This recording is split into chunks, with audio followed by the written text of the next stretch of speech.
What is up, legends? Welcome to the stream. It's your friendly neighborhood Papa Shot Dead Shot. And this morning we're diving headfirst into hours of pure, unadulterated internet terror. We're counting down the top 10 most terrifying creepypastas ever, spawned from the darkest corners of the web. While we do it, we're gonna unlock the Mangler Helmet Curse Relic on Paradox Junction. So these aren't your average ghost stories.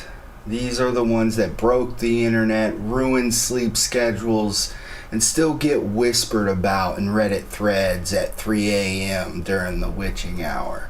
We're talking government experiments, endless stalking from beyond the screen, creatures that watch you, and stories so disturbing they'll make you question reality. So I've ranked them based on the sheer terror factor, cultural impact, and how many people they've traumatized.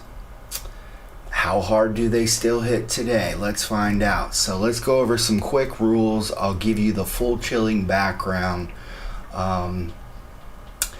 Read the key terrifying sections in extended detail so you get every layer of dread and disturbing descriptions, and we'll break it down, why it's scary, real life parallels, and your live chat reactions.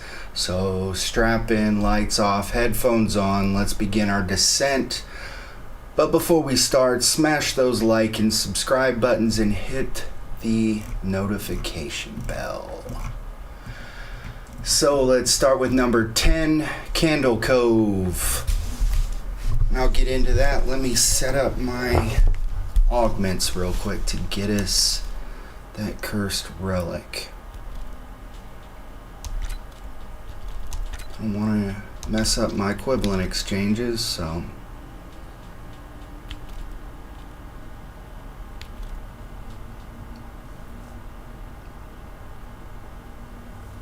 no.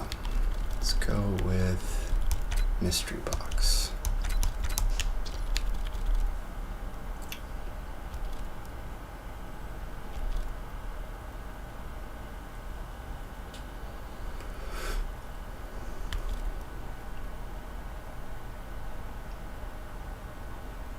Yeah, I think I'll stick with that. Hopefully that doesn't, hopefully Tribologist doesn't come back to haunt me. Nope. Let's go multi-pack. I mean, I don't think I got it yesterday, anything from it yesterday, but we'll see. Definitely changed that. Which was good for the one yesterday, though. Okay, we're not going to be seeing any elites.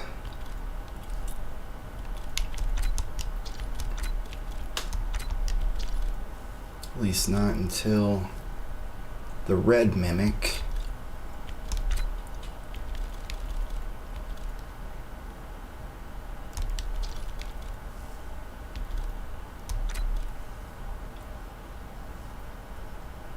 Let me go pheromone.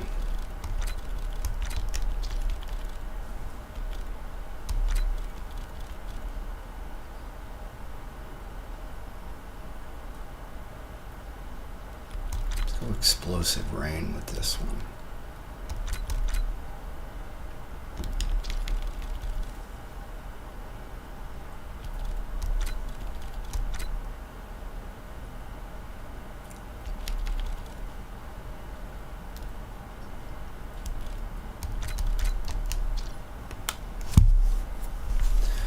And we're definitely going to use Mr. Peaks and Ether Shroud.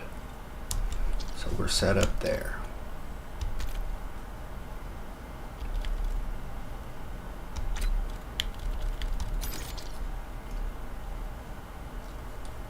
Just about the 250. I don't have all. I'm gonna try to avoid any major gobblegums this time, because my gobblegums took a hit yesterday for sure.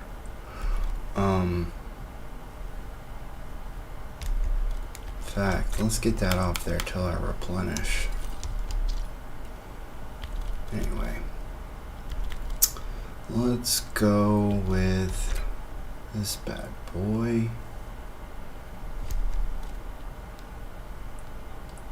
I don't need dead drop, so we can get rid of that.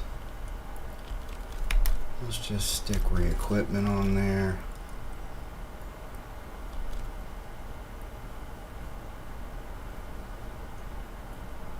I don't need that either, really.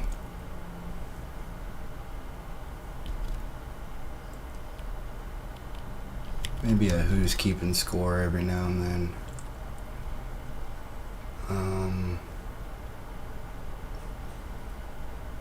Yeah, I'll keep the tac diffusion, and that's fine. Okay.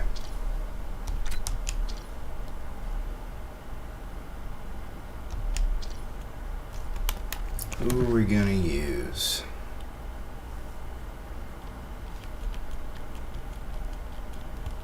How about Anderson?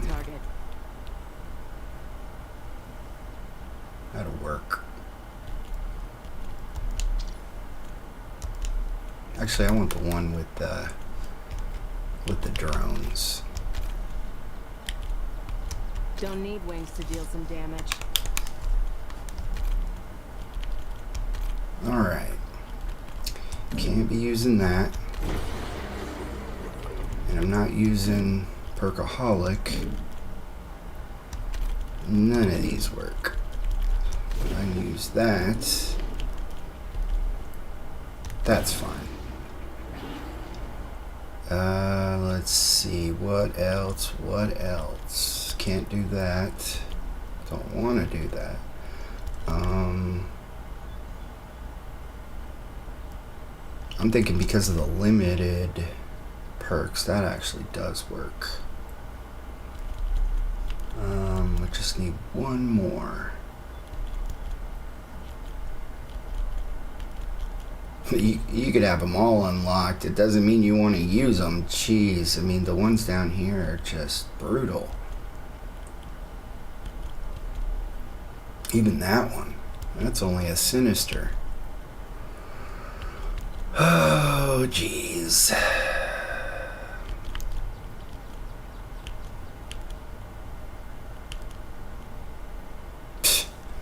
I mean, this is my in-game strategy, so it's not gonna work.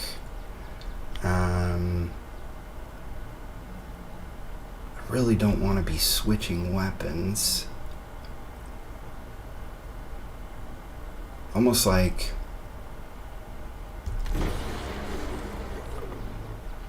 I want that. I want to use a Perkaholic because otherwise,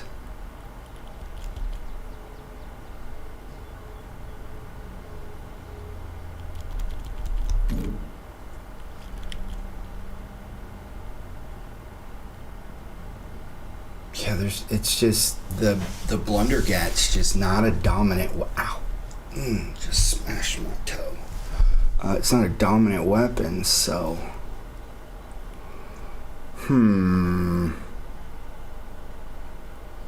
So I need that.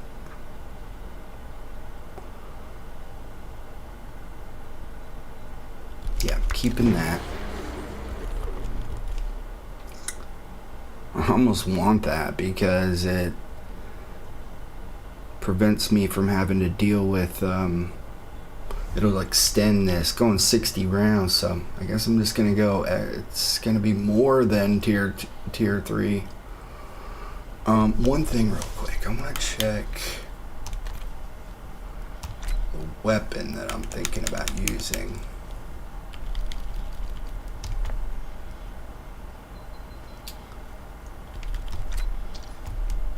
Why is it? Oh yeah, that's right. Okay. No. Muzzle brake.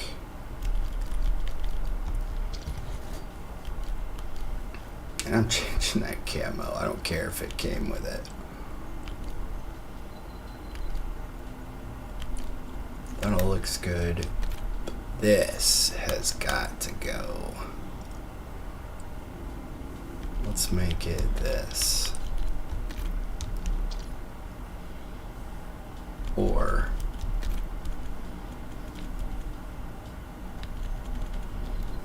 where's this one? Piranhas. That'll work. And yeah, I don't want that.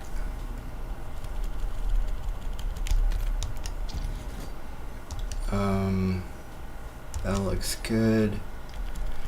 Alright, now let's switch this up a little bit.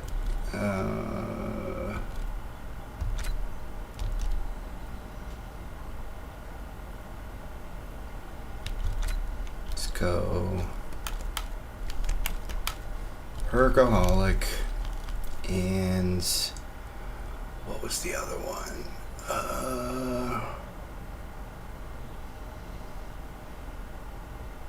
Shoot. What was it? What was I doing that I needed another?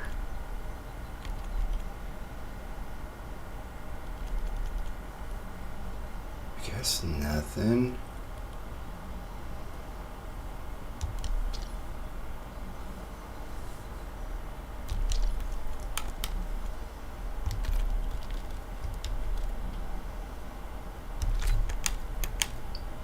Oh, I know, because I'm buying the thing off the wall. Let's go ahead and throw wall power on there. Buying my gun off the wall. Or do I?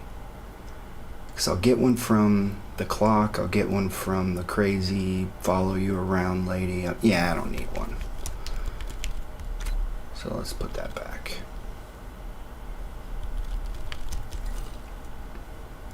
Let's change this to re-equipment.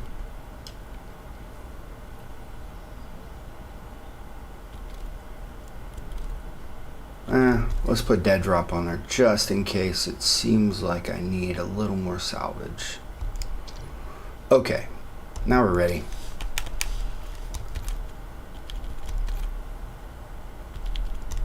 Let's do it. Attempt number like what, 4? This is definitely a hard one. It is not for the faint of heart. So Candle Cove, the 2009 Lost Children show that was never even real. Or was it? Okay, so narration. The story is told through a forum thread where adults reminisce about a children's television show from the late 1970s called Candle Cove. They remember it fondly at first, a low-budget pirate adventure starring a puppet named Skin Taker, which, I mean, that screams forewarned, and his crew of sailing the seas in search of treasure.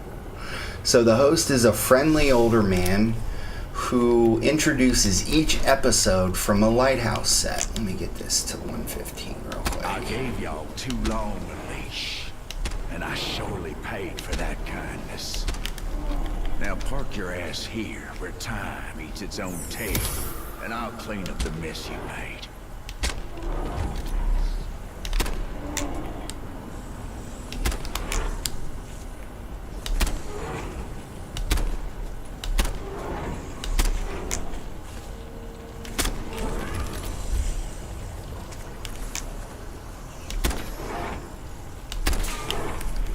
Okay.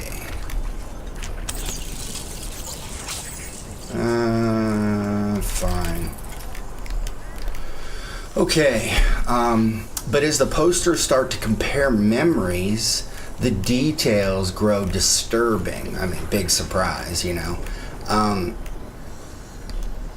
No one can remember the exact channel or even the time slot that Candle Cove that they watched it as youth. And when they ask their parents, the parents have no recollection of the show ever existing.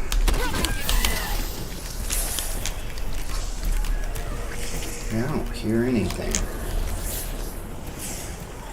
One poster describes a particular episode where the puppets begin screaming in high-pitched voices while the skin taker removes his own skin to reveal something underneath that isn't fabric.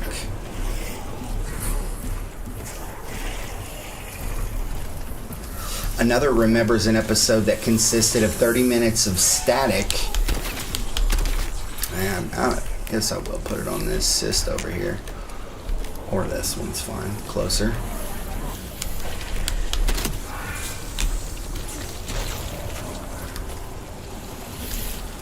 Another remembers an episode that consisted of 30 minutes of static with faint childlike crying in the background. Yeah, that's always a winning episode right there. The more they discuss it, the clearer it becomes that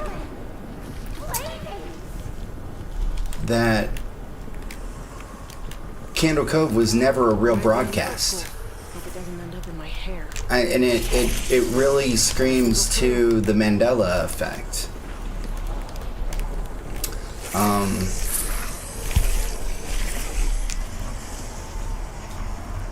And yet every single person in the thread has identical memories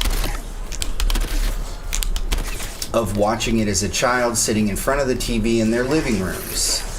So the final revelation comes when one user digs up old television logs and finds no record of any show. I mean, I really don't think at that point that they needed to hear it, or that they didn't know it themselves, but they needed to hear it. And they find no record of any show by that name. The conclusion the posters reach is horrifying. The show existed only in their minds, implanted somehow, or perhaps it was a signal that only children could perceive. The last post describes a new episode appearing on an old VHS tape found in the attic. The puppets turning towards the camera and speaking directly to the viewer by name, inviting them to come back and watch forever. Okay, was there a cyst there? Like, what was I doing?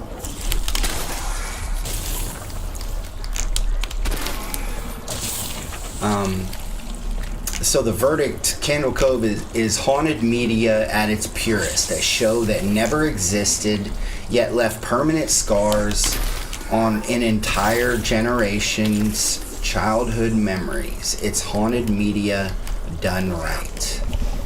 Candle Cove, number 10. And, you know, I think the reason that it's on my list is that it actually plays into a real life phenomenon of the Mandela effect, and which is terrifying in itself, that we all collectively remember different things, and we're remembering them incorrectly. Like the one that really hits me, there's several, you know, like looking at the spelling of different things, but the one that really hits me that I refuse to back down from is the Berenstain Bears. And yet it is not the Berenstain Bears, it's the Berenstain Bears. No, it's not the Berenstain Bears. I know some people say yes it is, but no, it's not. The Berenstain Bears, and it drives me crazy. Not a single clue. So I just refuse to back down off of that one, man. That is something that bugged me when I read it. And there are others that, what? Like, that is not right, you know? And I don't know what to think, man. I really don't. It's upsetting, some of the things, and I think that's the point. There's one. Let's get this acid right there. This is a very common one right there. And I'm gonna unlock, today I'm gonna unlock this bunker too, by the way. Yeah, I mean, I may as well get my gun if I can afford it.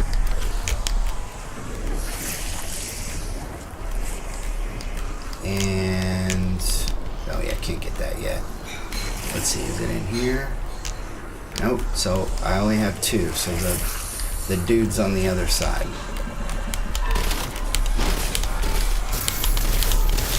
I just love the wildfire aspect of this gun. The attachment that they gave us was just, loved it. He's dead. Okay. Oh, here it is. Alright, we're good.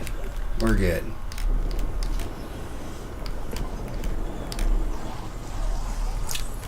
Got that. So, just right here, I guess. So, number 9 is... It's a silly sounding title, but it's not very silly. And it's a Nonzi's Goatman story. You know, and you may disagree. You may feel like there's a different creepypasta that's, you know, scarier than this or that, and that's fine. I'm not really scared by any of this stuff. It's not from my generation. Look at that. Wow. Well, that was a nice gift.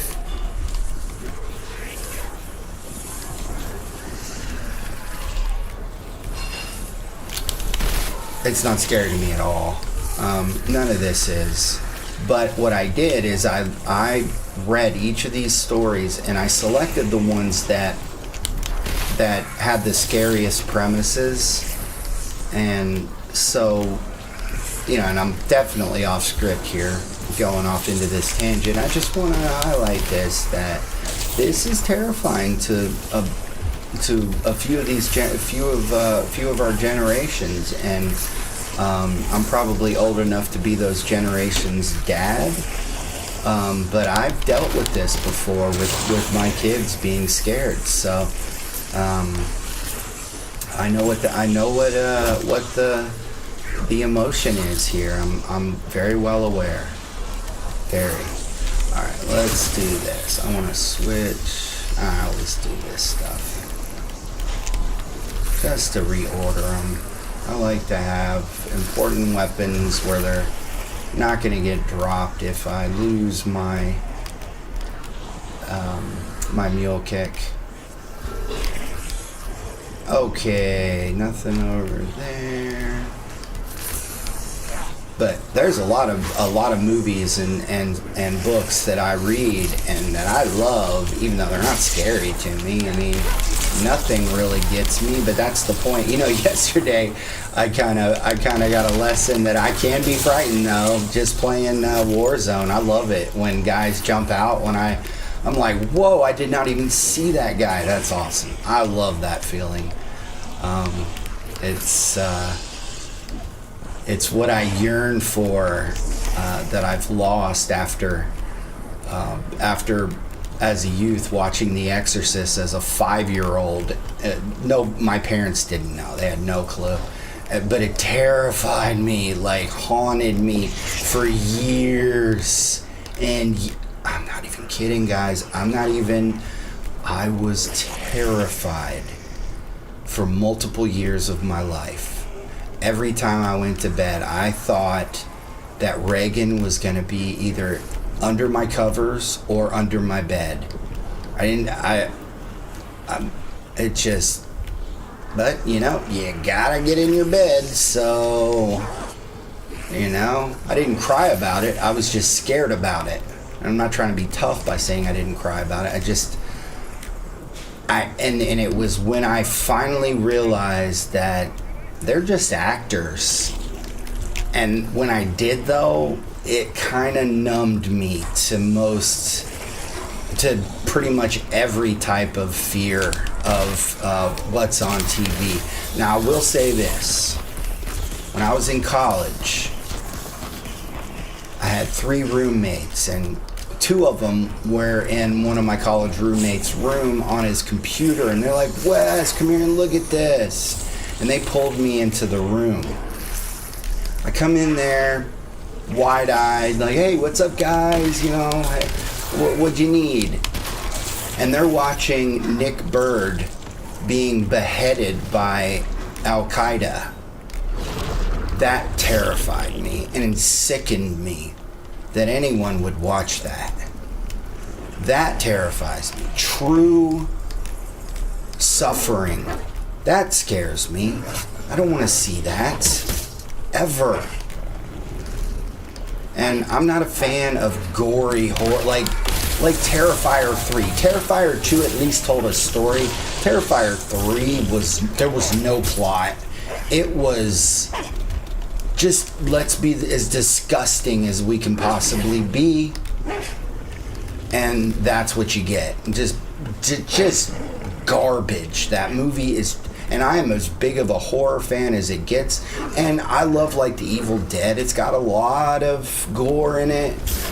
Gore is not going to kill the movie, but when that's the only point, yeah, you can kiss my butt. That is just stupid, disgusting. It's not scary. There's nothing about it that you know adds to anything. Just stop. Like, what are you doing, man? But yeah. Now that I have that, I guess I don't know. Let me think for a second.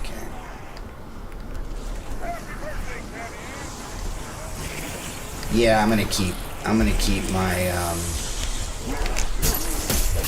I'm going to keep my pistols, my 1911s. I might see if I get them out of the box, get them at a higher rarity, but I'm not getting rid of my 1911s. They are superior. Plus, I'll probably be getting rid of them anyway, actually. Yeah, let's go ahead and put that on here. Probably be getting rid of them for the, I have to, or do I? I don't have to for the Blundergat. I mean, I don't have to get the Blundergat. That's tempting. Makes me glad I put the dead drop on. Yeah, I'll take the, not that. Yeah, I already picked it up. Sorry, I'll get back to the point here.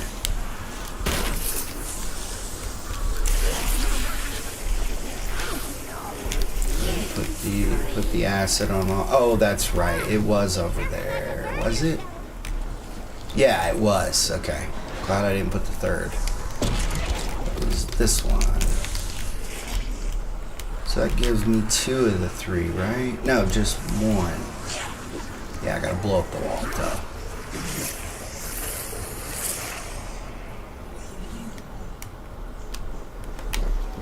Frag sent. See what happens when I'm on a roll? That green mist always brings a tear to my eye. So, Anansi's Goatman story.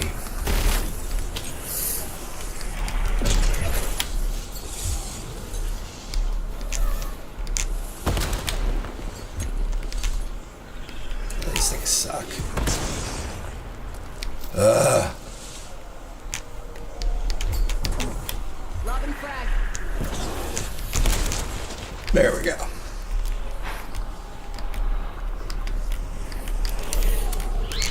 Not a single clue.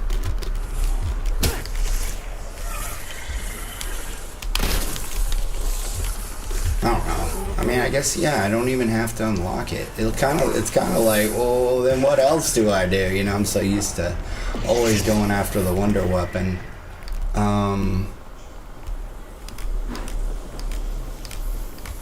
Yeah, that's weird. I'm gonna be like, not doing anything except flipping rounds. But I guess it's better for reading.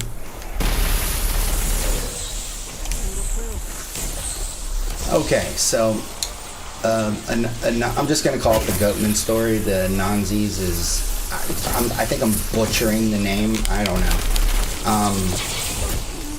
So a 2012 4chan no-sleep legend that has terrified readers for over a decade with its ritual gone wrong premise and one of the most vicious, intelligent monsters in all of Creepypasta. Now, let me throw this out there. Let's avoid the rituals, guys. Seriously, okay? It's not something we want to mess around with. I'm just going to tell you that. That stuff's scary, okay? Because it doesn't need to be messed around with. We have warnings from individuals across history telling us that these things do not need to be messed around with.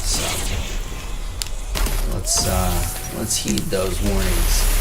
But so this one feels like a real campfire tale that somehow leaked onto the internet and never left. The story is posted anonymously, which always gets me because it could be made into a movie and you're passing it up. That could be millions. Or maybe not. I mean, if it's really good like Slender Man, yeah. I mean, can you imagine if they did that anonymously? Although it was more of a collective creepypasta, if I'm not mistaken. Anyway, the story was posted anonymously on 4chan as a guy recounting a camping trip he took with his closest friends back. Yeah, we'll take that. Back when they were all in their late teens or early 20s. I mean, let's imagine teens. It just sounds scarier. They were bored one night around a fire, passing around a bottle.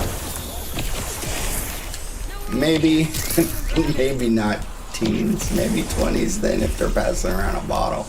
I'm just trying to be politically correct about that. I really don't care. I drank a few times as a teenager. Anyway, when one of them pulled up an old African folklore story on his phone about Anansi, the spider god, and a creature known as the Goat Man.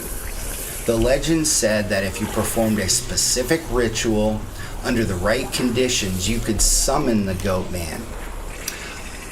A tall humanoid figure with the head and horns of a goat, but with the cunning intelligence of something far older and crueler than any animal. This sounds like Drag Me to Hell. Not the details surrounding the story, but the actual creature. The ritual involved drawing a circle in the dirt, placing certain offerings inside it, chanting a phrase in a made-up language they pieced together from the story, and then waiting in complete silence for exactly 1 hour.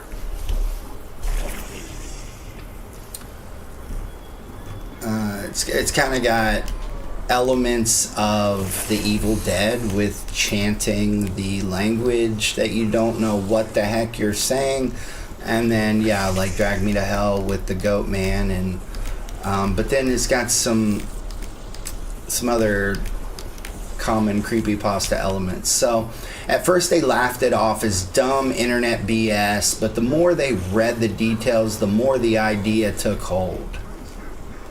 Did I get on now? Did I get one more? Yummy, my coffee. Thank you. You're welcome. By the way, I drink my coffee black, so I don't mean yummy like, I gotta get my sugar fix. No, it's my caffeine fix. Black, but with creamer. I do put creamer in it just to take the edge off, because we don't buy the super expensive stuff. But when my wife has a little more time, she does make me French press, and that is awesome. That's my favorite. That's the extreme levels of caffeine. They laughed it off, but the more they read the details, the more the idea took hold. And it's kind of like how I laugh off things like Bloody Mary or Candyman, even though Candyman isn't actually something that's considered real in the mainstream. But you know, it plays into this. There have been studies done about how we can influence our surroundings, and if we find something, collectively find something terrifying, we can bring it into existence.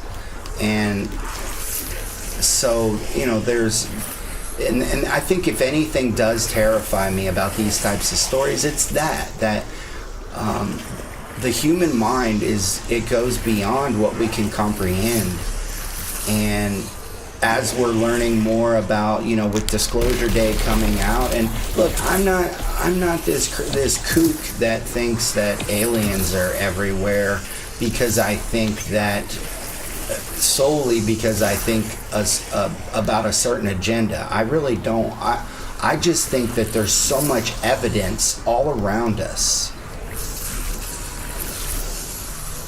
And I'm an open-minded individual. And when I see the evidence, I'm like, wait a minute. Something's going on. And it is not just collective hysteria. Have you seen the videos, the footage? Okay, this is exactly what I'm talking. The government doesn't know what it is, but the government doesn't know. When the United States government doesn't know something, we have a problem, because the United States government just dumps billions into something to find answers. And if they can't find those answers, we have problems. The United States government doesn't play around. They want to know everything. It's called intelligence. And when you take away the intelligence, that's when they start freaking out, and they start petitioning Congress for more money. Why do you think this all came to light? Congress is forcing it. Why? Because they're asking for more money for this or that, because they don't know what the heck's going on. And that scares me. That scares me. So they were deep in the woods already, miles from anyone. Now that is one detail that does scare me, is, you know, screaming, nobody can hear you. I mean, hopefully I'm not in a situation where I scream, but yelling like a man and no one can hear you, right? So why not? They cleared a spot, drew the circle with sticks and rocks, placed some random items they had, a cigarette, a beer can, a pocket knife, and they started to chant. The first 10 minutes they felt stupid. They were joking and shoving each other. Then the hour mark hit and the forest went dead quiet. I'm talking no crickets, no wind, nothing. One of the friends whispered that he thought he saw something move just beyond the tree line. You know, I do have to get the RCXD because I want the purple cyst, because I am stubborn and I have this feeling that... Wait, oh, never mind. That was in the past, Nuketown. Let's see, it's not there.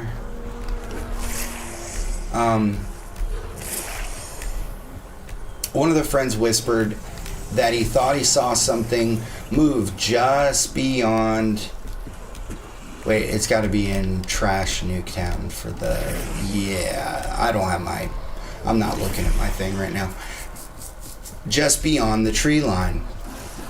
They all laughed nervously and told him to shut up, right? And I'm telling you, I had one of my best friends in college, and, you know, honestly, I definitely would never name his name. He was one of the most, he was this huge muscled up guy. He could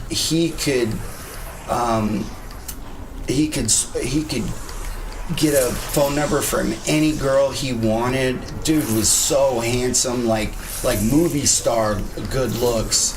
And I mean, this guy was wealthy. He was what the kind of person everyone wanted to be in college. I'm not even kidding. Had a nice car, had nice everything. He got into an argument with his father. Okay? And he punched his dad. Well, of course it created problems. But, you know, nothing that, I'm telling you as a father, nothing that couldn't be resolved. he decided to leave everything behind, and I mean everything. Moved to California. He had a law degree. He ended up getting a law degree, okay? And he disappeared from the face of the earth, right? The next time we see him, he's one of those people giving an opinion after the People's Court episode, or I think it was Judge Judy or something. It was one of those TV shows, but he didn't have a role. He was just somebody in the crowd so what did you think about the verdict? And he was there. We saw him on TV. We're like, what? Okay, next time we hear anything about him, he's living on Skid Row in LA. And that's the last I've heard of him. Breaks my freaking heart. Like, the guy had everything you could possibly ask for in life. Everything. I mean, he was younger than me and I looked up to him. I couldn't even imagine even having a fraction of the benefits in life that this guy had. So I'm not going to go down my story, because nobody wants to hear it, but I did not have everything. And he was really nice, really friendly, so breaks my freaking heart, man. This guy could have been somebody, and he chose to be nobody. So anyway, and I bring him up. The reason I bring him up is because we'd go watch scary movies, and when we would watch scary movies, whenever you always knew when my buddy was scared, because he would start telling jokes. So when they all laughed nervously and told him to shut up, you see what I mean? It's a common thing amongst people. When they get scared, they tell jokes, which is exactly the case here. Let's see, I think I gotta go cryo freeze just because of the mimics. And that's when the real horror began. I don't know why I keep looking for the RCXT. Let me pull my list up, make sure I'm not forgetting something here. I mean, really, I'm not doing anything. Yeah, I'm not doing anything, so it doesn't really matter. Oops. Really?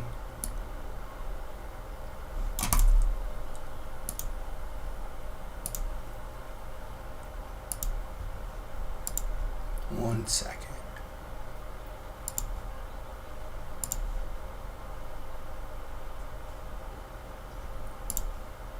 Here we go.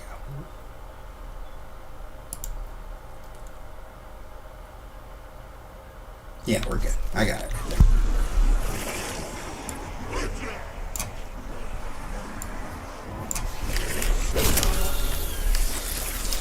So that's when a voice called out from the darkness. It sounded exactly like one of their girlfriends, who clearly wasn't even on the trip.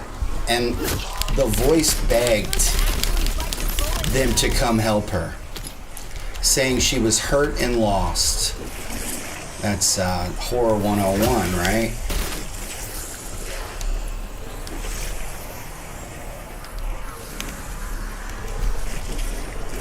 They knew it was impossible, but the voice was dead on perfect.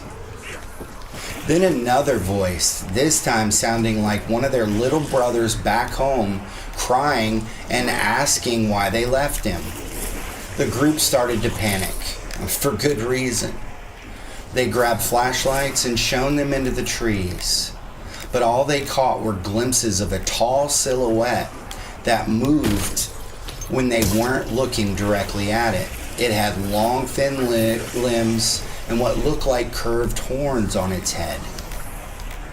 The goat man didn't attack right away. I mean, that is a poignant statement right there. It toyed with them. It mimicked their voices perfectly.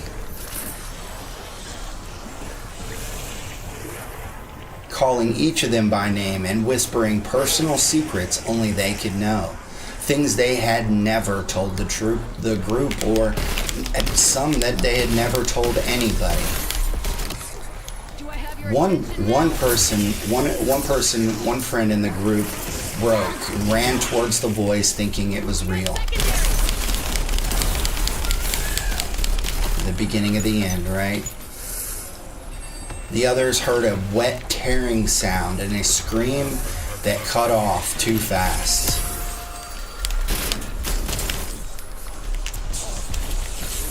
When they found him minutes later, he was hanging upside down from a tree branch. His stomach opened up like a zipper, but he was still alive and whispering in the goat man's... Ooh, there we go. And whispering in the goat man's voice. I hate grammatical errors.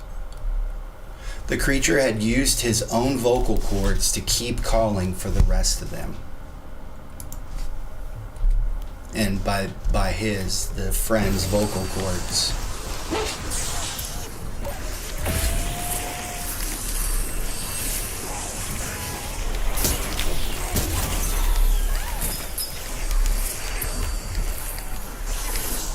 The survivors tried to run back to the car, but the goatman was always one step ahead.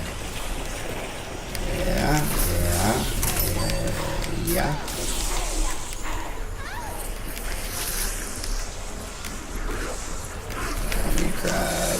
I won't let me pick that up. Do I? It's weird. I should have tapped or priority.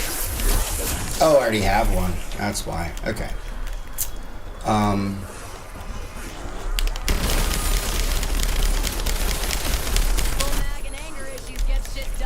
Let me get some ammo.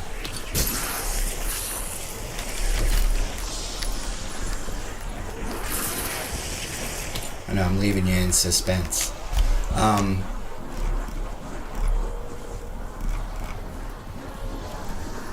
The survivors tried to run back to the car, but the goat man was always one step ahead. It would appear in the beam of their flashlights for a split second.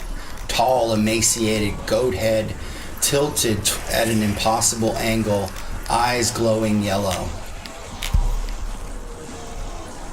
It would appear in the beam of their flashlights for a split second. It didn't run.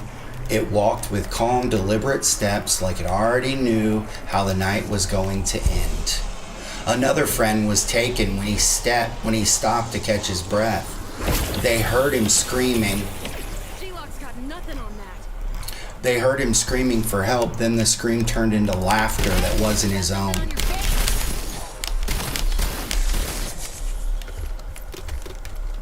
The last two made it to the car, only to find the tires slashed and deep gouges in the metal that looked like claw marks. The goat man stood in the headlights just watching, head cocked like it was enjoying the show. They eventually escaped on foot, hitchhiking out at dawn. But the story doesn't end there.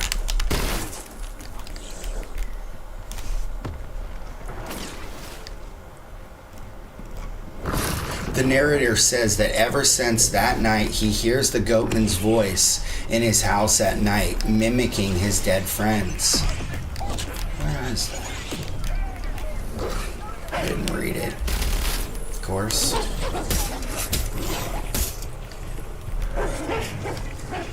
I think it's time to get some armor.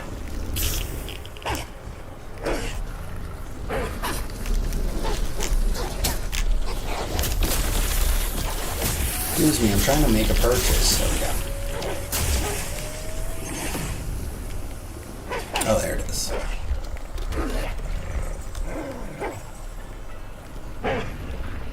Mimicking his dead friends' voices. Calling him by name from the other side of the bedroom door. Critical kills. I can do that. Just gonna have to leave one of these dogs alive.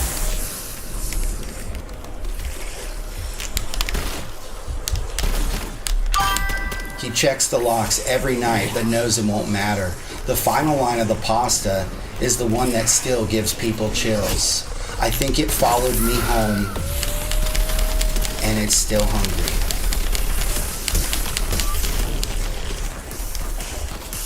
The whole tale is told in that raw, conversational 4chan style that makes it feel like the guy is typing it out while the creature is right outside his window waiting for him to finish the post so it can finish what it started.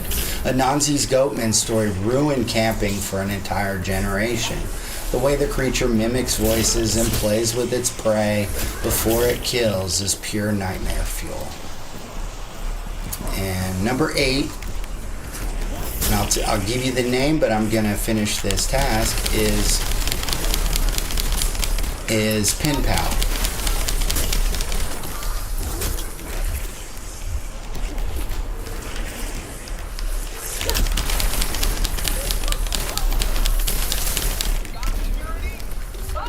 I think I played that one out until I couldn't any further. Jeez, got pretty close there. Mule kick, my friend.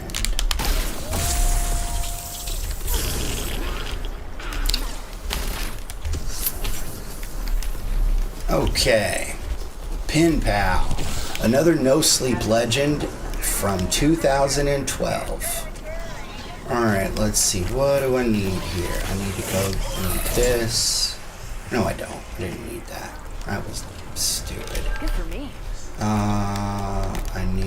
I don't need these things. Why am I doing this?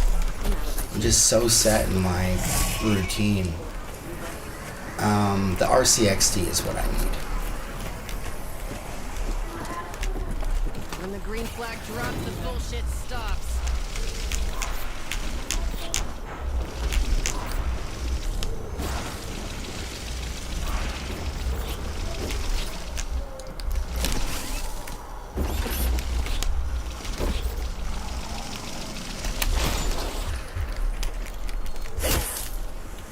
Okay, let's grab. Don't need anything there. I just need the bones.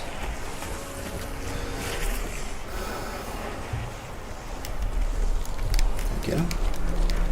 Yes, I did.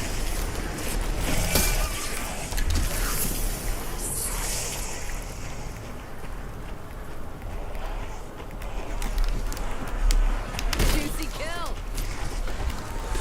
These guys, man, they're disgusting. You disgust me. That's what I call pretty cool.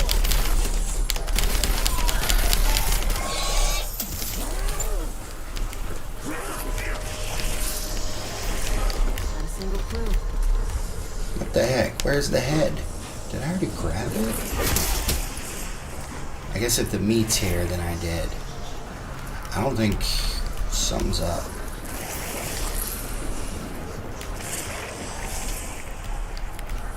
Weird. It's the goat man.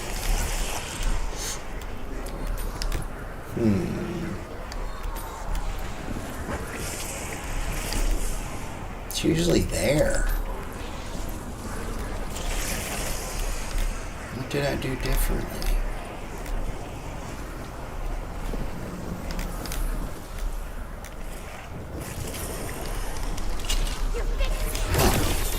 That is odd. So I'll go back and see if it's there now.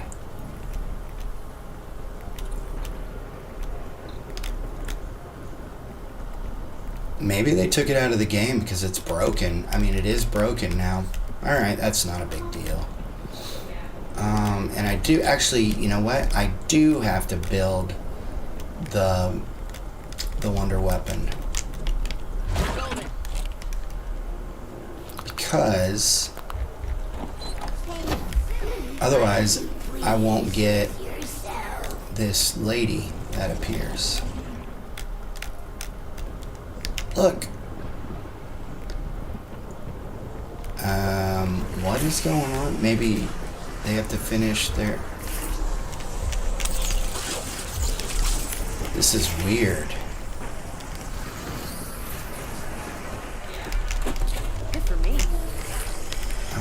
What does it want me to do?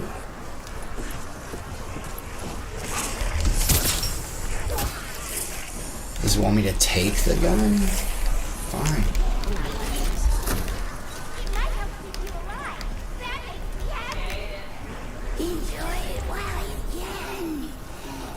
Yes. Okay. Maybe that means the head will be here now? Yes. Okay. There we go.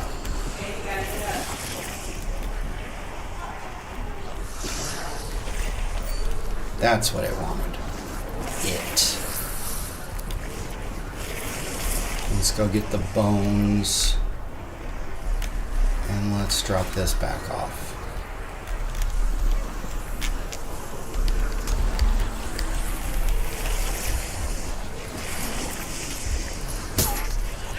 I don't feel like going through all those extra steps. There we go. And one more thing. I want to unlock, and for those that don't know how to do it, I want to unlock the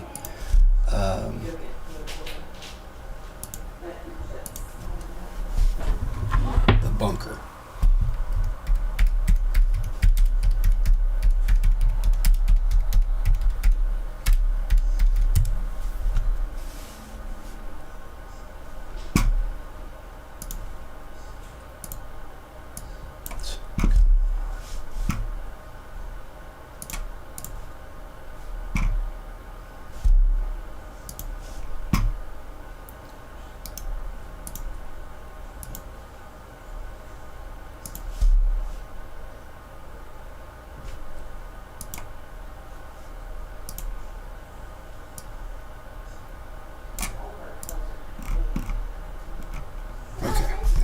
Do that in the first steps in the regular version.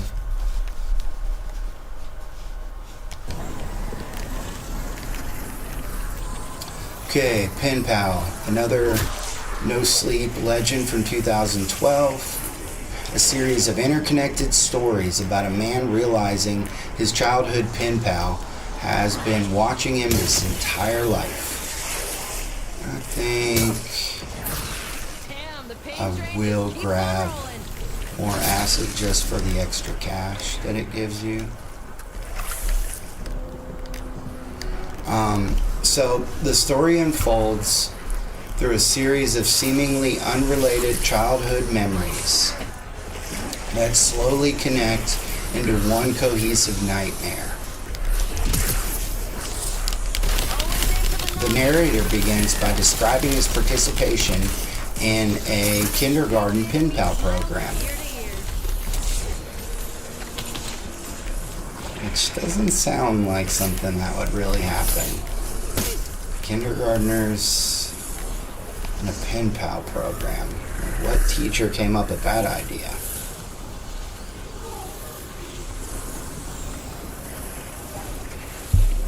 He is paired with an anonymous child who sends letters that start off innocent enough.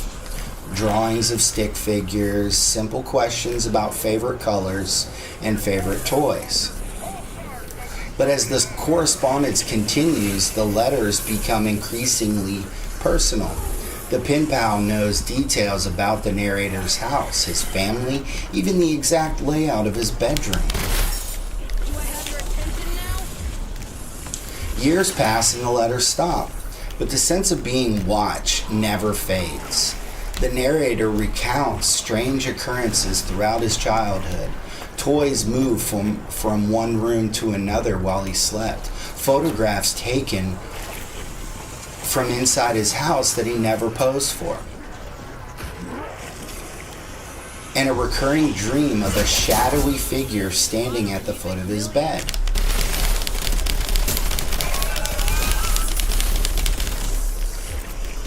As an adult, he decides to investigate the old pen pal letters that he has kept. And that's when the true horror begins to surface. He discovers that the letters contain details no child could have known unless they had been physically present in his home.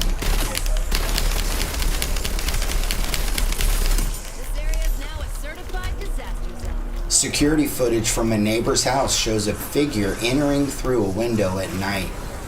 Old police reports mention a man who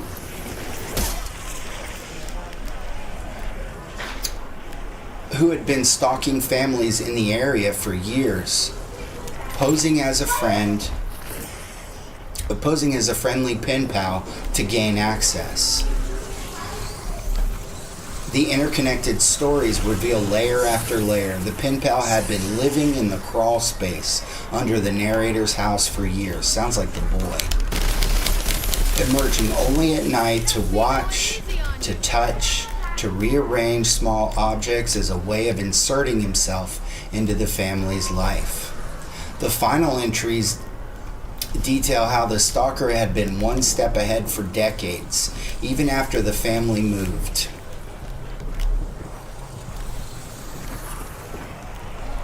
Even after the narrator grew up. The horrifying reason why becomes clear in the last letter. The pen pal wasn't a child at all, but an adult who had fixated on the narrator from the very first letter and had dedicated his life to remaining close, unseen, always present. The horrifying reason why becomes clear in the last letter. The pen pal wasn't a child at all. I already just read that one. Sorry about that. The story ends with the narrator realizing that the final letter he received as an adult wasn't from the past. It was delivered that very day, proving the watcher had never left. And the verdict: the dread comes not from jump scares, but from the slow realization that privacy is an illusion and someone has been inside your life the entire time, stalking, or done perfectly.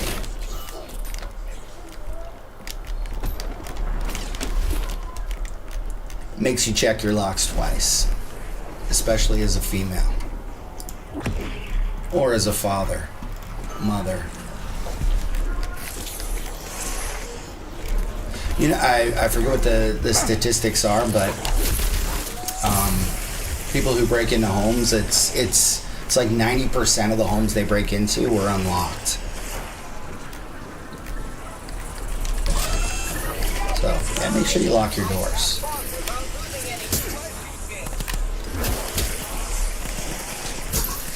I need to get combat axes.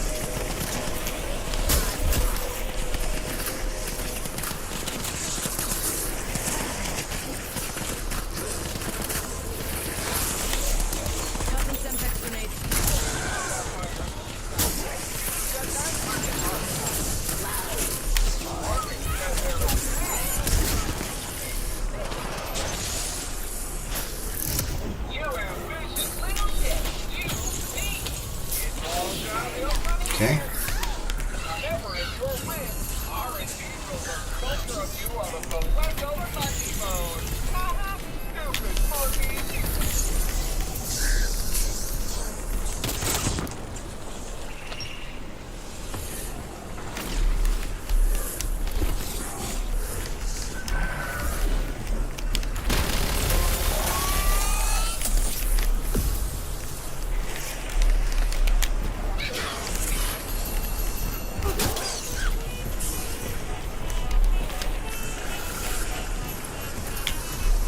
At number 7 of the 10 most terrifying internet creepypastas, we have The Rake.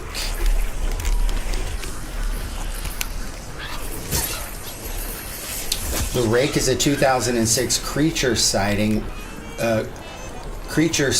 reports compiled into one nightmare. Damn, I gotta get on the ground more often.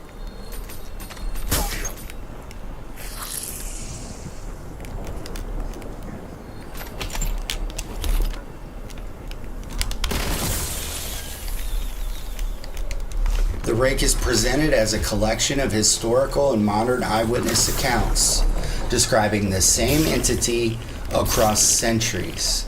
The creature is hairless, pale, roughly the size of a dog, but with long spindly limbs and claws. Yeah, I guess that's everything. Its eyes are black and lifeless. Its mouth is filled with sharp teeth that it rarely uses for speaking.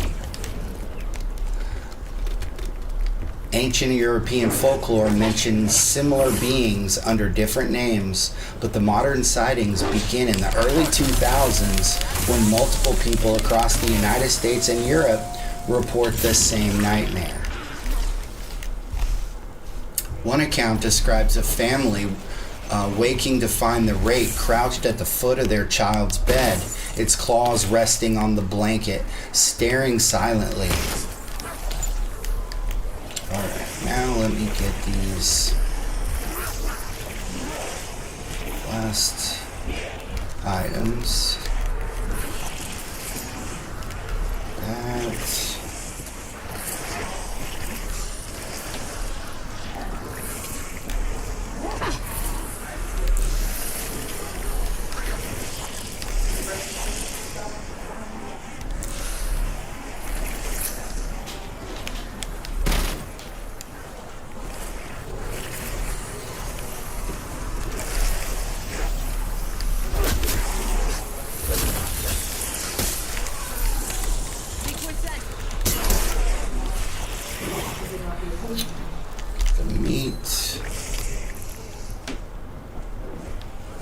Not this one, the other one.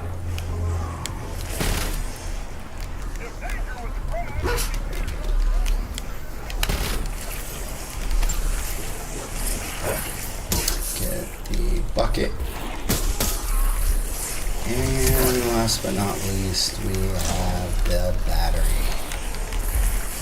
Okay. So the rake crouched at the foot of their child's bed, its claws resting on the blanket staring silently. The child later describes it whispering in a shrill childlike voice, stating, "I am the rake." Another story details a camper who hears scratching at his tent.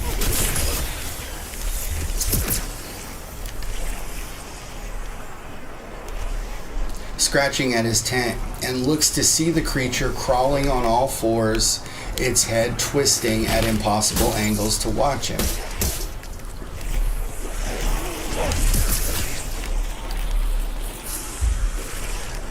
The rake does not always attack immediately, which once again is not a very pleasant foreshadowing.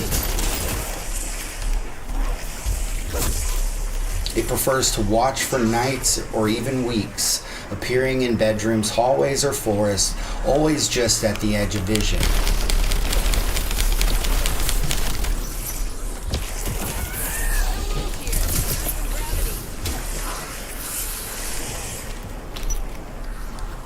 Victims report sleep paralysis episodes where the creature sits on their chest, its weight crushing them while it whispers secrets or threats in a voice that sounds like nails on glass. When it does strike, the attacks are brutal and personal. It rips victims apart while they are still conscious, often staring with the eyes or throat, often starting with the eyes or the throat. Survivors who escape describe the rake returning in their dreams, promising to finish what it had started. Kind of gives off Jeepers Creepers vibes with the obsession for something that it has a taste for. The compiled reports include police sketches, diary entries from the police sketches, which are diary entries from the 1800s describing a pale devil that crawls on the ceiling, and modern forum posts with photos of claw marks on bedroom walls. The final entry is from a man who barricaded himself inside his house only to wake up with the rake already inside, crouched on the ceiling above his head, waiting patiently for him to open his eyes. Oh, thank you. The verdict: the rake is the ultimate sleep paralysis demon given physical form, something ancient, patient, and endlessly hungry for human fear. the ultimate sleep paralysis demon, which a lot of people suffer sleep paralysis, so definitely catered to their nightmares. At number 6, we have Zalgo, the 2009 internet legend about the entity that corrupts text, minds, and reality itself. Alright, let me finish off this round. Do I have your attention now?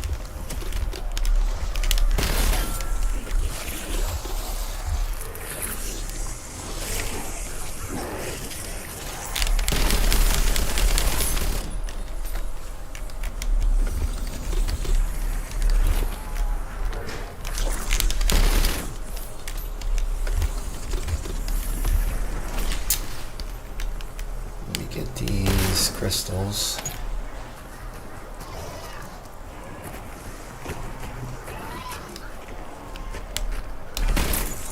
By the way, if you play Cursed in a public lobby, be careful because let's say you're the one setting up them, or you get in. I shouldn't say public lobby. If you're playing in a pre-made group for Cursed, but you already queued up,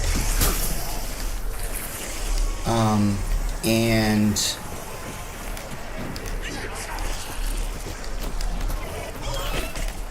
you're trying to say get the Mangler helmet done, and you've got enough for tier 3. If somebody queues up, actually this was a public lobby.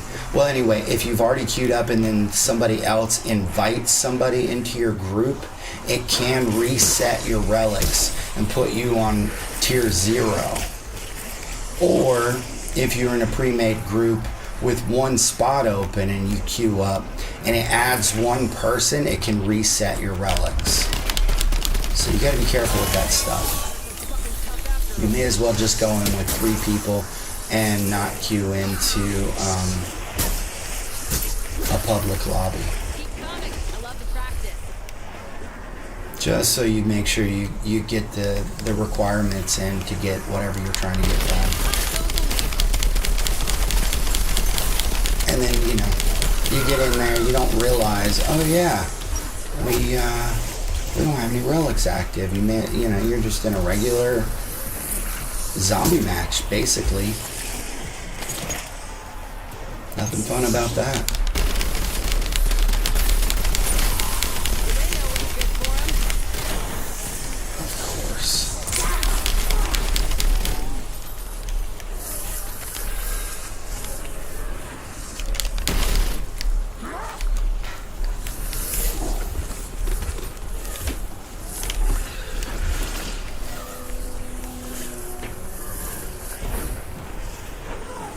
Mom. Got a Casimir going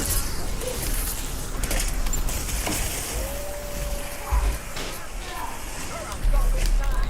Wings or not, this old pilot can still kick ass.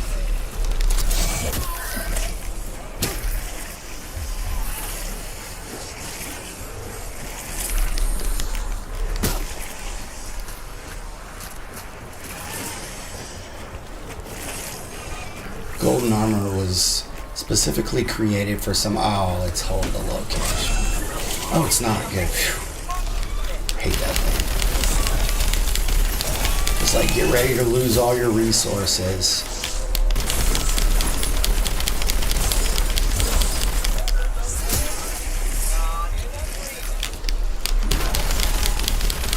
So the legend of Zalgo begins as a quiet rumor on old internet forums around 2009.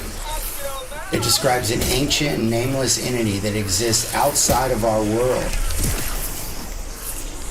A being so horrific that even speaking its name or writing it invites corruption.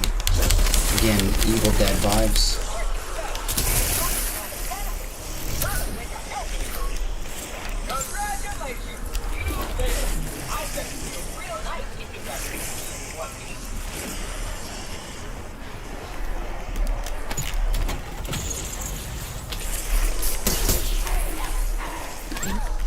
What do we have down there?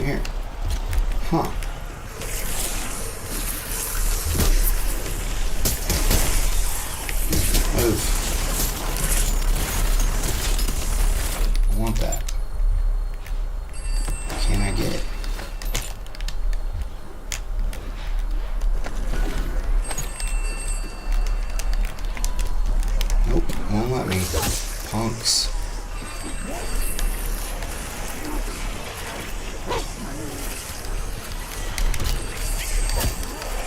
I guess I need to start using Mr. Peaks to get my ammo. Or I don't know why when I am in Nightmare I need to make sure I'm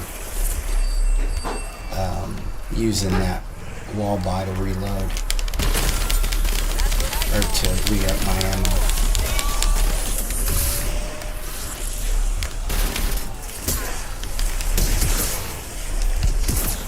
And I'm waiting till round 58 to start my to start the Easter egg. That way I can leave the match and save and quit and go alter my. That's why I wasn't too worried about what I chose for my augments. I can go back and get my augments later.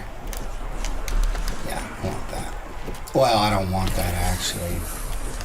I want I'm just gonna buy a combat axe.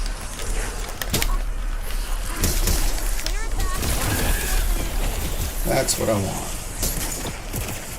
G-Lock's got nothing on me.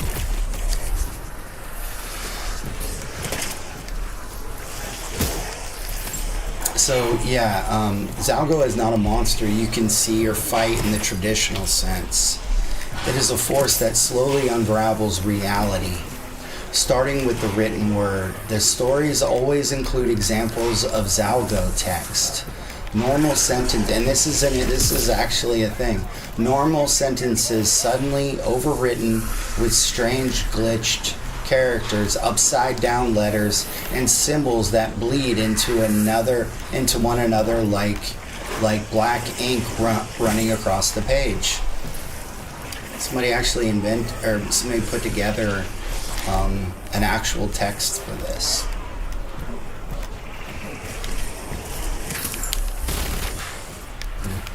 Thanks.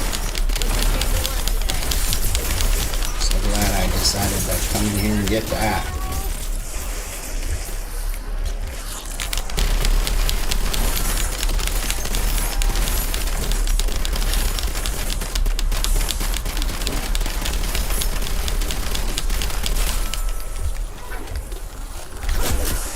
Well, somebody invented. Okay, the more you read these corrupted texts, the more they begin to affect you personally. The full tale unfolds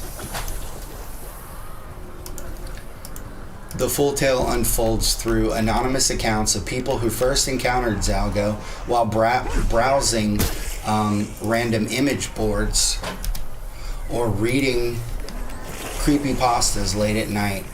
At first it seems harmless, a meme about he comes or Zalgo is coming. But then the corruption spreads. Users report, oh yeah, I forgot about, I never did the chick over there. I need to go, or did I? No, I didn't. No, I didn't.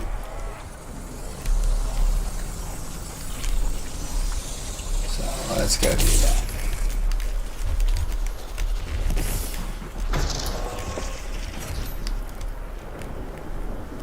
That was louder than I remember.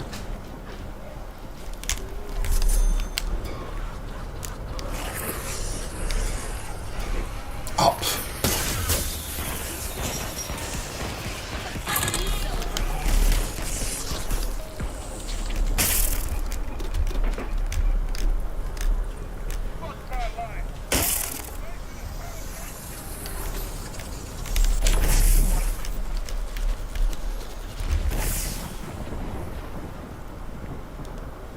I always like to look over here first.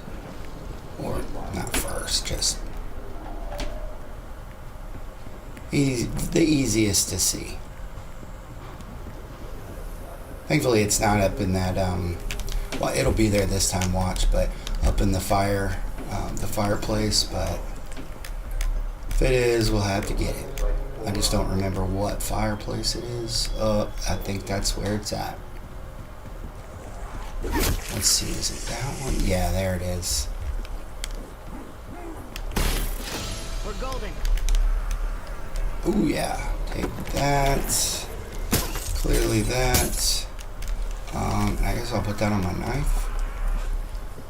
Or, no, my pistols. That's right.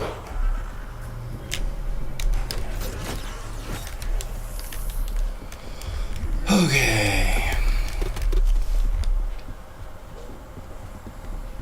So posts that were once normal discussions about video games or movies suddenly fill with lines of Zalgo text that describe personal details the poster has never shared online. One famous account details a man who woke up to find his computer screen filled with repeating lines, "He comes," written in jagged, bleeding letters that seem to pulse on the monitor.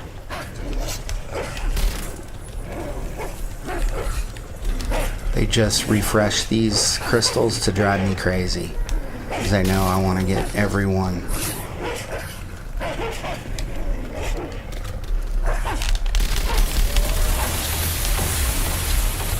I still don't have that thing done. I need to do that. It's because I'm always playing on Cursed. I need to go into Directed one day and try to get that finished off.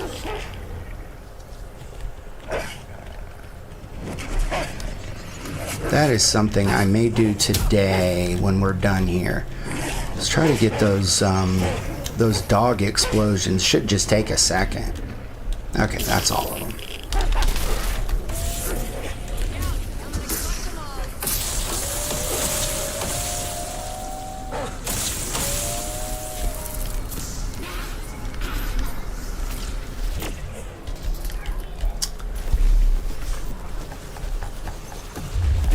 So I'll just read this again. One famous account details. I'm sorry, I don't want to get started if I'm getting. Yeah, cul-de-sacs back here.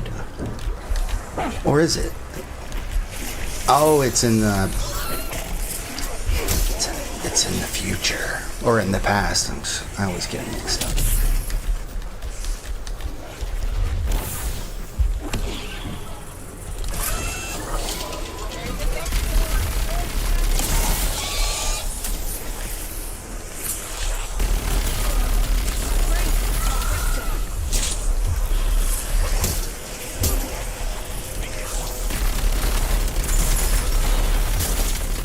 Let me do this real quick. Nah, I can read it. So one famous account details a man who woke up to find his computer screen filled with repeating lines, "He comes," written in jagged, bleeding letters that seem to pulse on the monitor.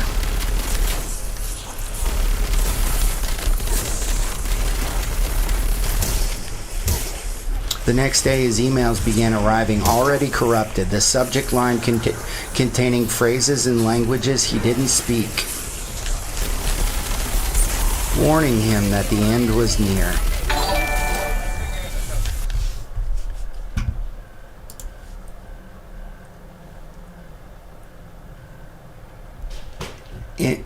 Industry Plant, thank you very much for the follow. Much appreciated.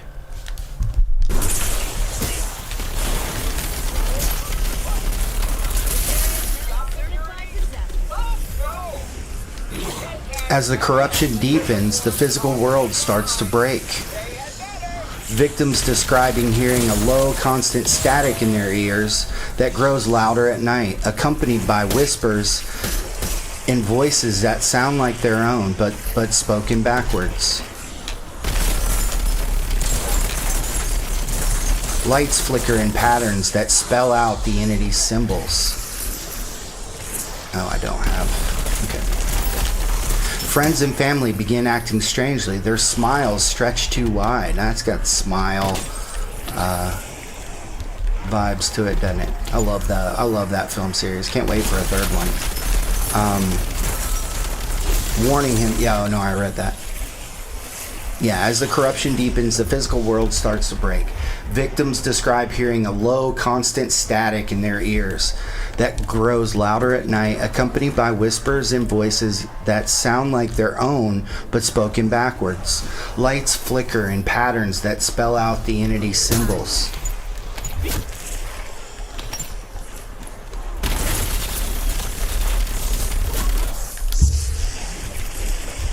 Friends and family begin. Oh yeah, I read this. Oh, didn't I? Sorry about that. Their eyes go blank, and when they speak, their words come out in the same glitched, corrupted font that now fills every screen. The story builds through multiple layers of eyewitness reports. A mother who found her child drawing the same symbol over and over until the paper tore. A programmer whose code began inserting Zalgo characters on his own, crashing every system it touched. And finally, the accounts of people who claim to have seen the entity itself, a towering mass of black tendrils and screaming faces that exists just behind the text on your screen, waiting for the moment reality fully unravels. And speaking of text, if you look at the thumbnail that I put up today, it is, it's got one of the monsters from the Creepypastas, and that's what it's made of. The ultimate horror of Zalgo is its inevitability. It does not chase you. It does not need to appear in your room or pursue you through the woods. It simply arrives slowly and quietly by corrupting everything you read, everything you write, eventually everything you are. The final posts in the original threads are often the most chilling. Users typing their last coherent sentences. Oh, did I? No, I never got my stuff. Users typing their last coherent sentences before the text itself begins to break apart mid-sentence, turning into endless repetitions of Zalgo is coming, until the entire page is nothing but black, bleeding symbols. The legend ends with the implication that once you have read about Zalgo, you have already invited it in, and there is no escape from the coming corruption. My verdict: Zalgo is the creepypasta that literally breaks the internet as you read it. It gives me a lot of impressions of a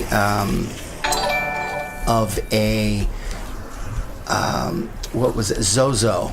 I Am Zozo. If you haven't seen it, it's not the greatest. It's a B movie, but there are a lot of stories of playing with Ouija boards and the Zozo demon appearing. And once you let it in, is the legend, it never leaves you alone. The way it turns text itself into the monster is genius level horror. Melly, thank you for the follow. Very much appreciated.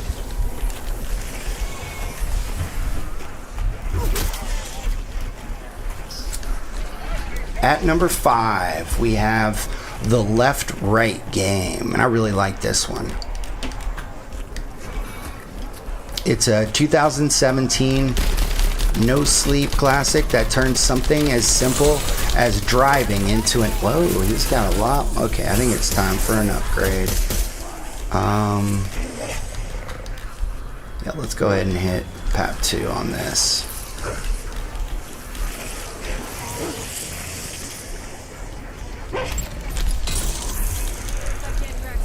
Should hook us up? No. Knife. Well, that came from something. I didn't put that there. So, yeah, didn't work. It has not been very kind to me. Yeah, it's something as simple as driving into an endless descent into another dimension. The story is presented as a detailed first account from a woman who discovered an urban legend called the Left-Right game while scrolling through Reddit late one night.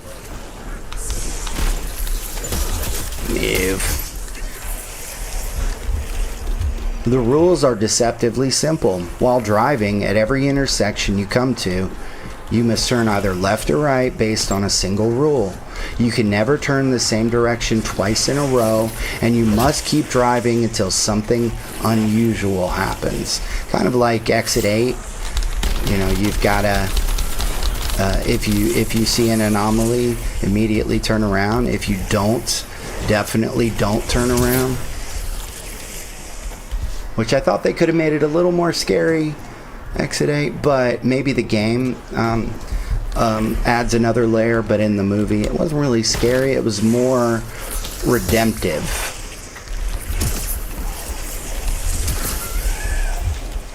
The game promises that if you follow the rules exactly, you will eventually reach a place that is not on any map. A parallel version of reality where the streets go on forever and the normal rules of the world no longer apply. She decides to try it alone on a quiet evening, starting from her suburban neighborhood. At first, it feels like any other drive. She turns left, then right, then left, following the exact pattern. The streets are familiar for the first 20 minutes, but soon she notices the houses starting to look slightly off. The streetlights are a different shade of yellow.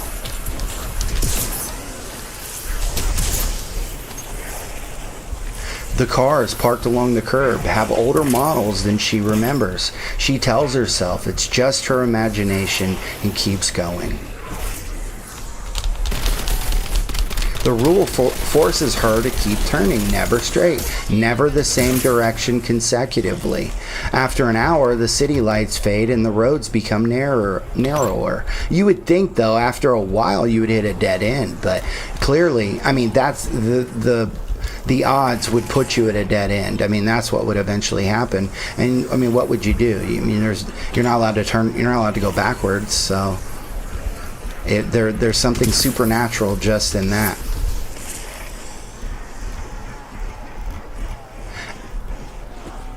After an hour, the city lights fade and the roads become narrower. Can you imagine the gas price for this trip at today's prices? Winding through areas she has never seen before. The real dread sets in when she realizes the GPS has stopped working. The road signs no longer match any known streets. She passes the same intersection 3 times, each time the buildings around it looking more decayed. A single car passes her going the opposite direction. The driver has no face, just smooth skin where features should be. She tries to turn around, but the rules of the game won't let her. She must keep turning left or right. The sky begins to change color, shifting to a sickly purple that never quite becomes night. Houses now have windows with curtains that move on their own, and every porch light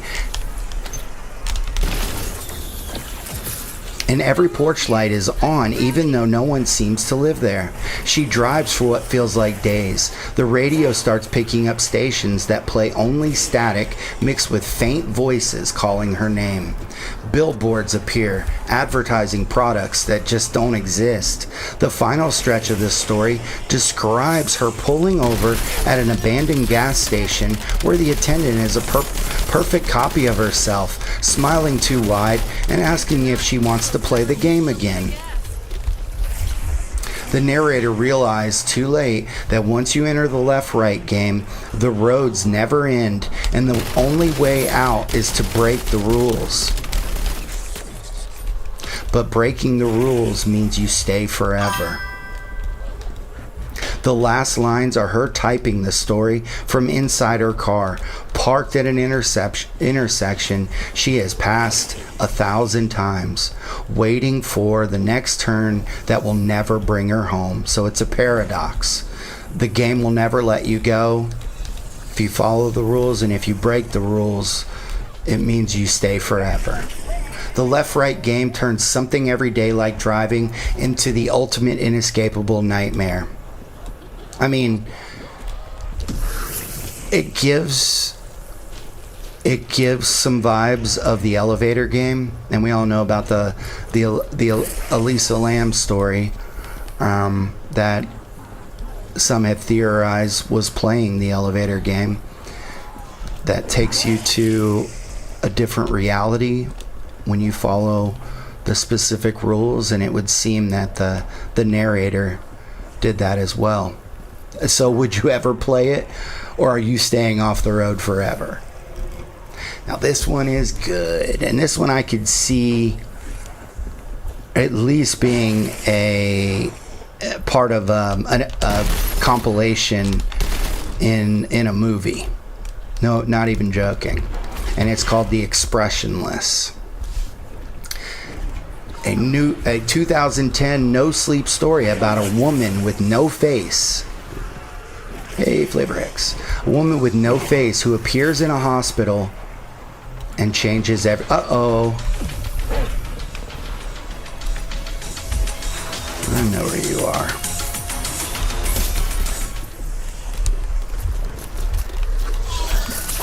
Oh. That was close.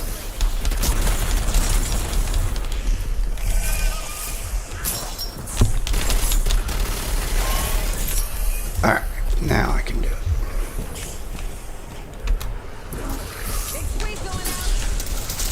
So yeah, I'm gonna look at all that. Is it a Sundercat? No, that would have been cool. Ooh.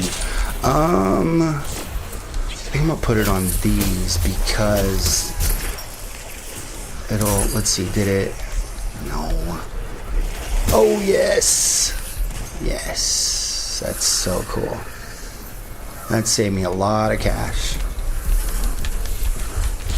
That was a good one.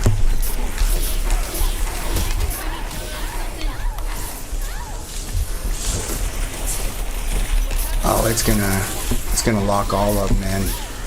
Yep, we're good now. And I don't really need those. Oh, another war machine, so why not?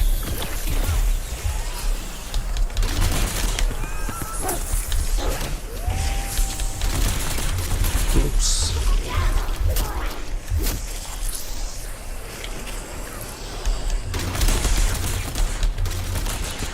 Whenever you're using more war machines, make sure you remember the splash damage. You don't wanna mess around with that. That will kill you.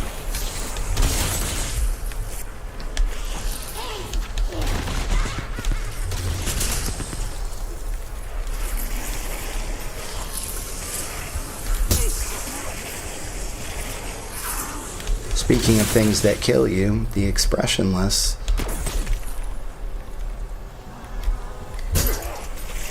Let's get back to it. The story is told from the perspective of a nurse working the night shift in a busy emergency room. It begins like any other slow night until a woman walks in through the automatic doors. She is tall, thin, and wearing a plain white dress that looks freshly pressed. The terrifying detail, though, is immediately obvious.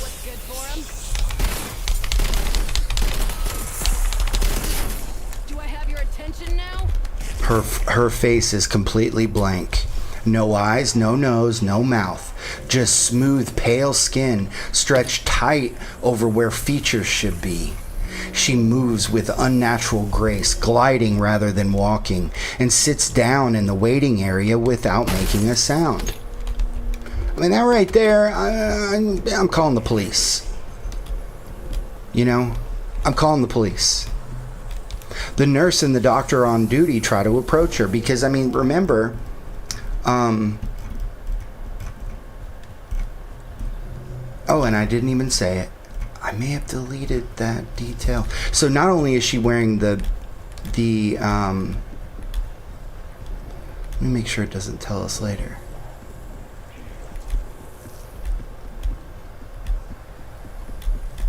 Oh, okay, no, I'm thinking of something else. Never mind. So, the nurse and the doctor on duty try to approach her, but every time, I don't know why, like, what are you gonna do? If this person doesn't have any features on their face, I'm instantly thinking hoax and that the person is wearing some type of makeup, some type of, something that they wear in the movies. That's what I'm thinking. And if you're in a hospital and you're wasting my time, I'm calling the police, right? So, yeah, they try to approach her, but every time they get close, the woman tilts her head slightly as if studying them. When they ask for her name or what is wrong, she does not speak. Security is finally called, but the guards refuse to touch her after one of them claims he heard her whispering his dead mother's name, even though her face has no mouth. That would creep me out too. The hospital staff watch in growing horror as the woman slowly stands and begins walking down the hallway towards the pediatric wing. Yeah, I mean, I can get why they would draw the line there.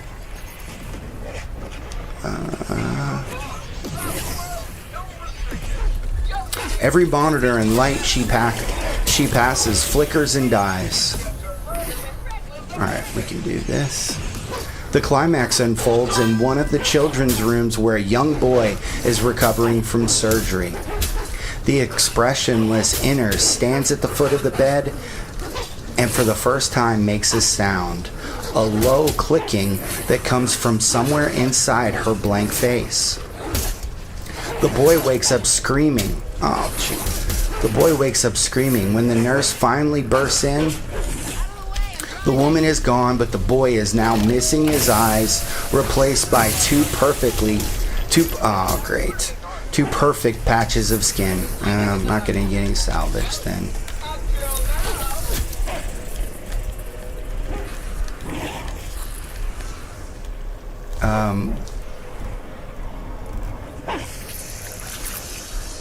Yeah, two perfectly smooth patches of skin. The final lines describe the nurse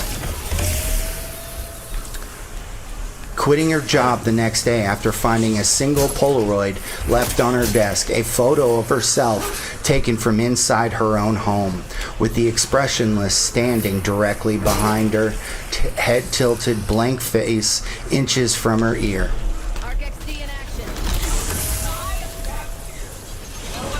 The story ends with the implication that once you have seen her, she is already inside your life, waiting for the moment you are alone. Yeah, let me go get the frying pan while I'm doing this too. Oh, I got a little salvage.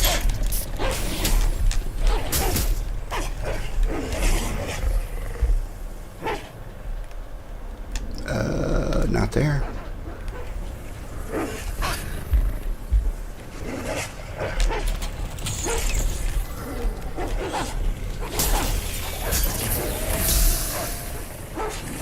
And it must be in there.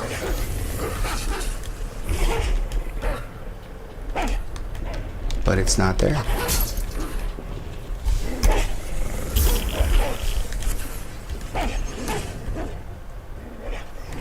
Yeah, what the heck? Why wasn't it there? Maybe it's because there's a special round. Alright, I'll get it next time.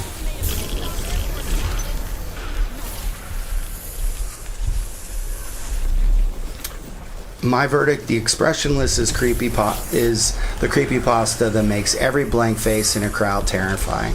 I mean, blank face though? I don't know. I mean, I shouldn't state it that way. I just mean, yeah, I mean, it is scary for sure that if someone were to come into your... Oh, this is the one where it needs to be.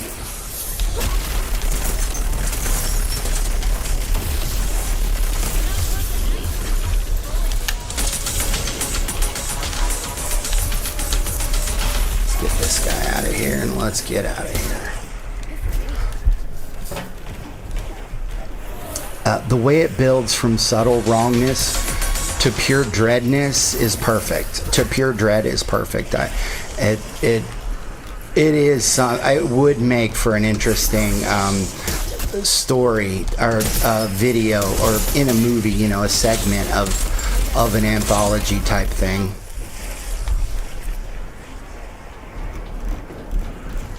And we are getting into the final three, and really I do want to reorder them, but I'm not going to, because I mean it's really up to you.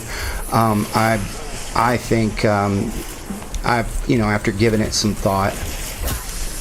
Wait, it's like I kind of hear Mr. Peaks somewhere. Is he in the backyard over here? Not that I need him, but I'm not going to pass it up. Alright, no, I don't hear him. I'm hearing things. Now, at number 3, we have Slender Man. The 2009 Something Awful creation that became a real cultural phenomenon and even inspired a real-world crime. Yeah, I'm not spending my money. This is where I'm sitting till I get 100K. So I may as well use this bad boy. The legend begins with a series of manipulated photographs posted on a forum in 2009. In the images, a tall, unnaturally thin figure stands in the background near groups of children at playgrounds, parks, and wooded areas. If you look at the thumbnail I created, it's got two of those pictures, and Slender Man is the actual creepypasta that I use. That you'll notice in the thumbnail, or you may not notice. It's subtle. That is, he's the font is made up of Slender Man. In the image is a tall, unnaturally thin figure stands in the background. Oh, I already did this. Sorry. The figure has no face, no features, just smooth, pale skin where a face should be. You know, there's something terrifying about the characters in Smile, but there's something even more terrifying, I think, than in an expressionless face, where you have no idea what is going through that person's mind. It's expressionless, but the thing about Slender Man is he's not showing that face to everybody.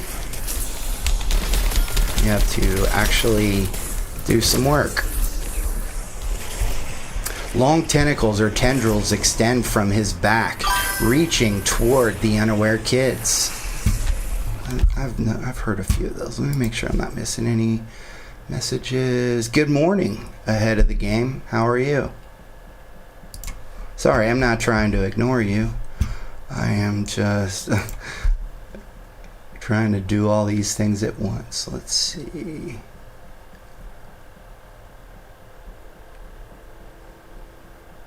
Ha.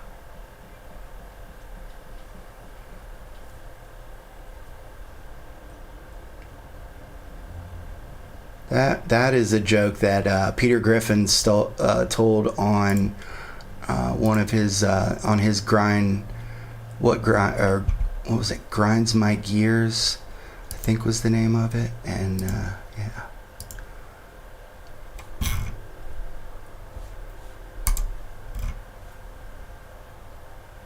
Yeah, I'm doing great. Doing great. Ahead of the game.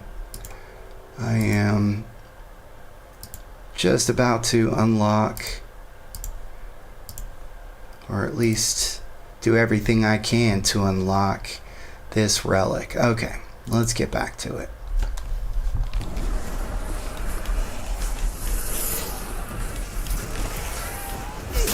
The original stories describe the entity as Slender Man, a being that appears without warning, chooses its victims, and abducts children, leaving behind only confusion and grief.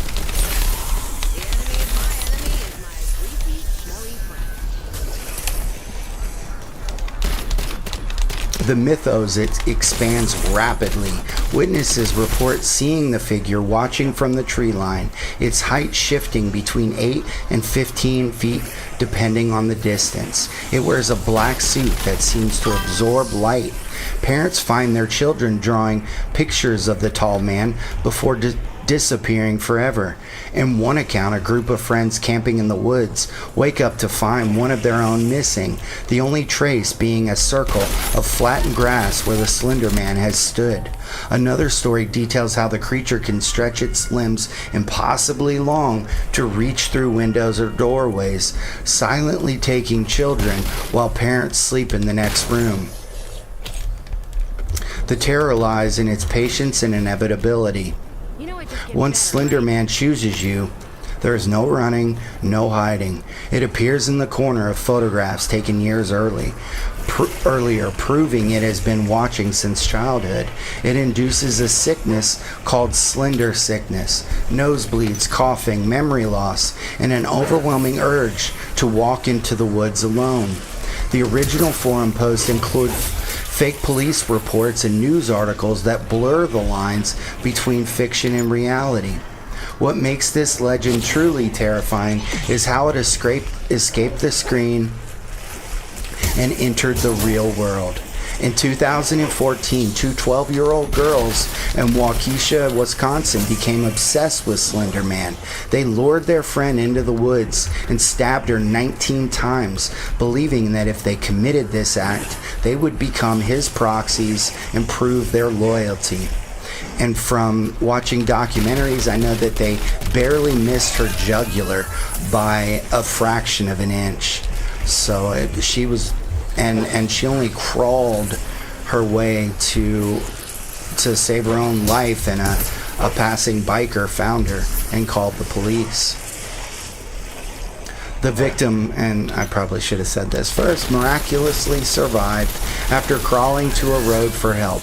But the case sent shockwaves across the country and showed that Slender Man had become far more than just an internet story. If you haven't kept up with this story, though, the girl, the mastermind behind the plan, was actually released from prison. And the girl with a mental health condition today still sits in a psychiatric facility. And not due to her mental condition, due to what she did, because they feel she has not shown any remorse, whereas the girl who masterminded it, they say, has shown remorse for what she did. I know there are people that sit in prison right now for less, and showing remorse doesn't come into play. I do believe age is the factor here, but I don't know. It definitely didn't make some people happy.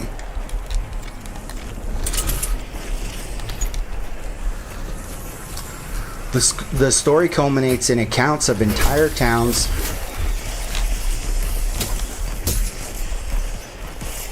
losing children over generations, with survivors describing the figure standing motionless outside their windows at night, waiting. The fact that this creation leaked into the real world, inspiring actual crimes only deepens the horror. Not only that, but we also have the film. It's not the greatest, but I think the ending could use some work. But outside of that, it was well made, at least. And it builds a lot of dread. I've watched it several times. The first time watching, of course, I was disappointed. And we can say, oh, the ending is just terrible. It is. But I mean, how many good movies have just a terrible ending? That if only they would have done a little more work, But obviously the studio responsible felt like there was no recovering, but I don't think that at all. I think the creators should go back and redo the ending if they can, because it's not a terrible movie. It's not the best, but it's not terrible. I can name some terrible movies, if you know what I mean. So I just don't know if they feel like, they clearly don't feel that it's worth taking responsibility for, and that's a shame. If you make a movie, you should follow through. So the fact that and Slender Man, and this is pretty terrifying, and part of my verdict. I mean, Slender Man doesn't need to chase you. He simply waits, and eventually you come to him. The fact, and then like I said, the case of the two girls who were seemingly possessed. I mean, that's terrifying. That really is. That your daughter could have been their victim, and they almost took a victim too. This one, it would be my number one. At number two, after some thought, I've decided that this is the most terrifying creepypasta, and the one that captivates my attention, because I do think the premise is something that is actually true. I just, obviously the conclusion is the one that's less believable, or the results, I should say.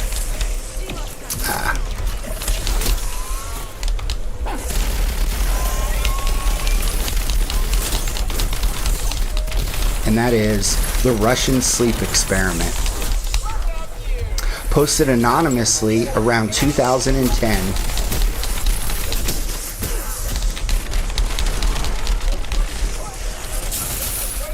This one claims to be declassified Soviet horror from 1947. Isn't it just perfect when you get a max ammo right after you buy ammo? Love it. 5 prisoners locked in a sealed chamber, pumped with an experimental stimulant gas that keeps them awake for 30 days straight. Talk about a living hell. I don't know about you. I just went to the movies the other night, took my kids to see a movie, and by the end of it, I was tired. I just wanted to sleep, and I wanted to go to sleep so bad. Right? What happens when humans are deprived of sleep? And I'm going to spoil it for you. The results are worse than you think if you're not familiar with this one. So the story begins in the spring of 1947, deep in the heart of a secret Soviet research facility hidden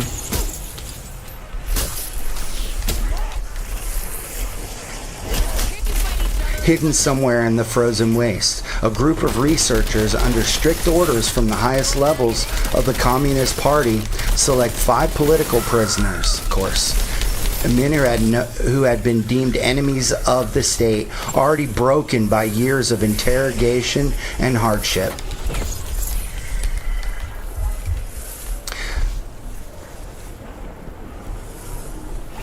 These 5 are herded into a sealed underground chamber equipped with everything needed to sustain life indefinitely. Beds, a toilet, basic food supplies, and most importantly, a specially formulated stimulant gas that the scientists had spent years perfecting. The gas was designed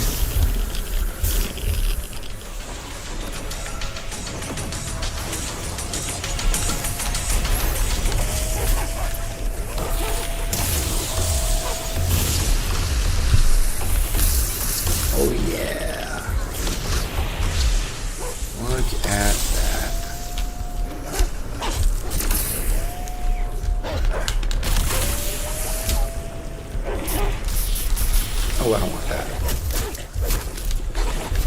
Shit.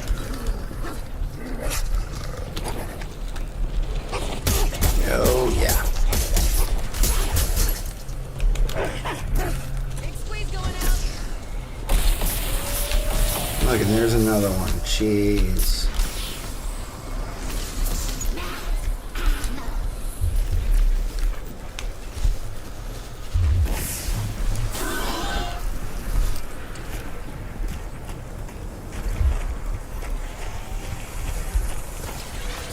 So the gas was designed to eliminate the need for sleep entirely, allowing the subjects to remain conscious and alert for weeks, even months, without rest. The goal was simple on paper: create the ultimate soldier, one who never tires, never needs to close his eyes, a weapon that could outlast any enemy. The chamber door is welded shut from the outside. Microphones and cameras record every moment. At first, everything seems... Oh yeah, I can get pack 4.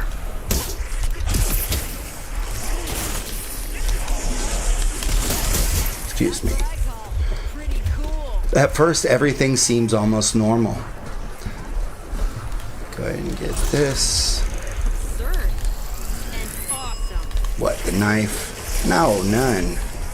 It's like when I put it on my main weapon, it doesn't do anything for me. Oh well. The prisoners are told they will be released if they stay awake for 30 full days.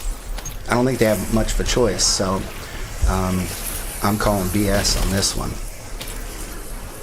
They laugh at the challenge, confident in their own endurance. Day 1 passes with complaints and demands to be let out.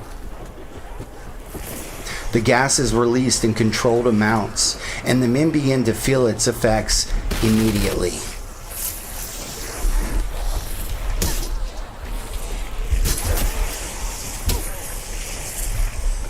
a strange clarity, a buzzing energy that makes their eyes stay wide open even as exhaustion should set in. By the end of day 1, they are already screaming for the gas to be turned off, pounding on the thick glass observation windows, begging the researchers to stop the experiment. Their voices echo through the speakers, raw and desperate. Day 2 and 3 bring more of the same. We got there, yeah. But the screams grow hoarser. The men claw at their own skin, drawing blood with their fingernails as if trying to peel away the invisible weight of forced wakefulness. The researchers note in their logs that the subjects are exhibiting early signs of paranoia, whispering to each other in the corners of the chamber about being watched, about the gas being poison meant to drive them mad. Food is delivered through a small hatch, but the men barely touch it. Their eyes are bloodshot, their movements jerky and frantic. By day 5, the screaming has stopped entirely.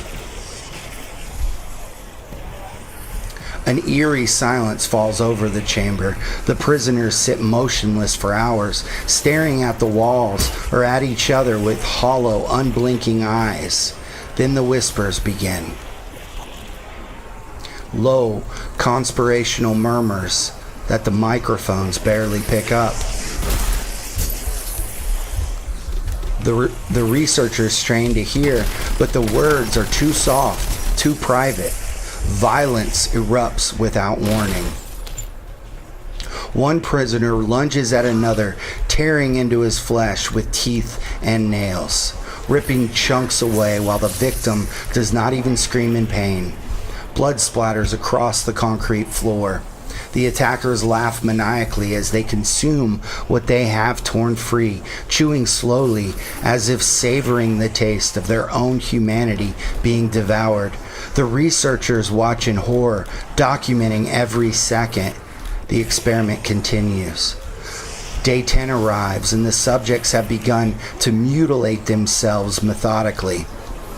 They use whatever sharp objects they can fashion from the sparse furnishings to carve into their own bodies, removing pieces of skin and muscle while still active. One man sits in the corner sewing his own eyelids open with a needle and thread he somehow smuggled in or created from his clothing, we don't know. His eyes remain wide and staring, never closing, never blinking, even as tears of blood run down his cheeks. The others join in, turning the chamber into a slaughterhouse of self-inflicted agony. They speak in voices that no longer sound human, rasping, wet, broken things that discuss plans to escape, to kill the researchers, to spread whatever they have become to the outside world. By day 15, one subject screams continuously for 36 hours straight until his vocal cords finally rupture, and he collapses in a pool of his own fluids. The others do not help him. Instead, they begin removing organs from the fallen man's body while he is still conscious, holding up pieces and showing them to the cameras as if presenting evidence of their transformation. The researchers' logs grow frantic. They debate shutting down the experiment, but the orders from above demand that they continue. The gas keeps flowing.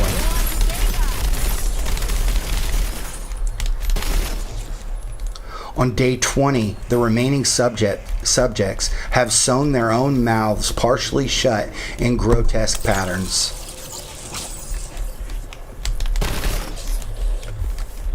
Yet they still manage to speak in those chilling, undistorted voices. They claim they are no longer prisoners. They claim they have transcended humanity.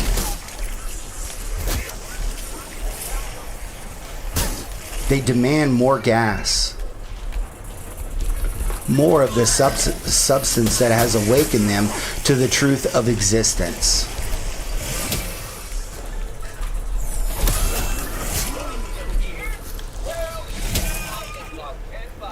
The final days are a blur of cannibalism, self-mutilation, and whispered promises of revenge.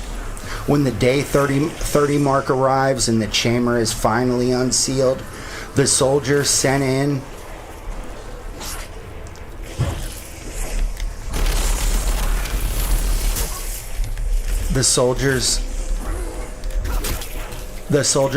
to retrieve the subjects are met with a scene that defies every law of nature and sanity. What am I doing here? Oh, electric trap. Yeah, I better get on that.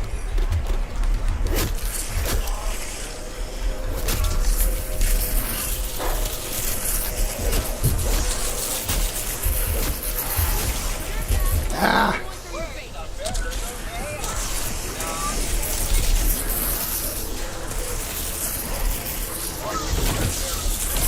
Body parts are arranged in ritualistic patterns. The survivors, if they can be called that, lunge forward with impossible speed and strength, tearing into the rescue team. One of them, his face a mask of stitched flesh and missing eyes, looks straight into the camera and whispers the words that have haunted readers for years. We are no longer human. Oh, I guess that was it. Well, lost one, but that's okay.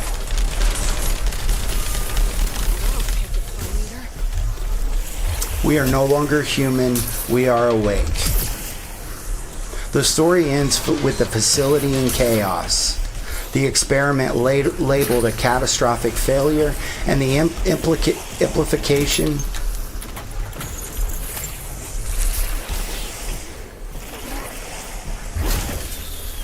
that whatever was created inside that chamber still walks among us in some form, forever denied the mercy of sleep.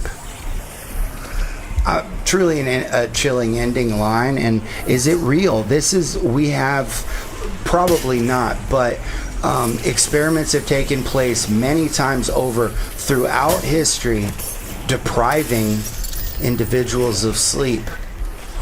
30 days, I can't say that. But this is something that has happened many, many times.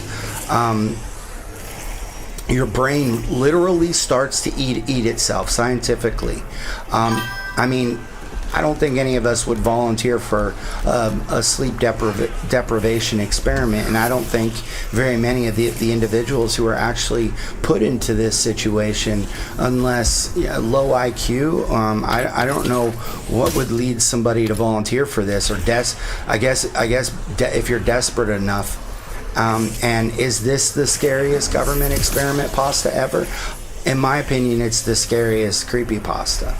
The scariest idea.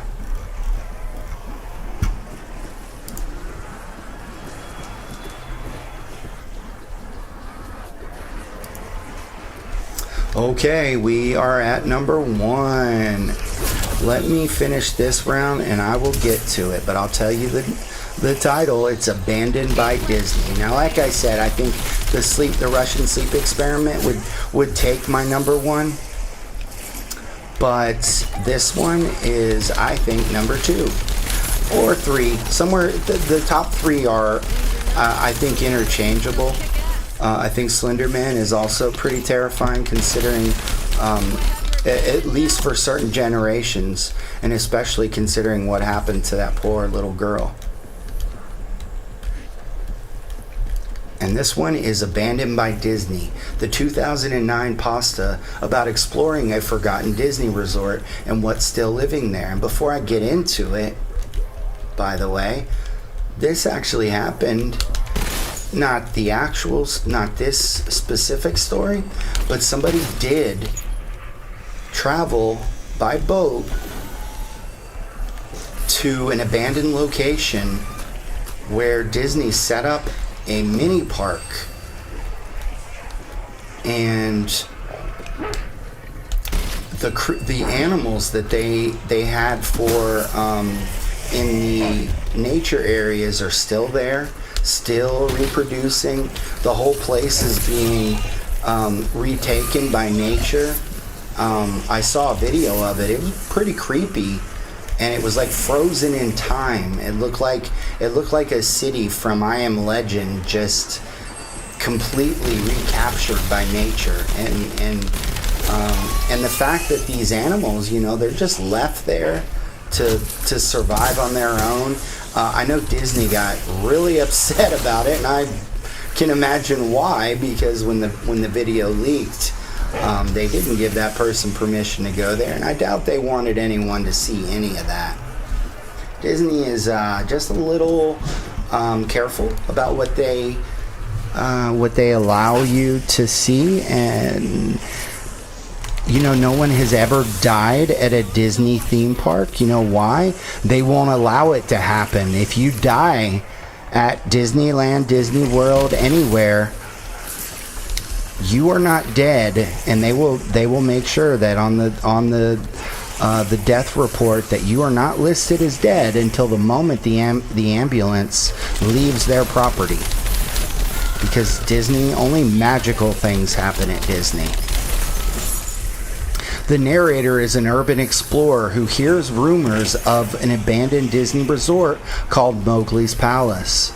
Built in the 1980s on a remote island and shut down after only a few years due to financial issues and mysterious accidents. He charters a boat and hikes through overgrown jungle paths until he finds the crumbling remains of the once magical park. At first, it seems like typical urbex gold, faded murals of Disney characters, rusted ride vehicles, bye baby, love you, rusted ride vehicles, and empty gift shops filled with moldy merchandise. But as he ventures deeper, small details begin to feel wrong. The animatronic figures appear to have been moved since the last known visit. A Mickey Mouse statue is found facing the opposite direction from where it was documented years earlier. The real horror begins when he enters the main hotel building. The hallways are lined with abandoned cast member costumes hanging on racks, but some of the costumes look recently worn. Footprints in the dust lead into rooms that should have been sealed for decades. He finds a maintenance logbook filled with entries written long after the park closed. Entries describing strange noises, missing supplies, and the feeling of being watched by something wearing a mascot head. The deepest levels of the resort contain a hidden area never shown to the public. A series of rooms where the Disney characters were stored and repaired. Inside one of the largest storing rooms, he discovers a single mascot costume that doesn't match any official Disney character. It is a grotesque hybrid of several animals crudely stitched together, with a head that seems to move on its own when he isn't looking directly at it. As night falls, the park comes alive. The narrator hears footsteps echoing through the empty corridors, childish laughter mixed with something far more guttural. The costumes on the racks begin to shift and sway as if something invisible is trying to wear them. The final confrontation occurs in the deepest basement level, where he finds the original blueprints for the result, plans that include a ritualistic chamber beneath the castle attraction. The last entry in the logbook is written in a shaky hand. It's not Disney anymore, it's hungry. The story ends with the narrator realizing he is no longer alone in the darkness, and the thing wearing the stolen mascot head is standing right behind him, whispering in a voice that sounds like distorted theme park music. My verdict Verdict: abandoned by Disney takes the familiar comfort of childhood nostalgia and twists it into something ancient and predatory that has been waiting patiently in the ruins for new visitors to arrive. Urbex horror at its finest. And I grew up 1 hour from Orlando, so definitely one that hits home. And that's it. We made it through the hours of internet creepypasta.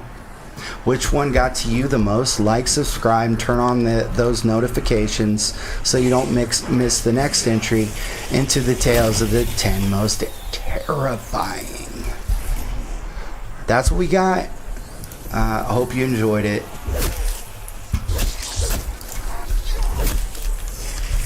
And I am past the halfway mark, thankfully. I do want to try to get around 20,000 in salvage for this challenge. I did have I think like 10,000 left over last time, and I was one bullet away from getting it. It still haunts me. That's haunting to me.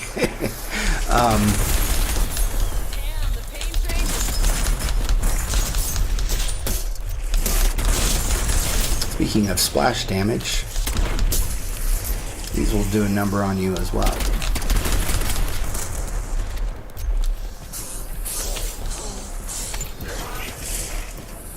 So yeah, about 20,000, and I am not quite there.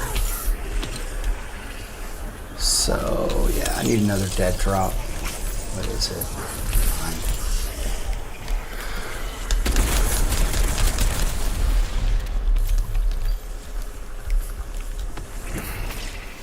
Ugh, tough as a $2 steak.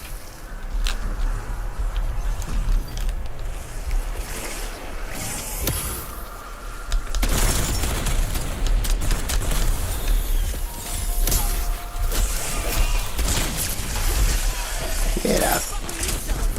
Get out of my way. Wait, I already have enough for... Oh, it's right. I gotta save up some money for the knife, so that's good. No, gotta get this thing. Move. There. Hope I got it. Yeah. Alright, let's get some ammo. Cuts that in half.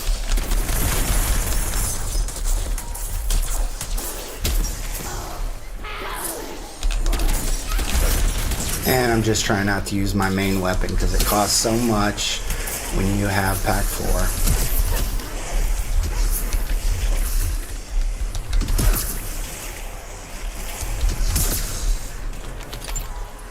I will if I'm in a pinch, but kind of retired now.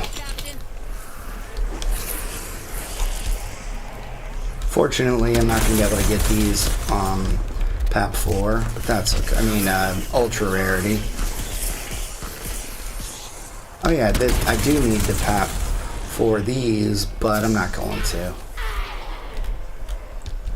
Depending. I mean, if I have enough left over, I would, but you know, I'm not gonna go out of my way to do it.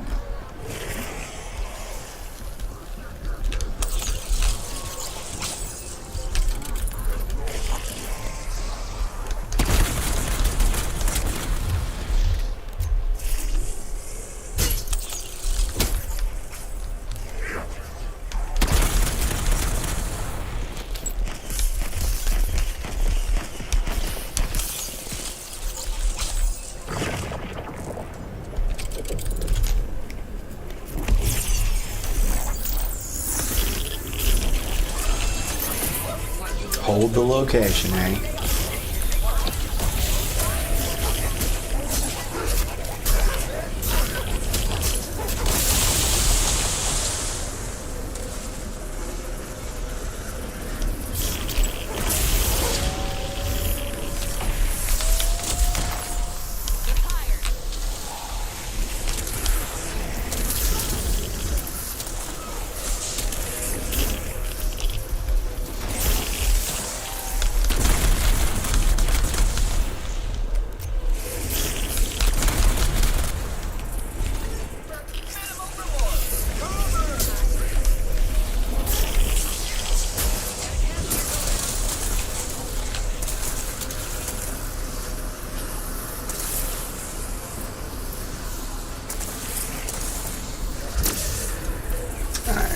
need to hold out for a few seconds. Perfect proc.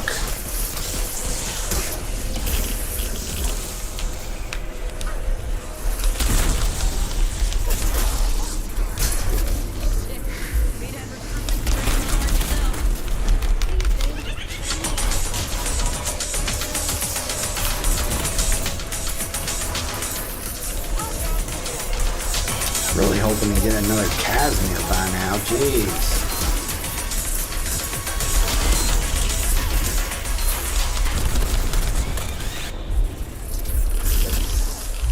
Alright, last one.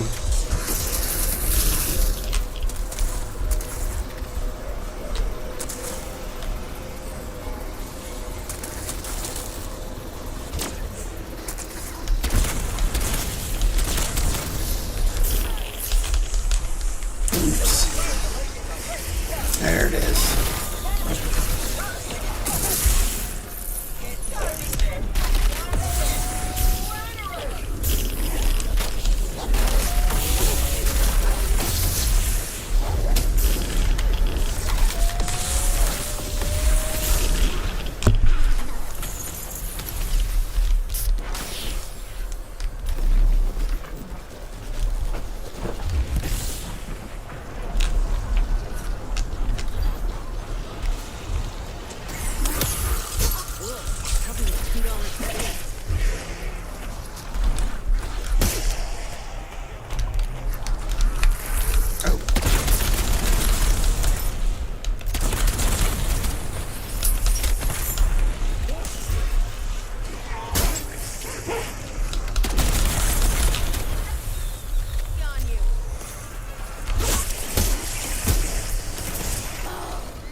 And we will definitely be playing some more Blackout later. I'm also going to play a little bit of casual on Haven's Hollow because I want to work on getting those Easter eggs unlocked.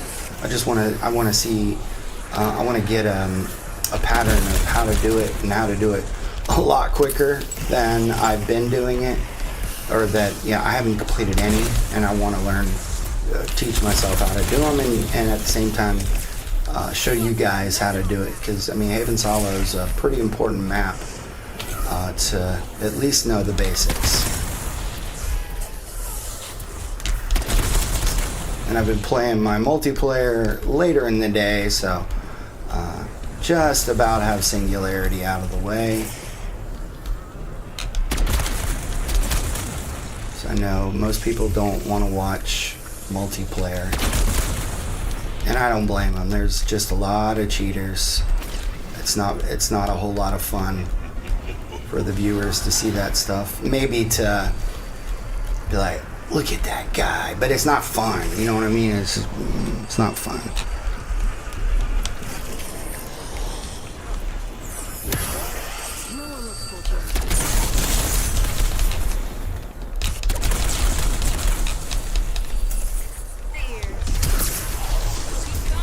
Uh-oh.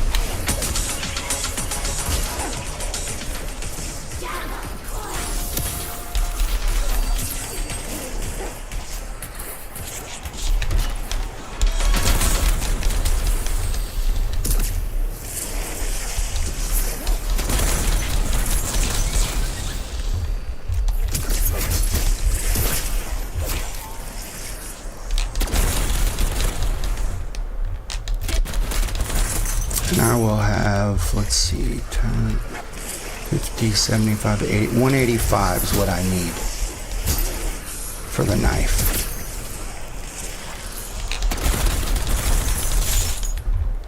Honestly, 85. I'll say 180. I'll say 185.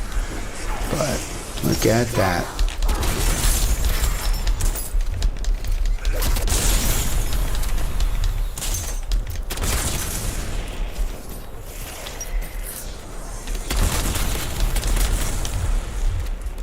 I don't know. I might start at 85. And that way I have the option of getting PAP 4 on these, but at the same time it might put PAP 4 on here for me, so we'll see.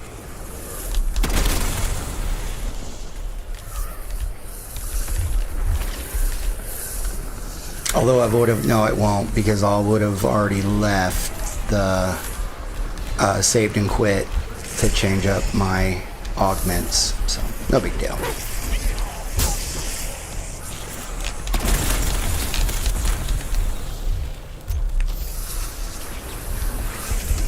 Maybe right at round 60, I'll get a Mr. Peaks. Probably not. I know at like 61, and I've gotten like a Mr. Peaks at 61 and like 62. So kind of oddly ironic. Come on, move. There's another. Did it to myself though. That splash damage is the... Oh no, it's PAP 3, okay.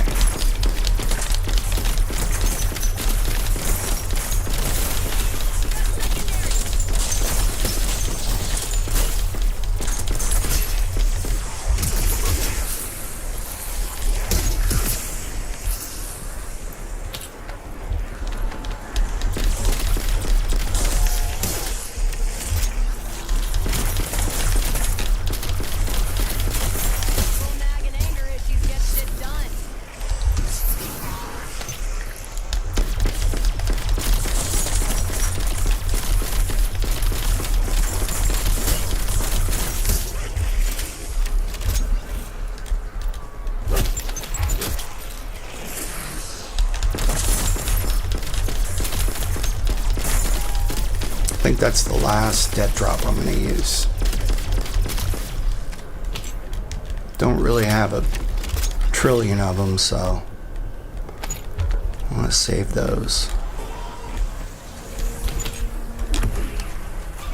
Wait, what? I don't have a war machine? Huh.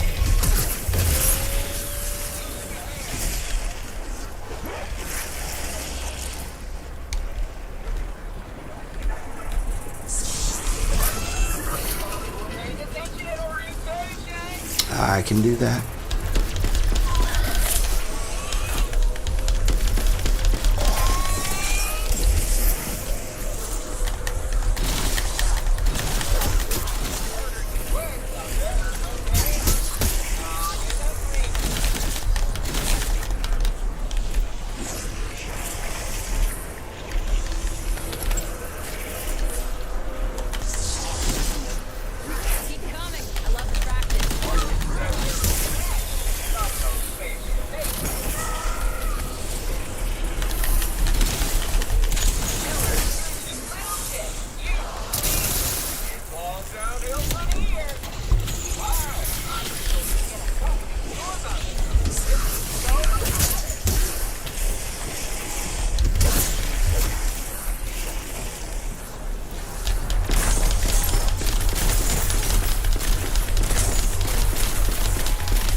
My wisp is probably going to kill most of them.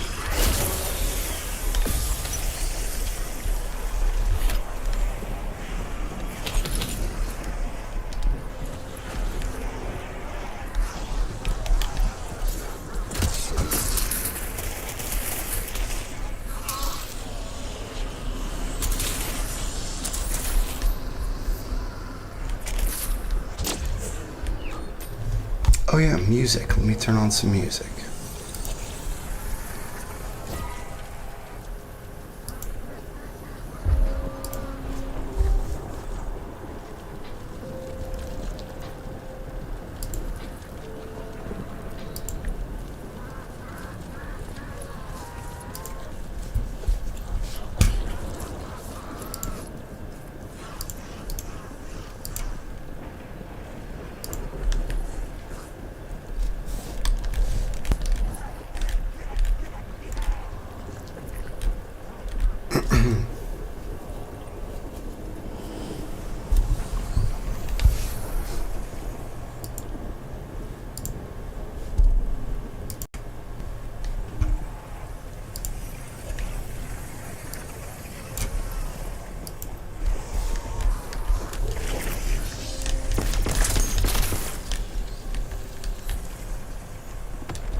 Make sure I get all these cysts done so they'll respawn. If you leave one undone, then you don't get any more.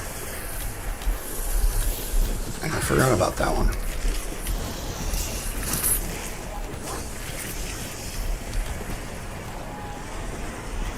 Also, might as well get some more of that.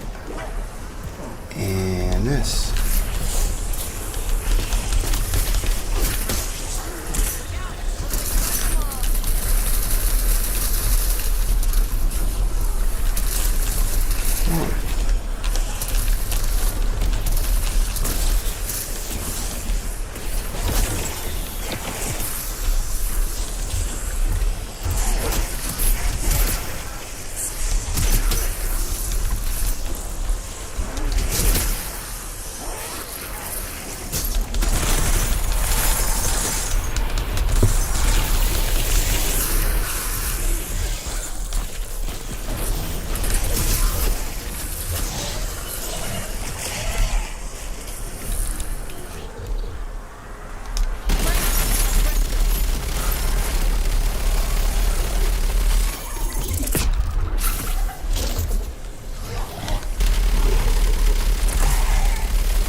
Well, I'll take the salvage though.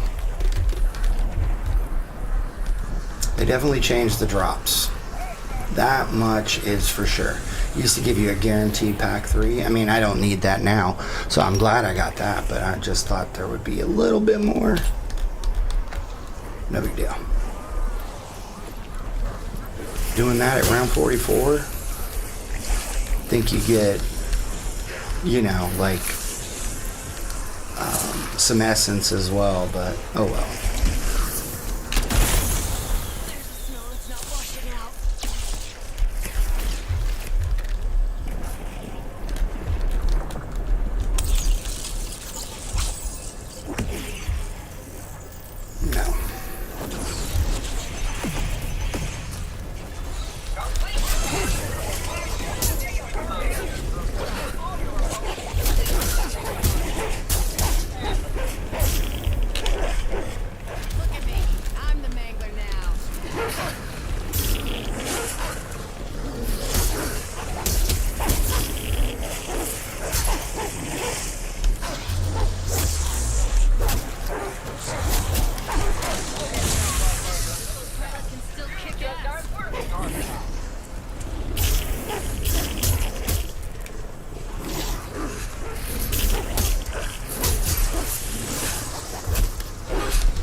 Get off.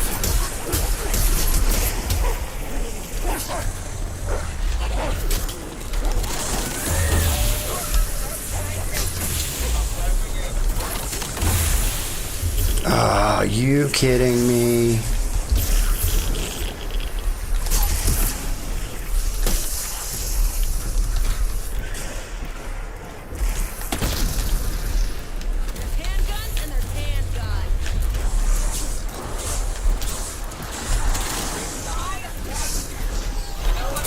And that's why I lost my war machine last time, because I just lost it again.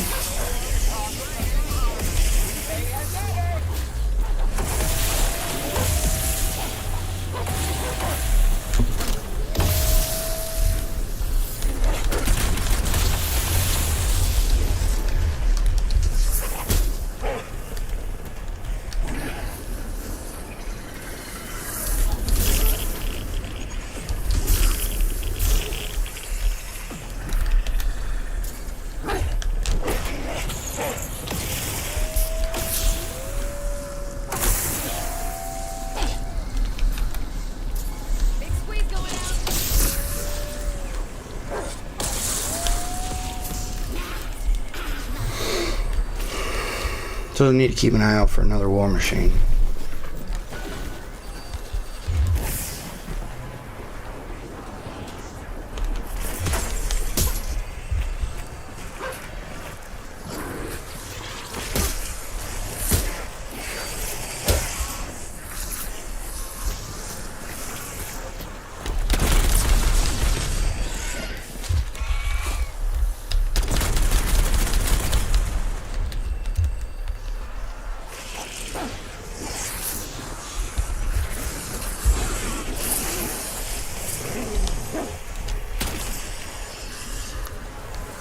think I may save and quit pretty soon to go change my augments.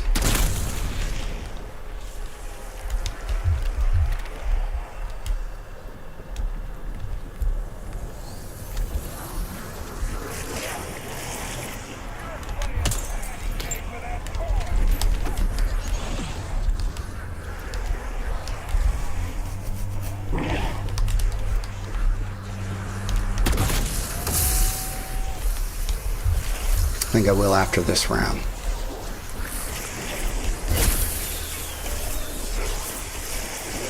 Or, no, because I do still have one more dying wish left. I guess I'll wait a little bit longer. Meathead recruitment's bringing the hard stuff. That makes here.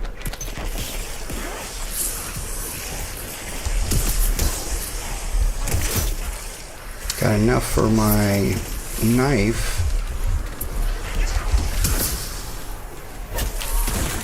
Or however I end up doing it.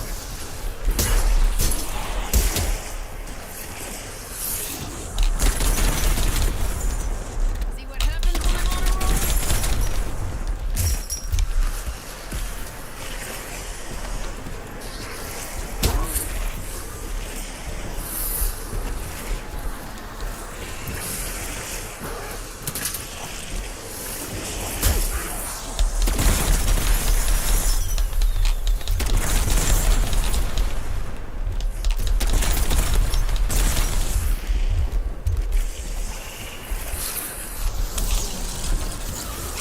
Yeah.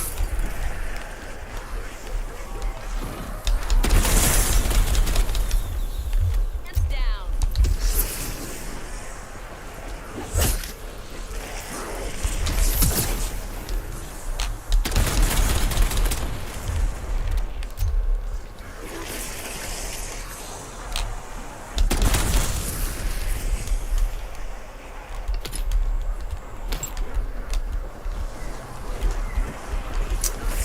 Can't wait to go see Backrooms. So, yeah, I really didn't like what I was reading about claims that Kane Parsons didn't actually direct Backrooms. And I was glad Mark Duplass was stood up for him.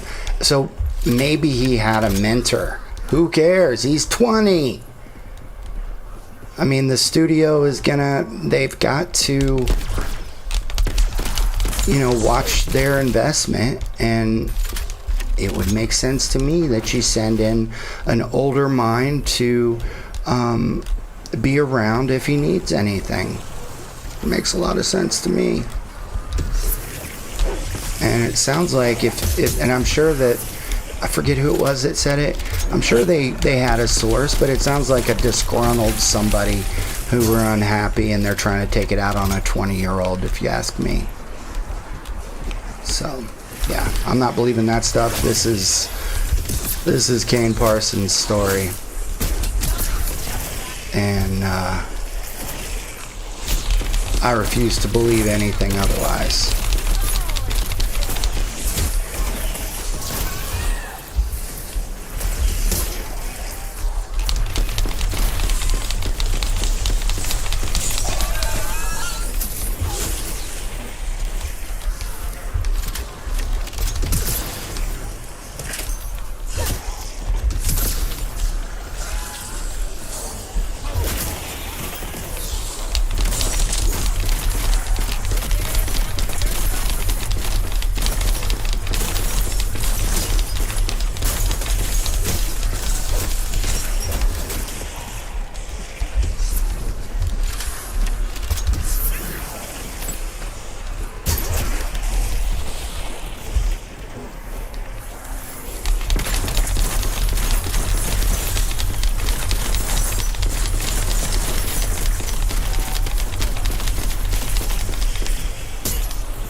And they're saying it could be the biggest opening weekend for A24 ever.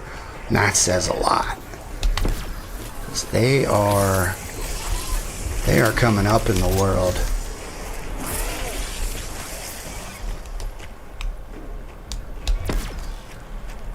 When they put out a movie, I mean, there has only been like maybe 1 or 2 examples where I did not absolutely have a blast at the theater. So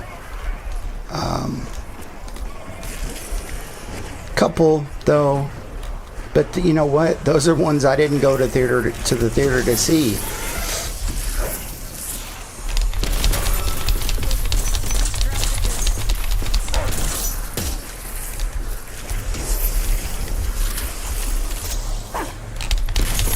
As far as the ones I went to see, never have they made a movie that I did not enjoy.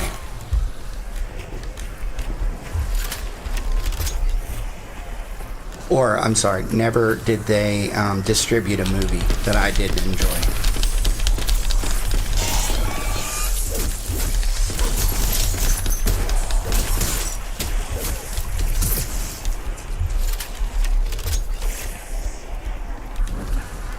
Not going to be able to do that pretty soon. I have to be more careful. More standing around and stuff.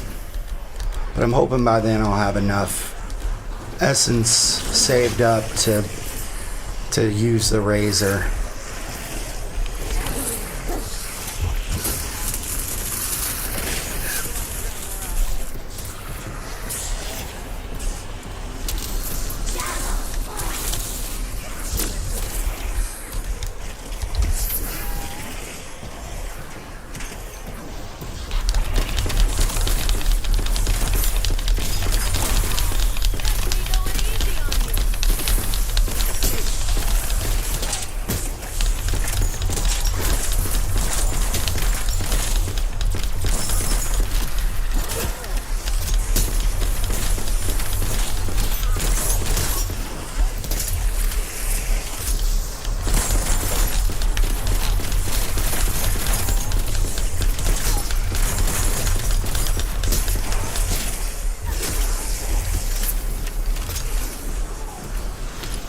And what, 2 more rounds where I can actually stand and shoot, and then it's gonna have to be sprinting from there.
more fun than being in the cockpit.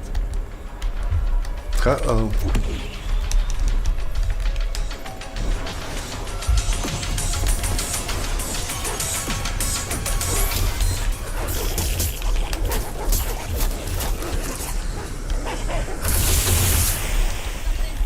Yeah.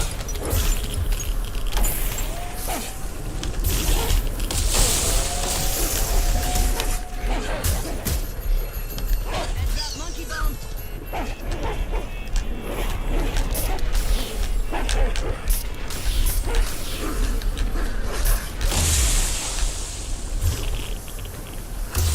21,000. Wow. That's perfect.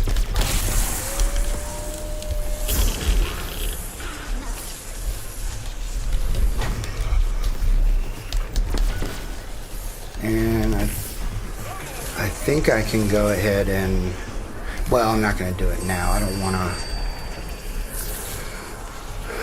want to waste the money to reload until it becomes a problem. So I won't pack 4 of these yet, but I think I'm going to go ahead and do that.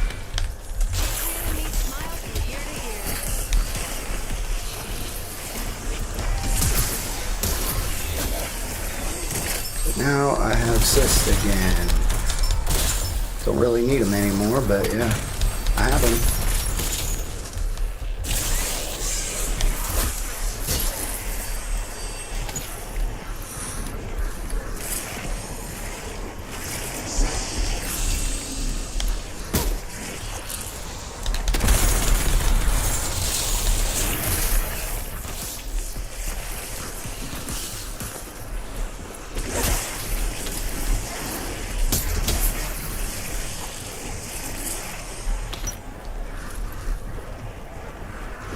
Not a big deal at all that I don't have a war machine now.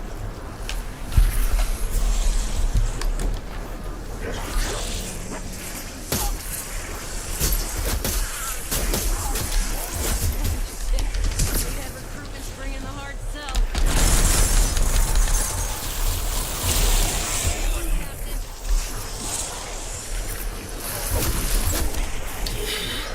Careful.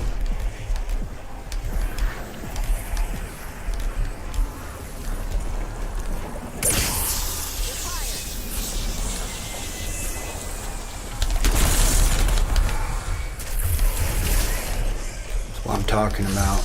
This is the round. The make or break round. Well, no, I mean this is the round when the make or break starts. Can't be careless anymore.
Die.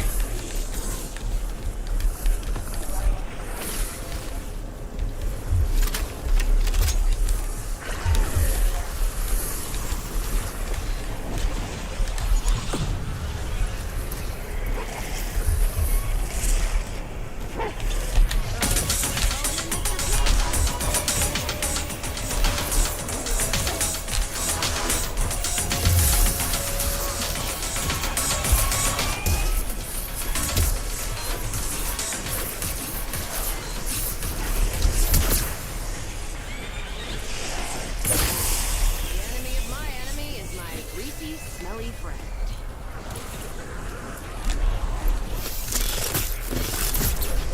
Can't you fight each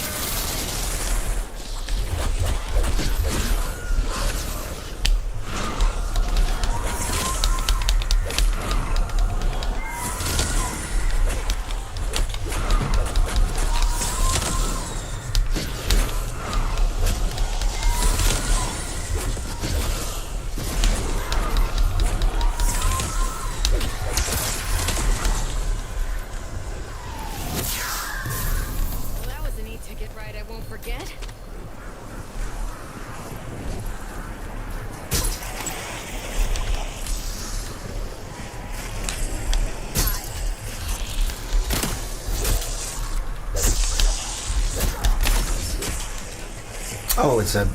it's a lock shot. What the heck? Why isn't it locking on?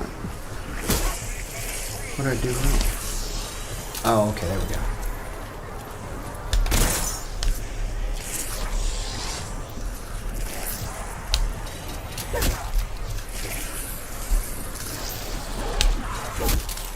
It's not working right. It must be because I'm getting flinched. No, it is not working right. G-Lock's got nothing on that.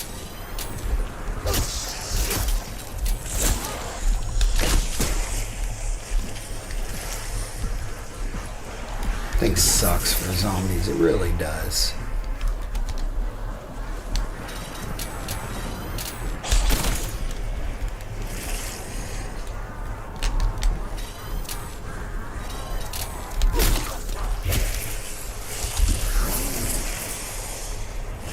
I think they gave it extra ammo, but it still sucks.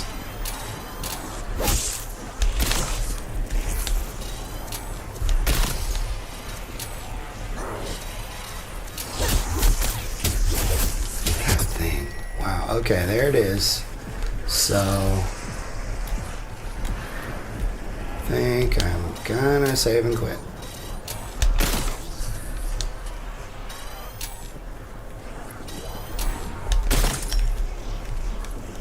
Just because that stupid lock shot. What a waste. It's okay in multiplayer.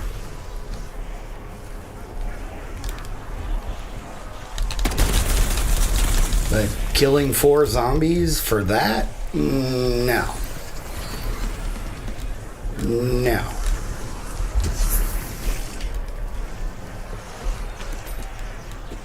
I mean, maybe early rounds. I don't know what it's. And it's the intention is there.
Next time I do this, I'm gonna use a cheer.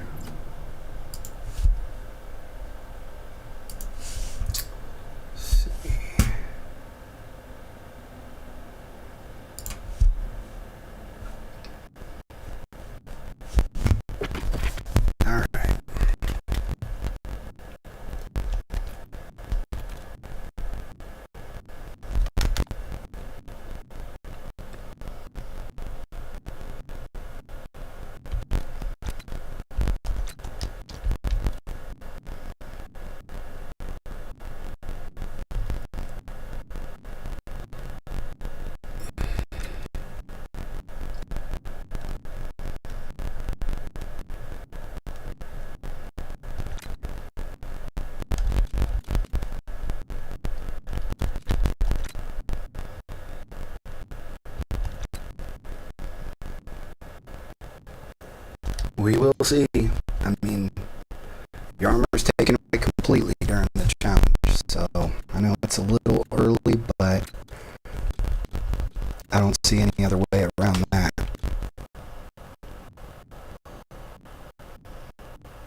No, I think I will wait to do that. I may save and quit one more time. So.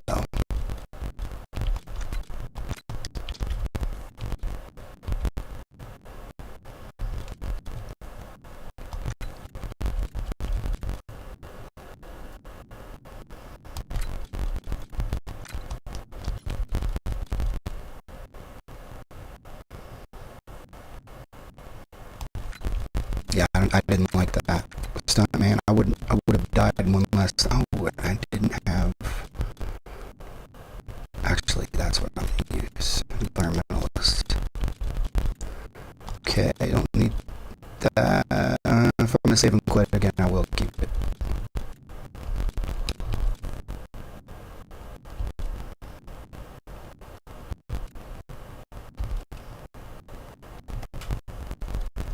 And everything else looks good.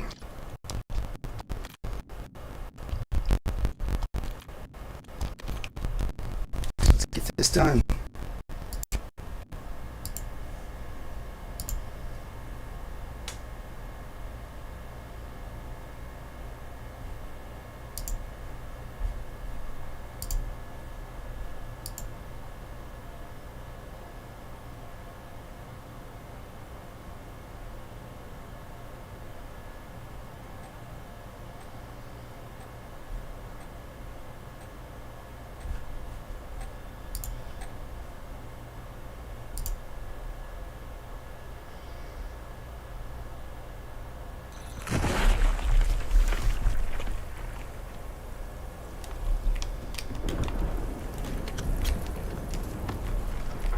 I do think it is right around time where I need to start using that.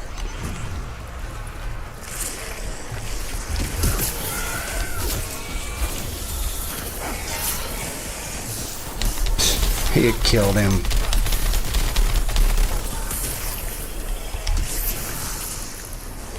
Thank you, Imperial Peach.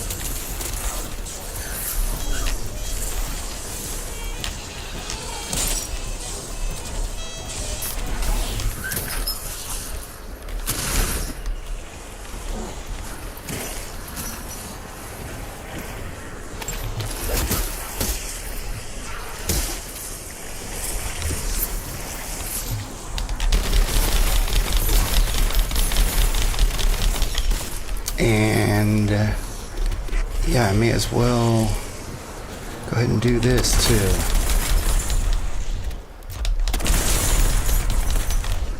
Get some of this armor, some of this ammo used up.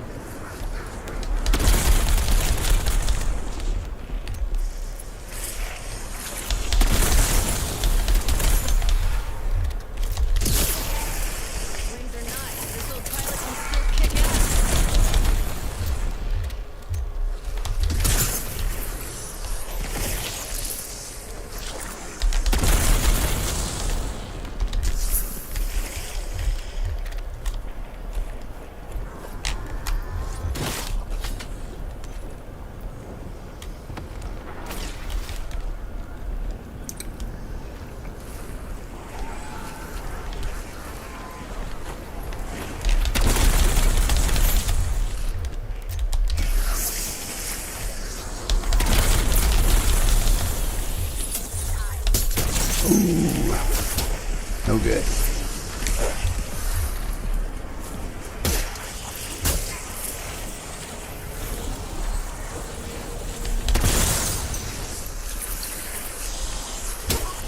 Keep coming. I love attractive.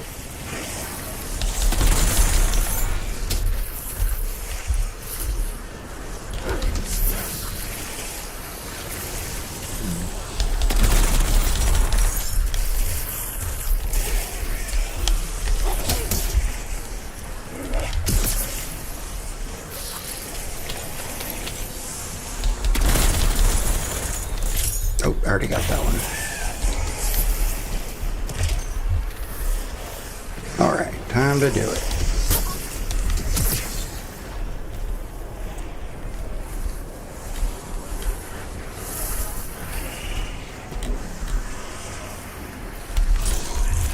It's a certified pain delivery. I bet you it put it on my knife. Nope. Okay. Sorry, Wonder Weapon.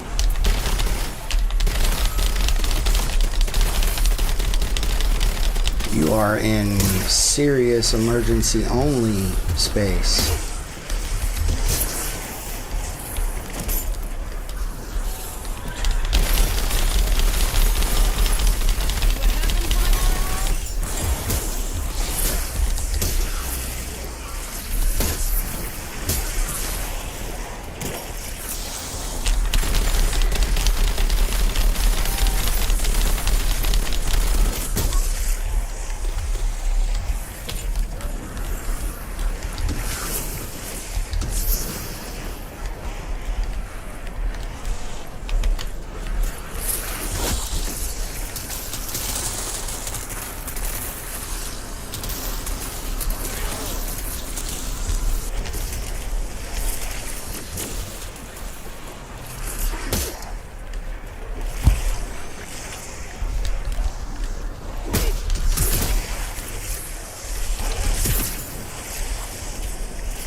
That's what I call pretty cool.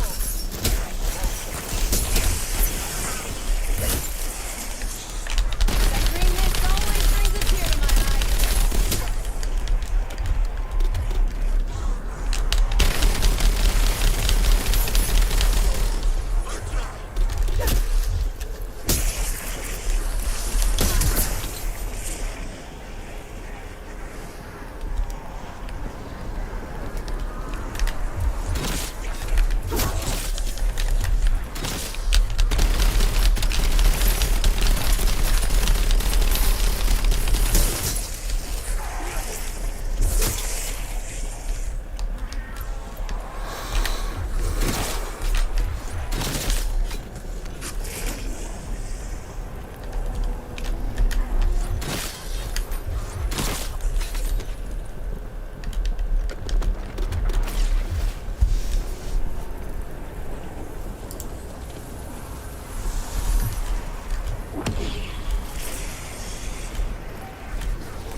If it's a hold the location, you can go somewhere else.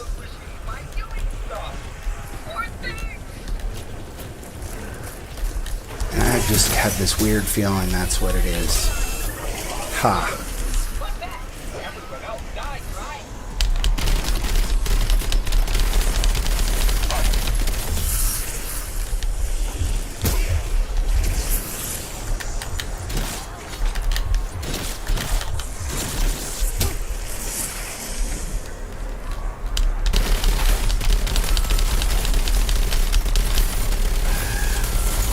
Never underestimate a pissed off airport captain.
we're gonna waste any more bullets on him.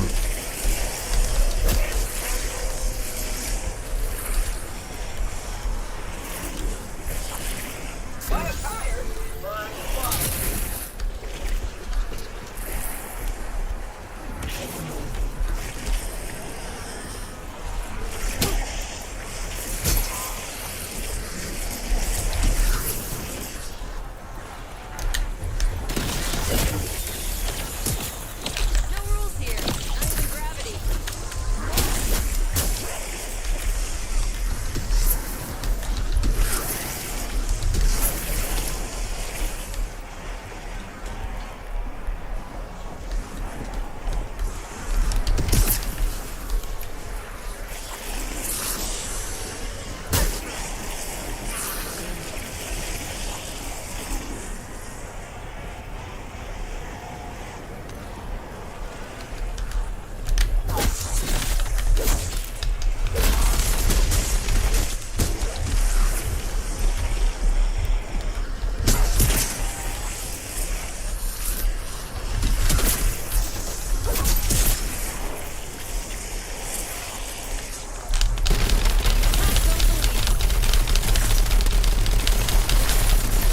Full mad and anger as you get shit done.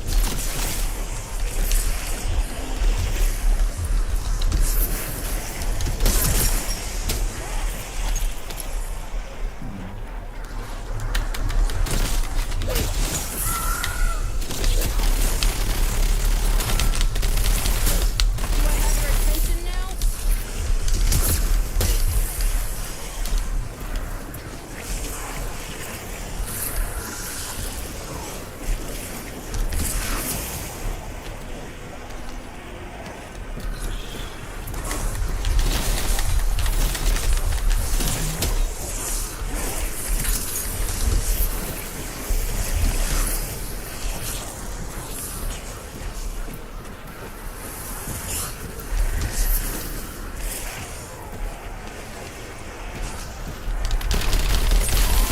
They know what's good for 'em.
Oh yeah, I started watching Spider Noir. That was good. That was good. I like the period sets. I think it's interesting, but they don't like specifically name the year, and I think that's important. It could be 2026 there, you know, and that's just their world. And yeah, I really enjoyed it. I only watched the first episode with my son, but looking forward to watching the rest. I like how Nicolas Cage isn't playing an invulnerable type Spider-Man. Very vulnerable.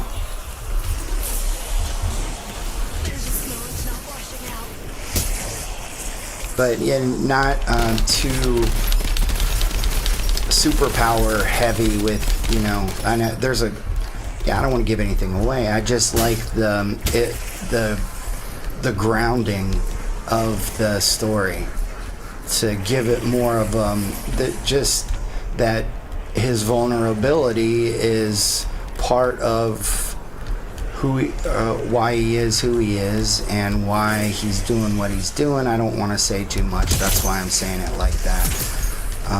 Because you guys definitely need to check that out if you can stomach superhero type shows. Yeah, Nick, just impeccable acting. So that even people that aren't big superhero fans can appreciate that. And there's not a ton of really, really good TV shows right now, so this can hold you over until we get House of the Dragon in a few weeks. So the whole series is released right now, so of Spider Noir on Amazon Prime.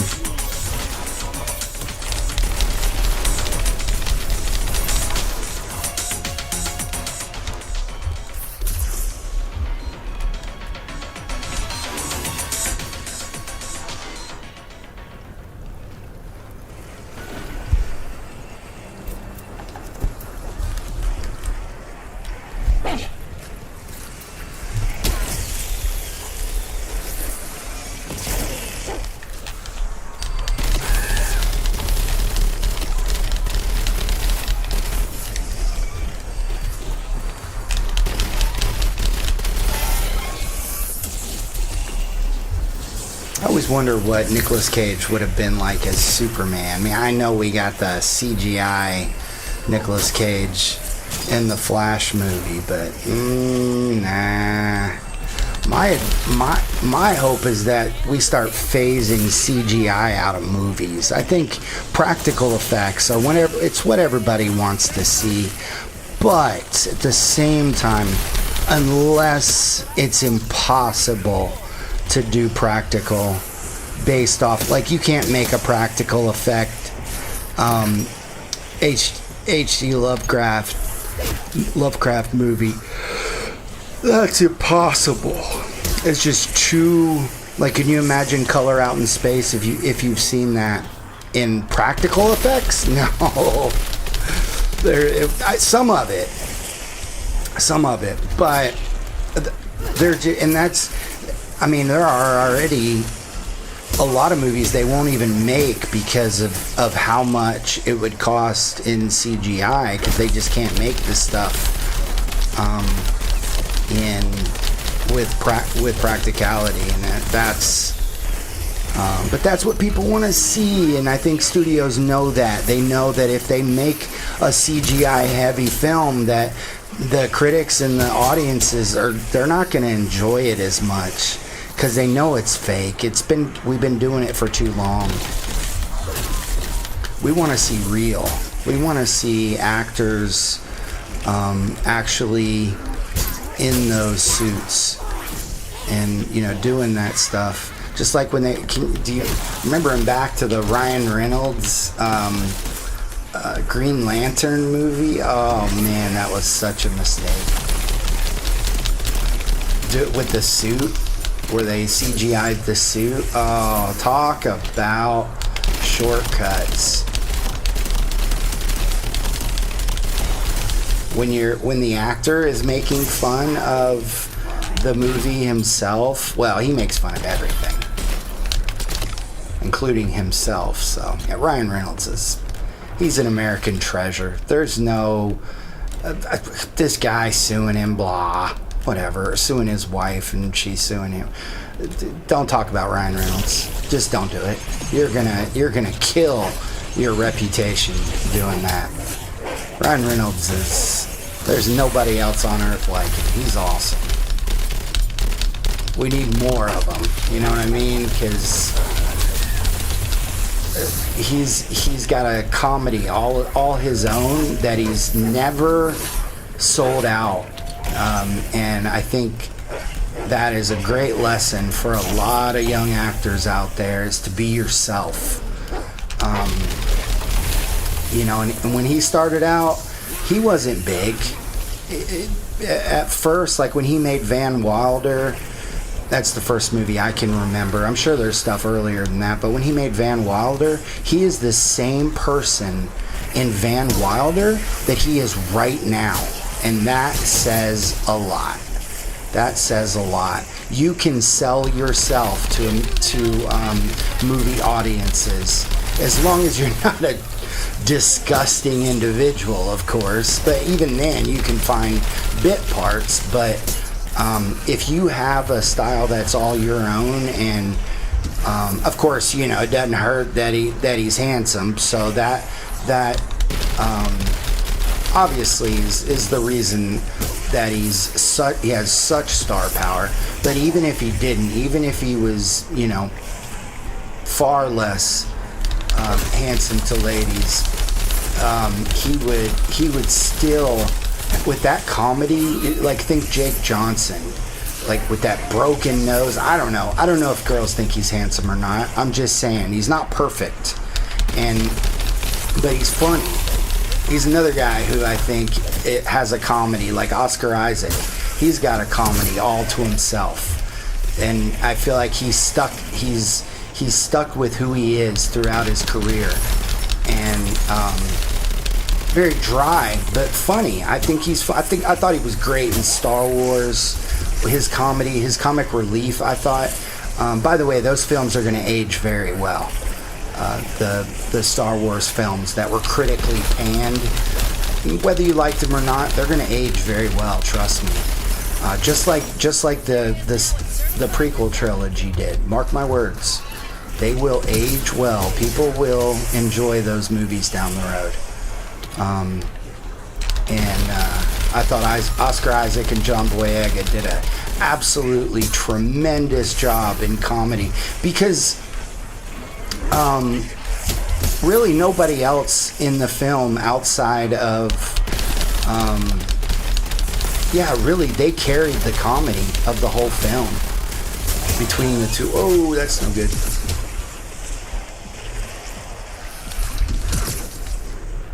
Without them, there is no comic relief, and you have to have comic relief with did I kill that stupid thing yet? I already missed out on a monkey bomb.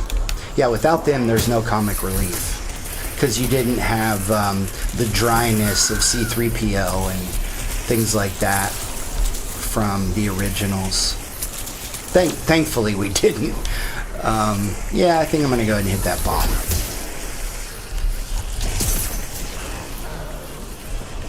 Okay, now it's time to hit this up. Give me the Wonder Weapon.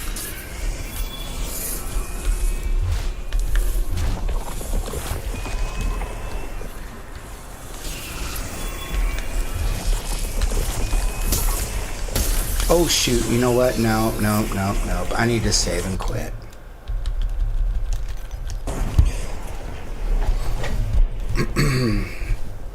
Don't want to be doing that yet. Hopefully I still have my field upgrade. Probably won't. But that's my own mistake. I can get both of them in the same round, so it's no big deal.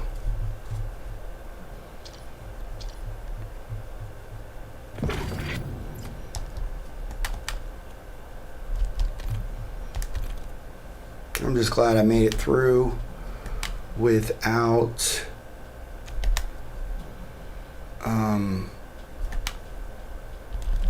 and change this one.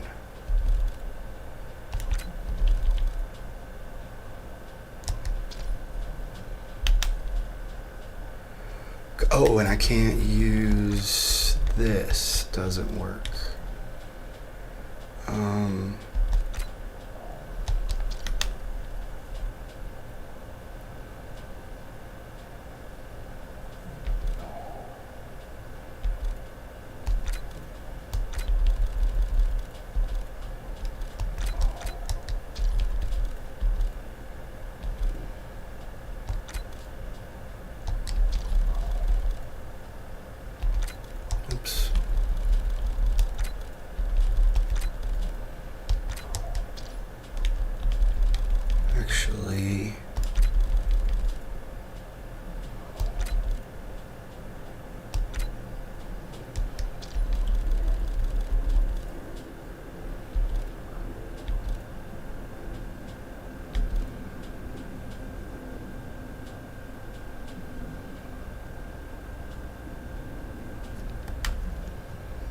think that's it. Fingers crossed.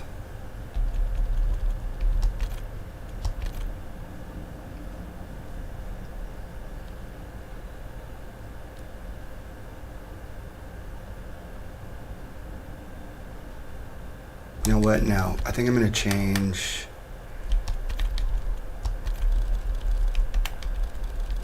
my Wisp T to heal.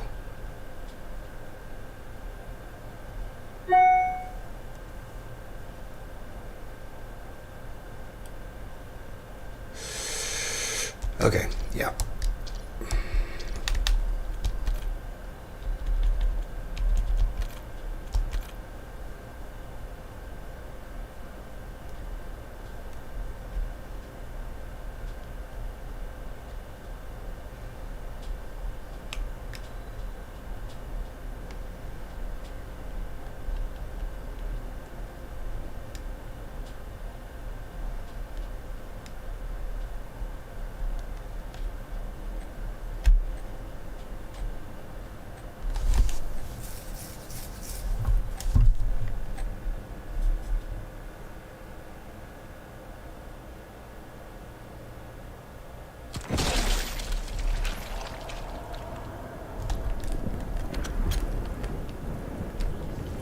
Oh, I do still have it. Nice. Just once. Give me the wonder weapon.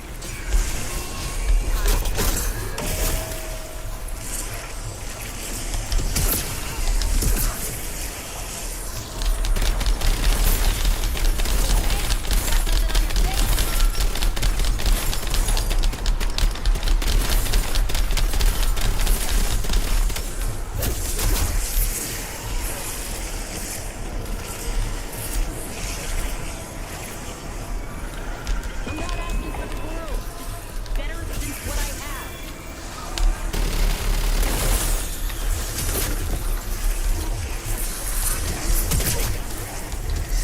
Gotta be careful. Good practice, though.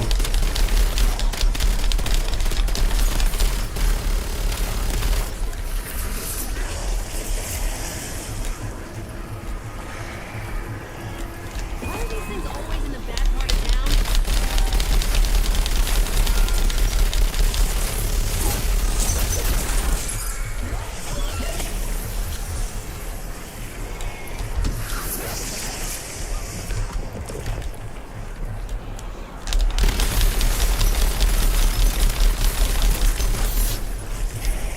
If I'm not mistaken, are there two mimics? Okay.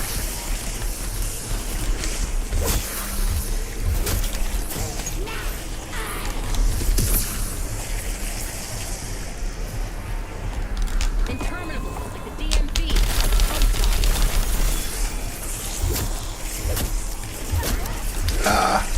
I couldn't even look at it. I'm just gonna have to wait on that, or I'm gonna miss it.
They'll stop spawning eventually, jeez.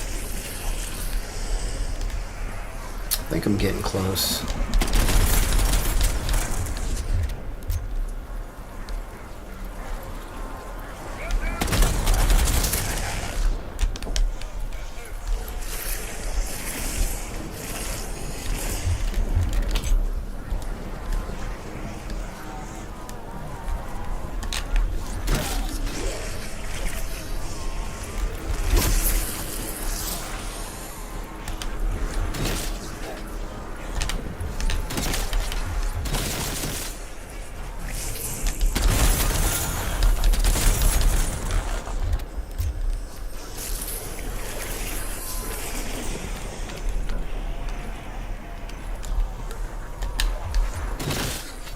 Alright, there we go.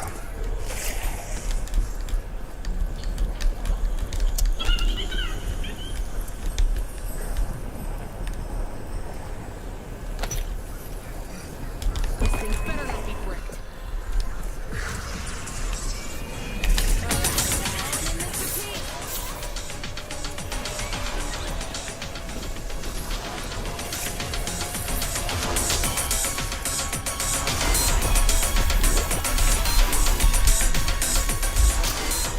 See if I can put him there.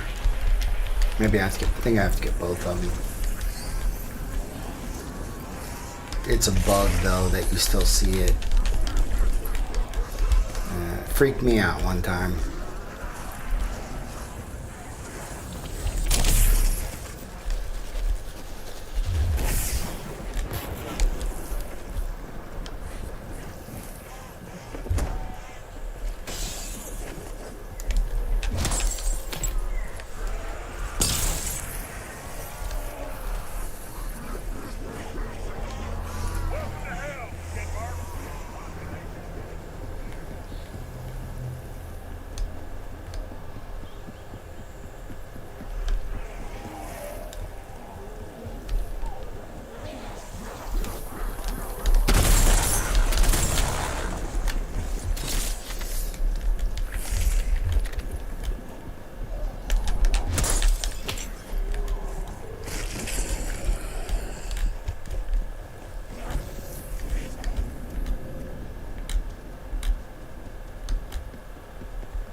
Okay.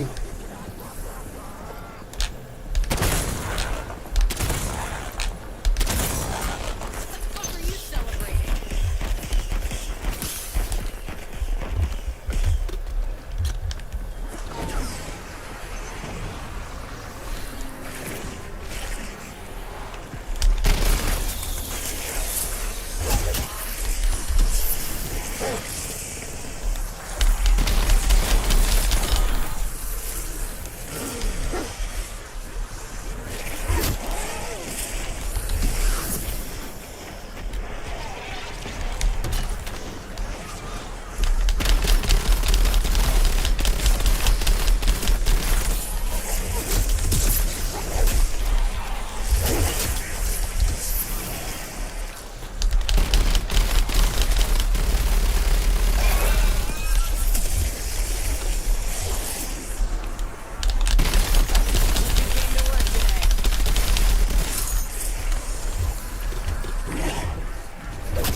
There we go.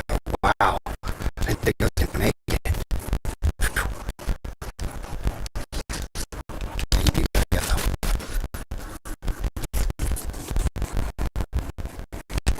Yeah, I don't care about them.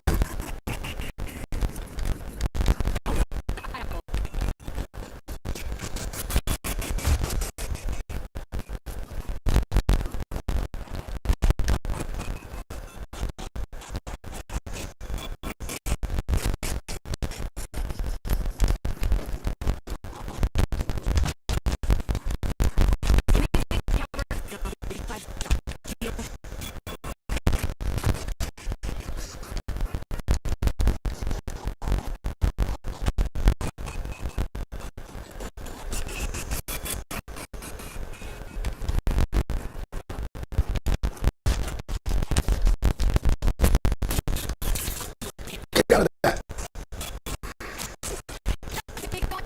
Okay. Just got real.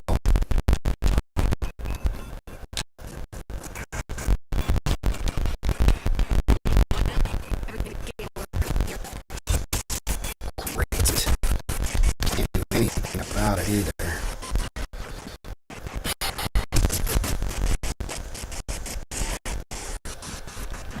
I can get that mimic out of here.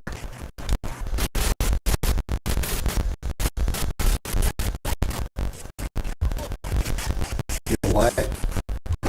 I'm gonna go to 61 anyway. Oh! That sucks. That could cost me this run. That stupid turn off and barrel peach next time.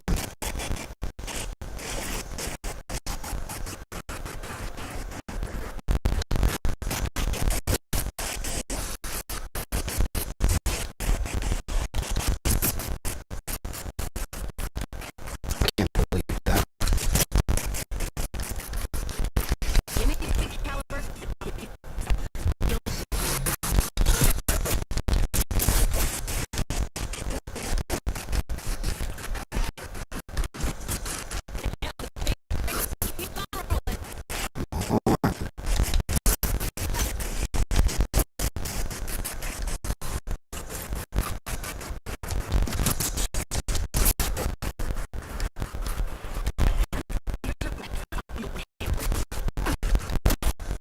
Oh, shoot.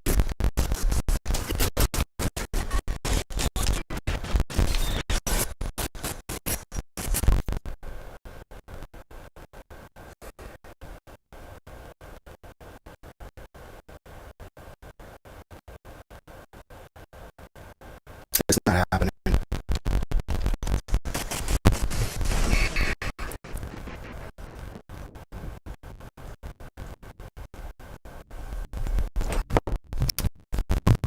Rather call it quits than prolong it. Let's place a blackout.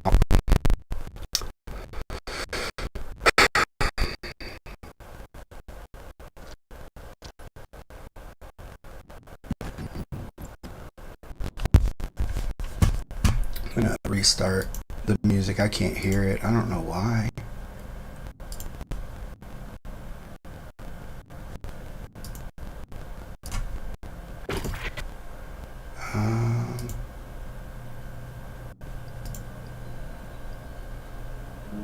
There we go.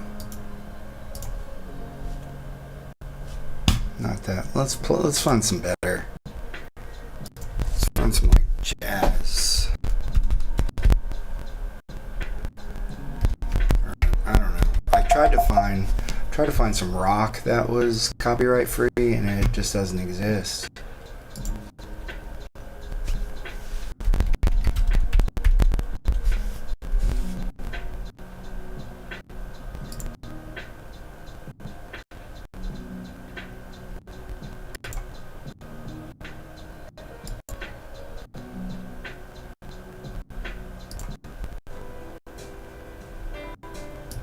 It's too easy listening. Let's try, hip hop.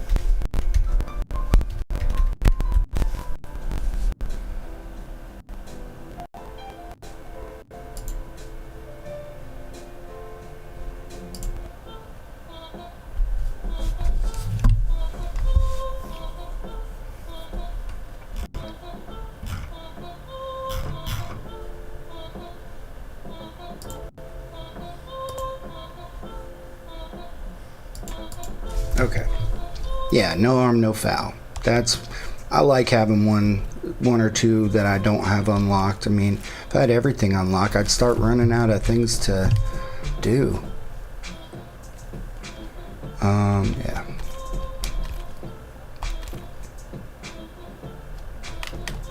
Let's go Modern Warfare 2 today. Well, which I did with the last one, but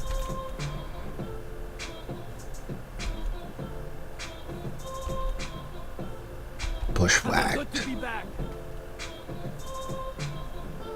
Nah, I'm not gonna start with that. Let's.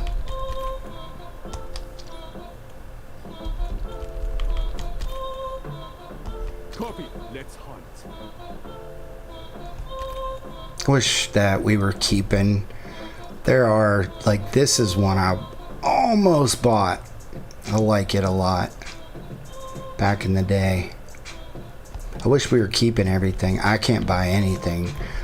You know, I'll still get some BO7 stuff, but I'm not going to buy anything that's... which I still don't know why they rub this in our face. Like, I want that. I want that. But you can't get it. This one's cool too.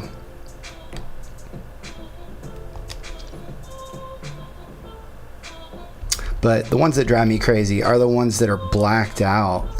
Well, not that one. I'm not really a big fan of that one.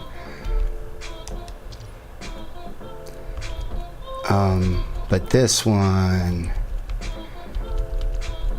this one,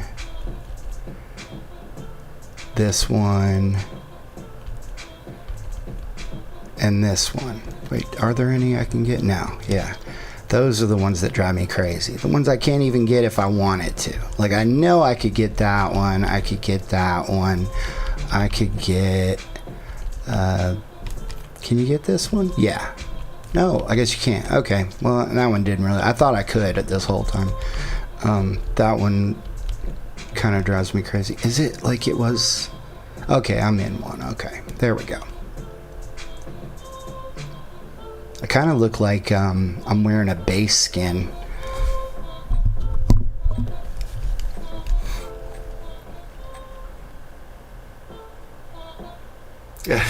Modern Warfare 4, rumored for Nintendo Switch 2. So I bought a Nintendo Switch 2 just because I thought we would be able to stream to it, and then... Nope.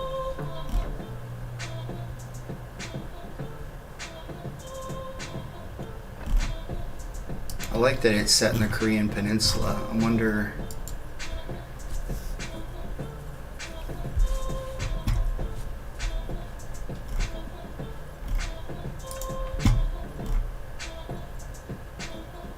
Wow. I told you guys about the disclosure day and how they were going to release footage that... Yeah, this sucks. Punk. Switching mags.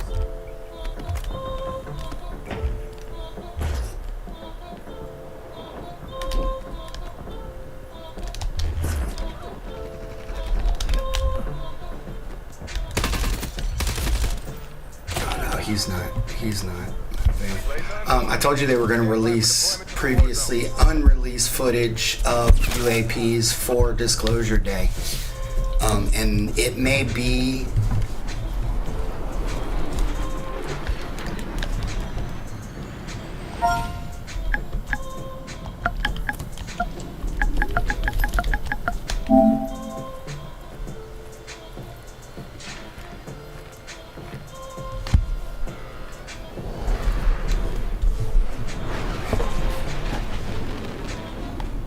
It may be the best footage that I've seen, although the one with the kind of looks like the dude spinning around in a circle, but it's not. It's not a guy. But I mean, we've got some overwhelming evidence for something going on, and it's annoying that we are just hearing about a lot of this stuff. We need to, it's like there are humans on Earth that know information about Earth, and they're keeping it from us that affects all of us. Not. That's great.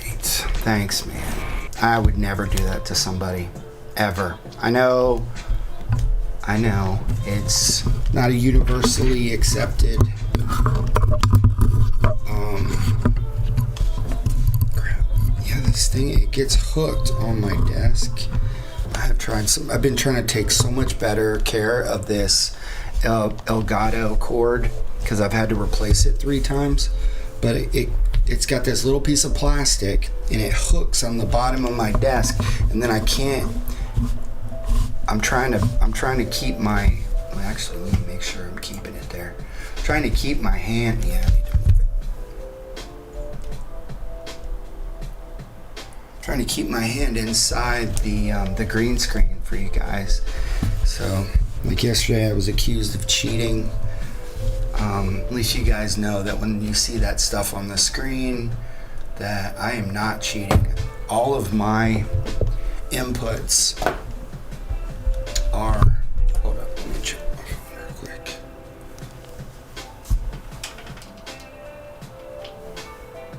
Thought I left it at the movie theater the other day because I took it out of my pocket to make sure it didn't slip out, because I lost my phone like that one time.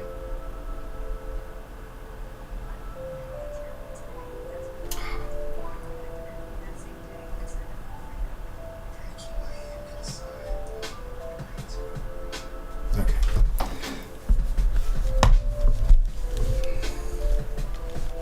Here we go. Let's go with somebody else. Yeah, that was a lot of people dropping there. It's not a typical thing to see so many people drop on my spot. I don't mind. I like it, but I like this one. But yeah, I thought and then this morning I was looking everywhere for my phone and couldn't find it. I thought I had laid it on. We go to like a movie tavern where it's Marcus Theaters, which, I mean, it's not new, been around for 100 years, but you know, a place like where you can order food and drinks. That's the important part for me. I can order a drink. I have a big tanker, and I get a, like, it's $15, and I get like, for, I mean, I'm talking a big thing of Blue Moon, like a stein full of it. It's awesome. But anyway, I had set my phone down on the little table that you have at your seat, and I thought I left it there, and so it wouldn't have been the first iPhone that I had lost in a movie theater. So I was like, oh no. But she found it. My wife found it. She's awesome like that. By the way, I need to get more gift cards. Are there? No. You know, honestly, the big one is not that bad. This one here, you get 2 of everything, and it's only 1,800. Like, you compare it to this one, where you get 1 of everything, and it's 1,100. So, you know, if you're serious about zombies, this isn't the worst purchase. I end up with so many of these, and so many. I just convert those. Timeouts are. I mean, I've got a ton of them, but other than that one and that one, which if you play a lot of group stuff, then that one's still good.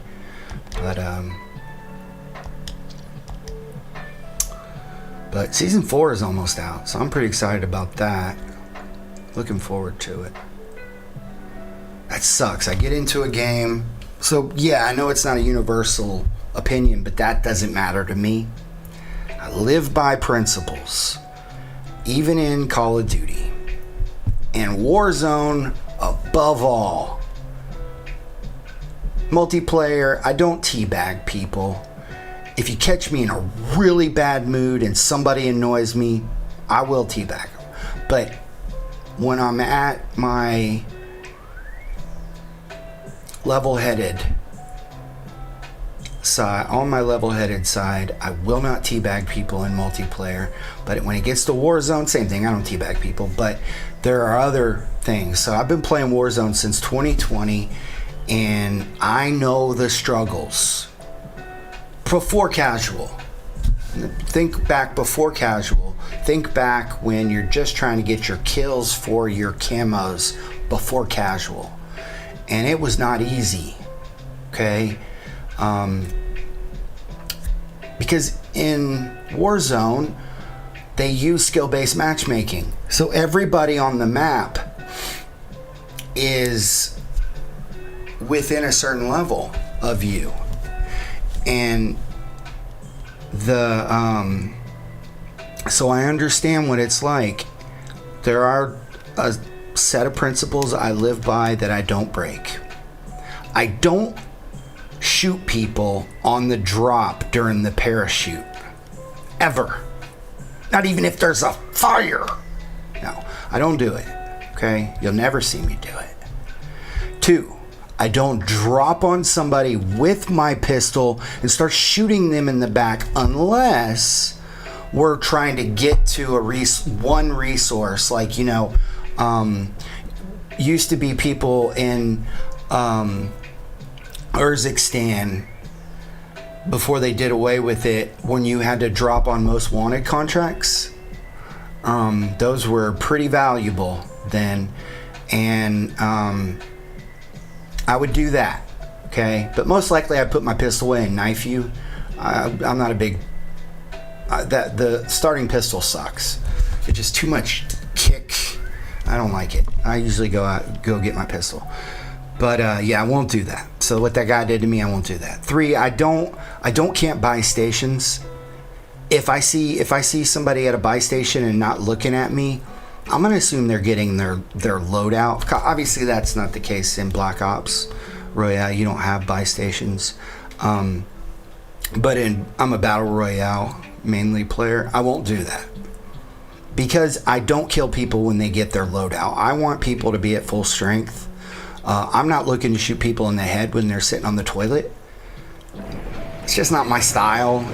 Even in war, even if it was cutthroat, I just wouldn't do that to somebody.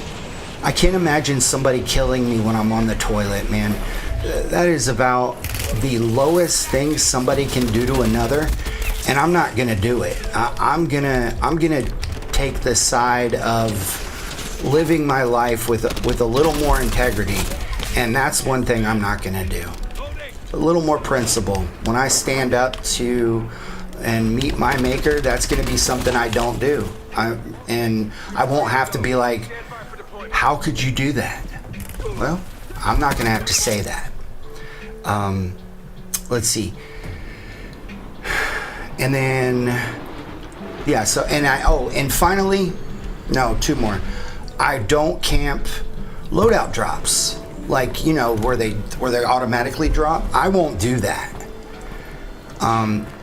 Now the buy station, the loadout drop, and when you're getting a loadout, I will do that in the final circle. Okay. And then finally, I won't run you down in a vehicle. You'll rarely see me in vehicles. It'll have to be a good reason. But if I'm out of ammo, I will. I mean, clearly, if I'm out of ammo, I know there was a recent stream where I did, but I was out of ammo. There was nothing I could do. I was in a vehicle. Guy was just actually, I got in a vehicle because I ran out of ammo, and he was just shooting like crazy at me, and I ran him over. Or no, that's not true. I was trying to get to an objective, and when I got there, a guy just started just shooting at me, and I was like, okay, I'm gonna shoot you then, and I did. But it wasn't like I put a lot of deep thought into it. It was just a reactionary thing where I was traveling there from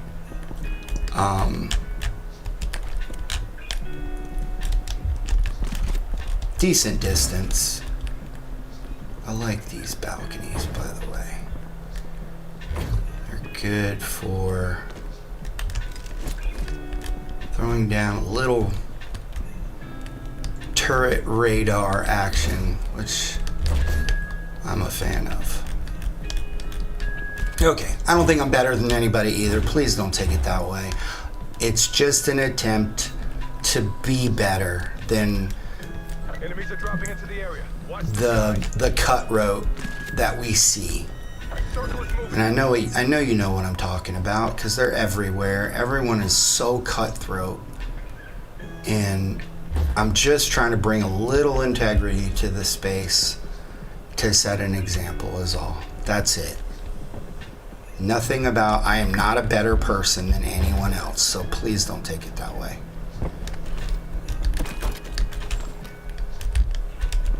And it helps me psychologically when I'm not cutthroat like that.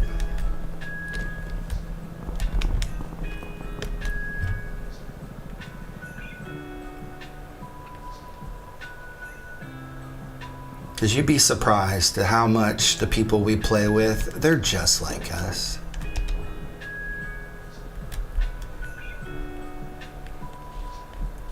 I'm gonna let that guy get loaded up. I think he just dropped in from being eliminated.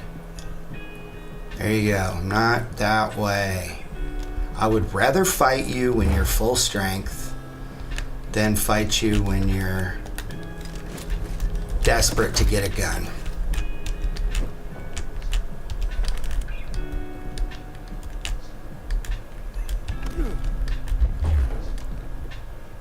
If you get me, hey, you got me, man. You got me. And that's okay.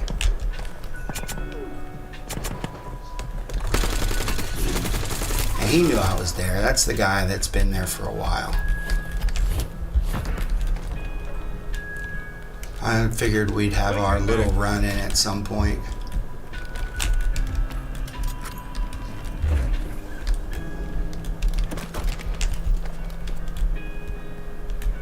HKD's ready for delivery. Yeah, baby. The only thing bad about HKDs is they don't last when you die. So you die and it's over, and it's not like they help. You have to have some intuition about when.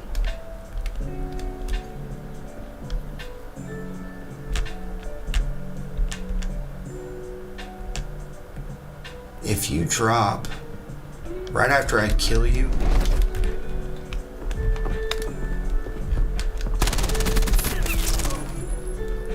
if you drop right on top of me right after I kill you, yes, I will kill you. Peeking back. Again.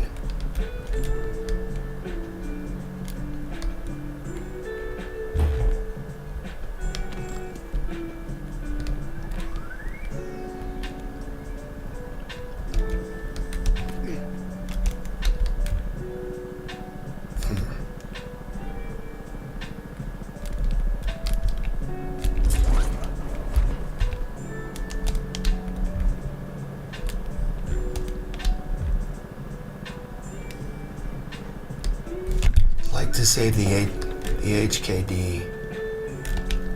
I'm gonna get out of here. I don't want to use it on just a random person. Maybe I'll get in the truck. I know it's not something you normally see, but I'm trying to get that Kagan skin, and I'm actually gonna make an effort for it this time.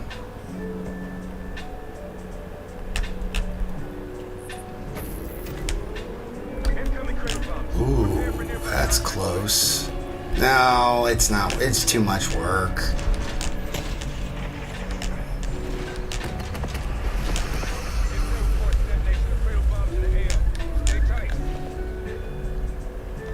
Trying to find a bounty machine. There's one.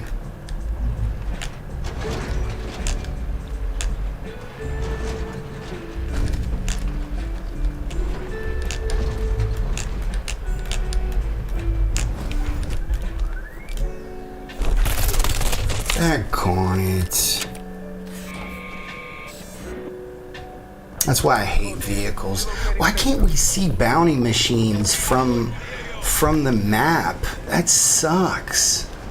Guess I'll go there. Try to get geared back up. That sucks, man. See what I mean? You just can't get that stuff off. Like those HKD, it's only like the second or third HKD I've ever found. And I didn't even have time to activate it. They're not as good as it seems. And that's why I stay out of vehicles, because you're just gonna get killed. Because everyone knows right where you are. Thankfully, I didn't give that guy anything other than my HKDs.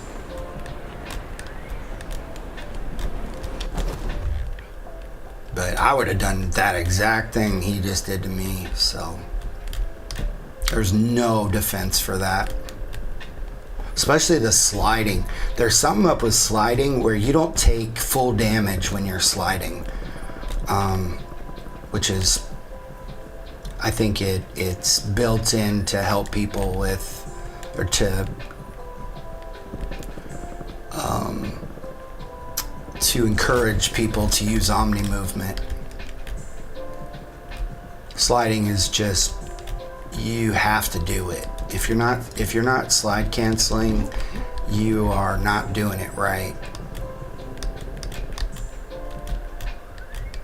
Oh, this is terrible. Nothing.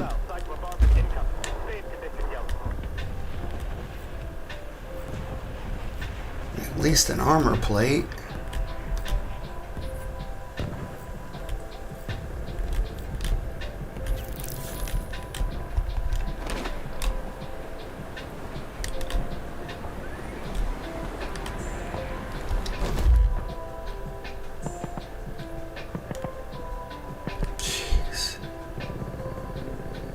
There's just no need for resources to be so rare. Come on.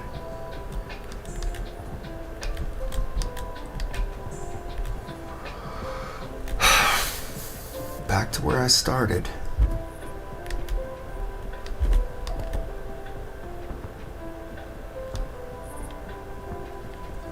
I know there's nothing in there. Look at that. USB in hand. Use the data to access the safe.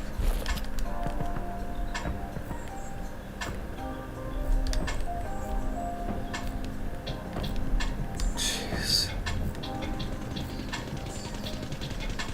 You've got a collapse moving in. Is he not going to pay attention?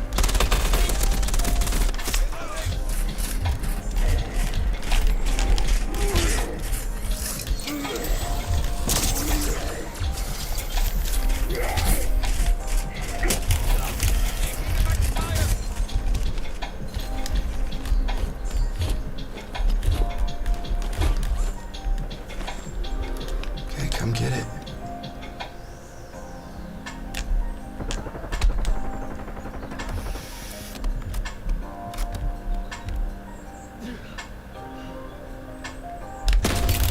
Ooh. What was that with? That's got some range. Whatever that was.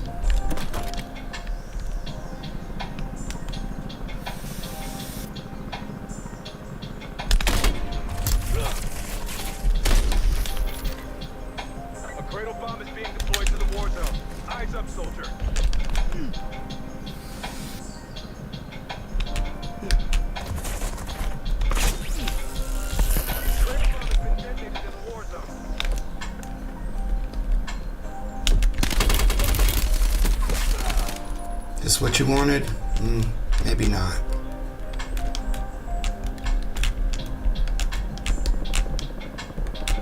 Oh, he had crap guns. Look at that. That's just insane that he was clipping me with those guns. Switching back.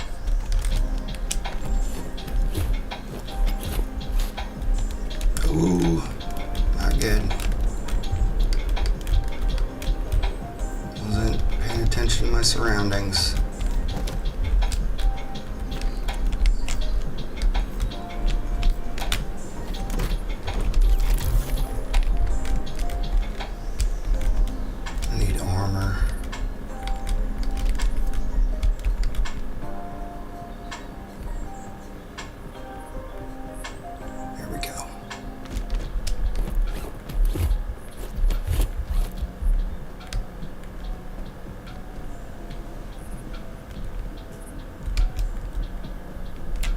cradle bomb is clearing.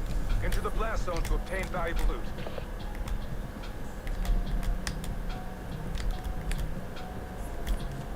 Staying away from city centers is usually pretty smart. But I want to get that safe if I can. I don't need that safe. Marking new safe zone.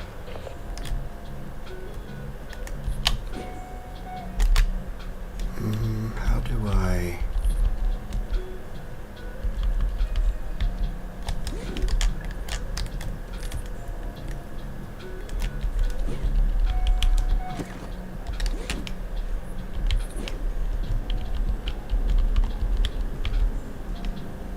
There we go.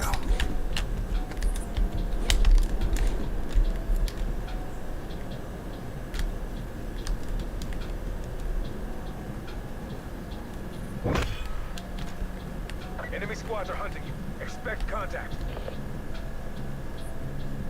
200 meters. Oop, I'm going his direction. Don't want to make it too easy on him.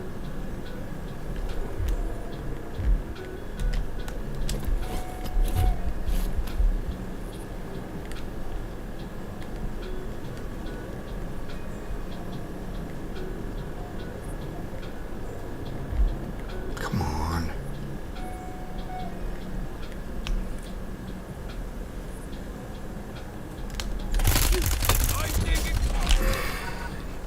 I even knew it was coming. Come on, don't make me watch that dude. Worst part of Warzone. You shouldn't have to watch the person that just killed you if you don't want to.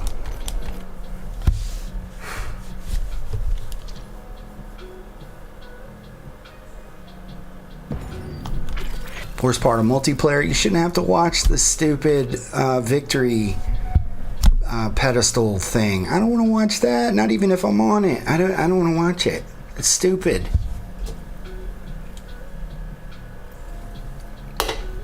It's a waste of my time.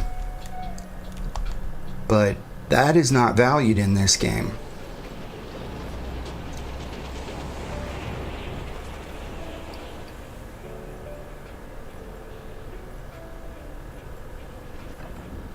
Check your gear and weapons. We'll be deploying shortly.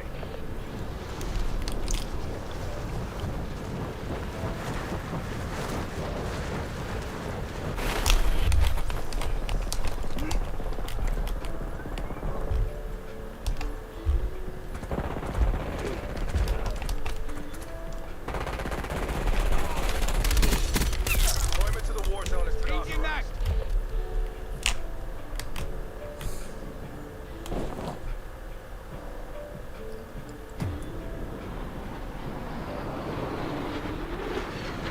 That's supposed to be hip-hop?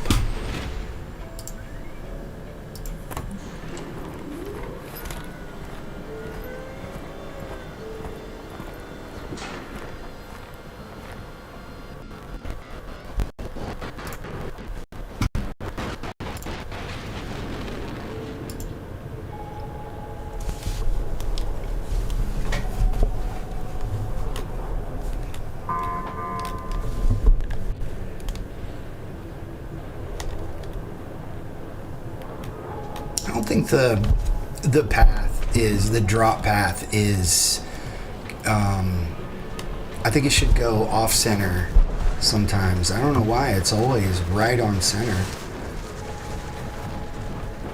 I know the circle change. Whoa, I thought I was about to liminal space that thing. He passed up armor. When you're ready. Let's do it.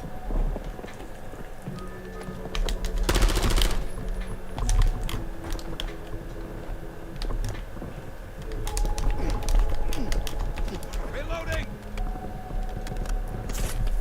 Oh, no, he didn't. He went back and got it.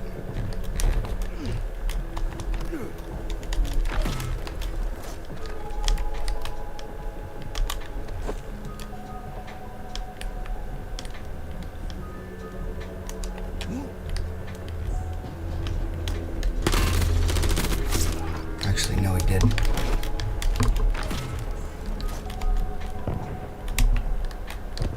I like that when you get that, it loads for you.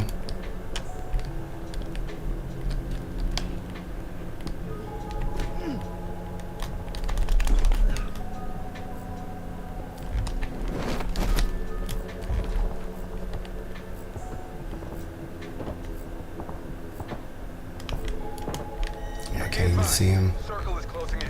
Proceed to the safe zone.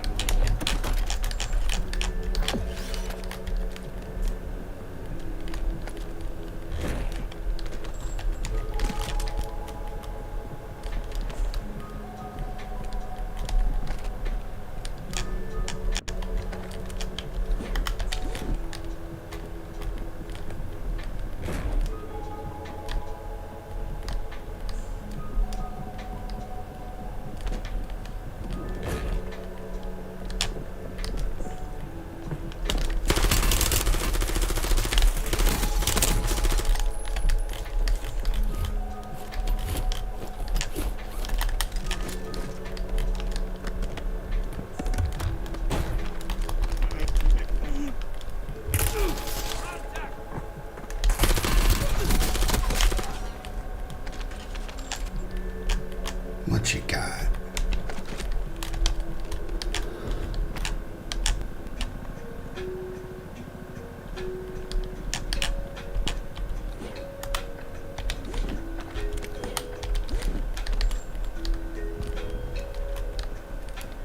Changing that.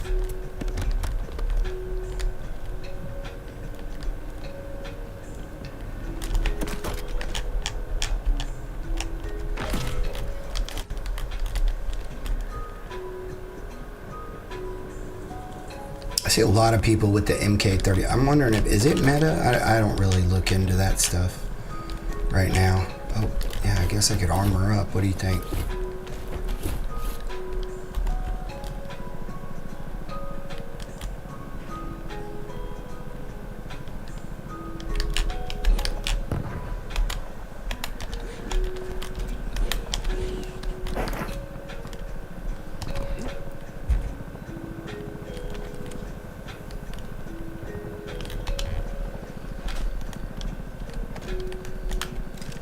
Grenade out.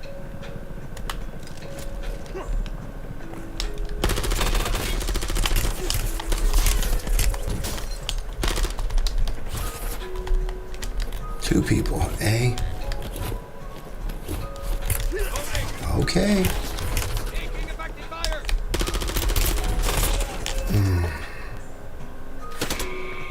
That sucked. I should have switched. I don't know why I kept that gun. Reading close to the AO. Or stayed on that gun. Threw me off that the other guy was shooting at me. Not an excuse, just trash gameplay. The guild shipment is already here. Be prepared for resistance. Guild surveillance drones detected in the area. Take them down.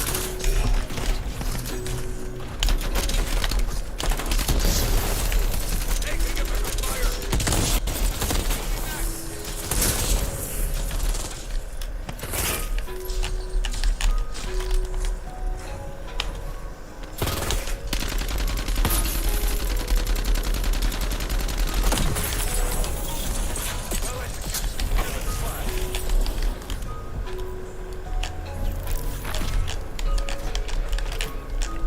Strike bombardment standing by.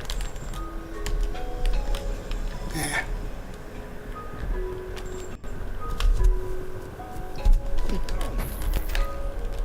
Cradle bomb incoming. Expect the enemy to bring the rain.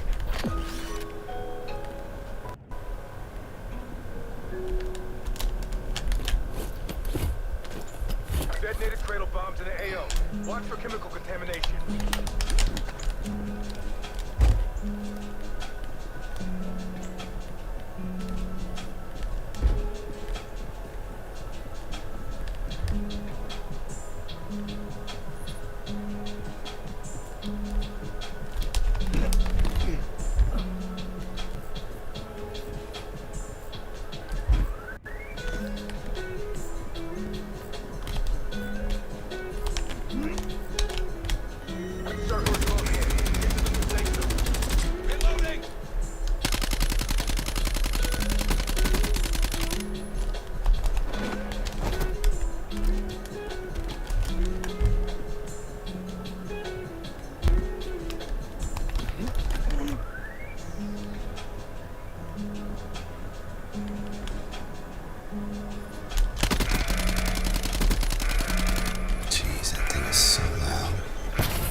Did it again. You should encrypt the lock safe.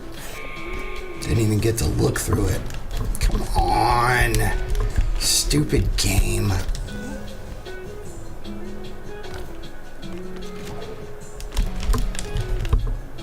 You guys are gonna see me get steamed. I'm not playing well, and I'm not being allowed to leave. It makes me just want to quit the game and restart it. That's how badly I want out. Don't like wasting my time. I'll stop. I get frustrated. 1 second. I'm not leaving.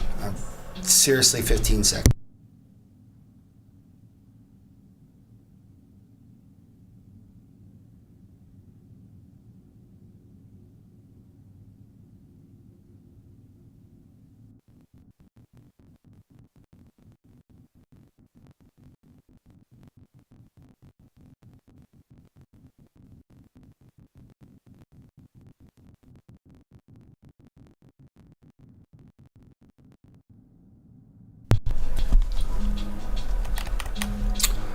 All right.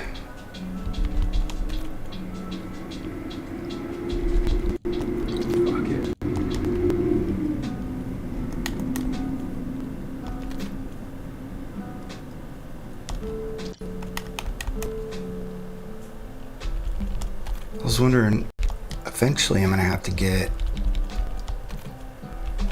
these others. What do I have to do for it?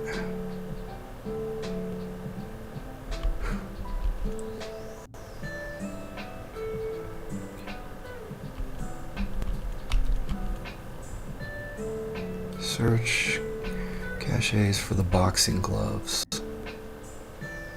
Get eliminations, finish top 10. I've done both of those. Why didn't it unlock? Or did I still need to find the boxing gloves, I guess.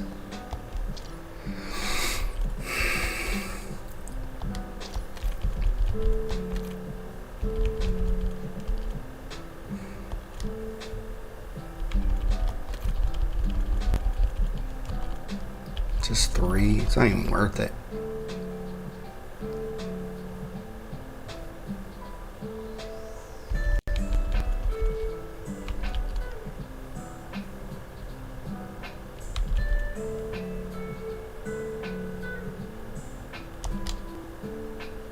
That's weird. I had a different calling card there before.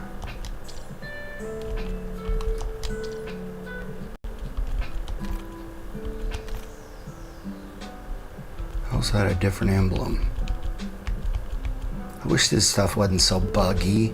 I mean, it just seems like it should be simple coding. I mean, I've never coded a game this big. I've only done minimal coding in my lifetime, and taught myself Python and used it while I was a football scout. Had to. Here it is.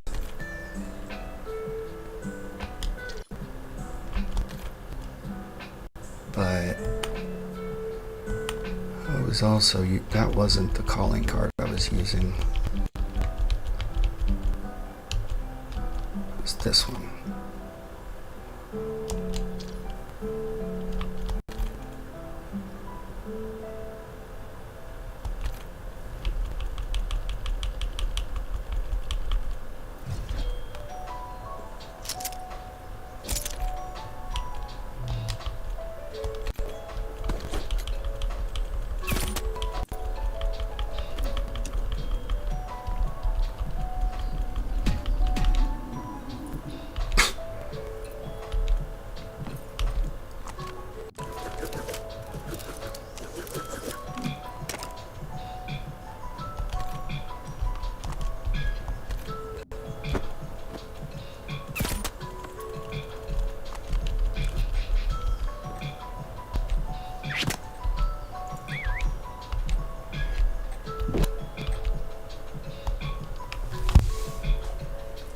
Yeah, I can speak. Sorry, man. Heinz Skull. It's for here. Maybe get better. Okay. Okay. Thanks, man. Appreciate the response. If I run into you in game, maybe I'll be better.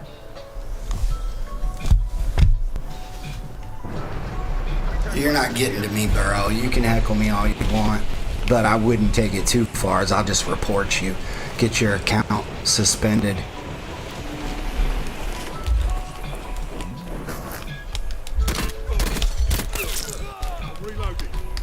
You probably, I've been playing Call of Duty longer than you've been alive, brother. So, if you think watching me die once or twice makes me not up to standard, then I think that more points out your own ignorance.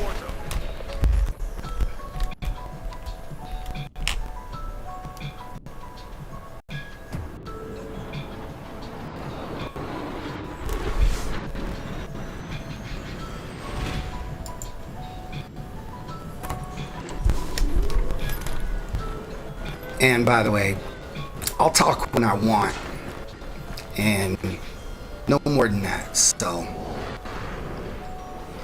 if you're not going to be respectful, like I said, I'll look into getting you set up with the right people at Trovo.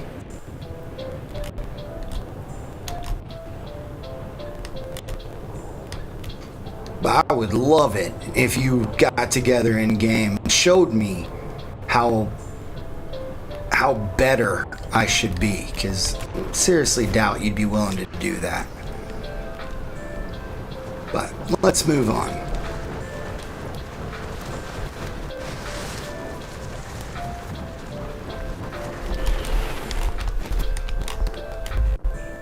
Eliminate all targets in the AO. Hostile sniper bombing incoming. Change the mission yellow.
like it if I could find a different assault rifle.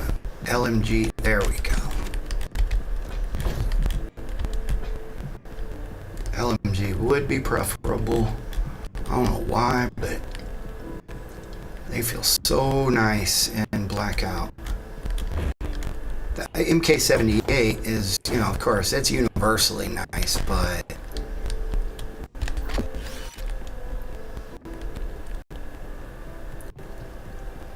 the Sokol is also nice.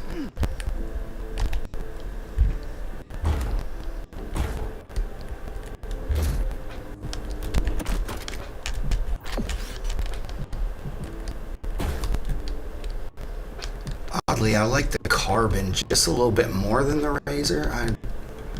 It feels weird saying that. But yeah, I'm not gonna be making that kind of switch at this point.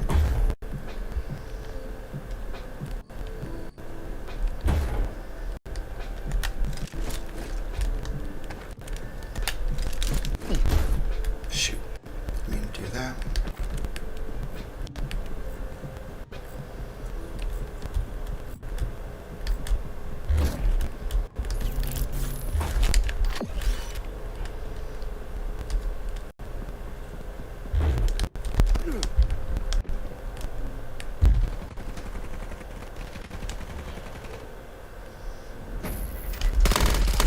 Cradle bomb is being deployed to the war zone.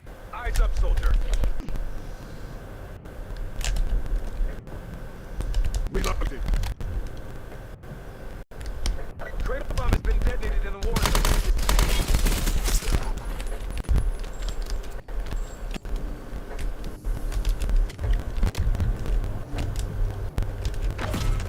Deadeye drone standing by.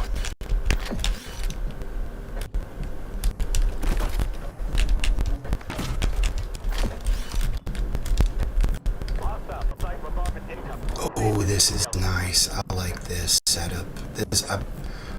I was about to say there was a setup like this the other day where I had the relay antenna next to the bounty machine.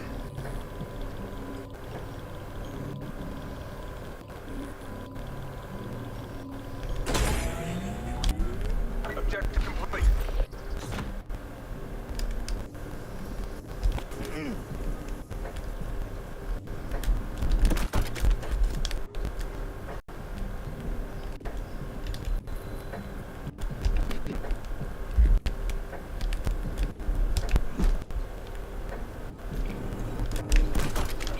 Cradle bomb hazard decreased.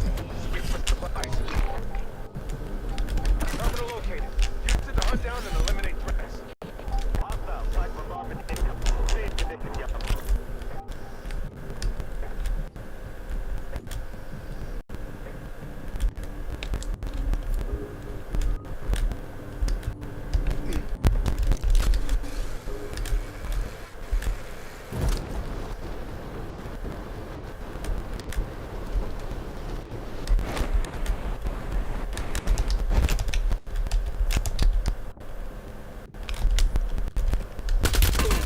Make effective fire. Make impact. Enemy threat eliminated. Mission accomplished.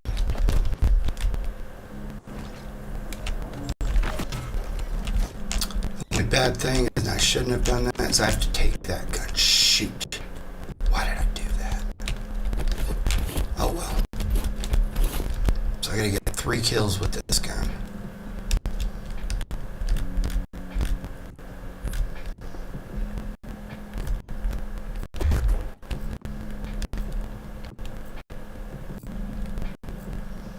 I hate when I do stuff impulsive like that.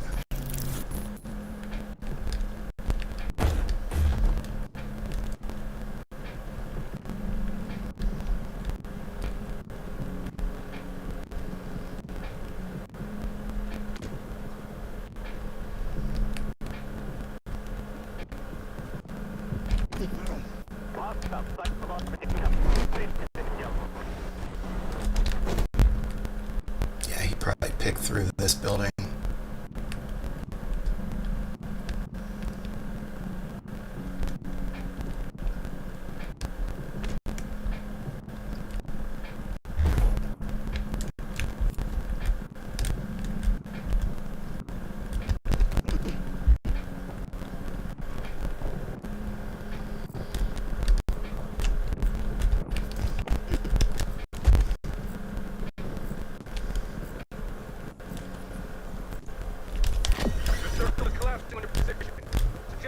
Tail it out of there.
She had the option to control the monkey bomb. Like you could bounce towards somebody.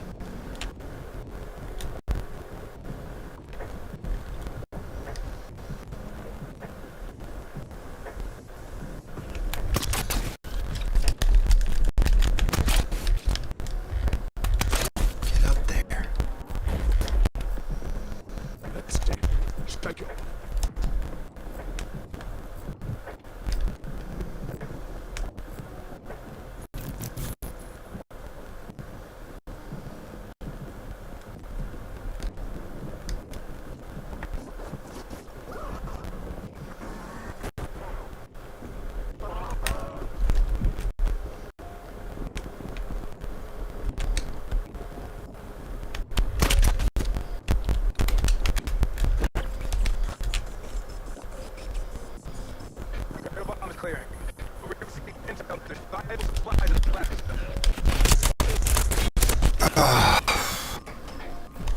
Yeah, there's a reason I don't have it.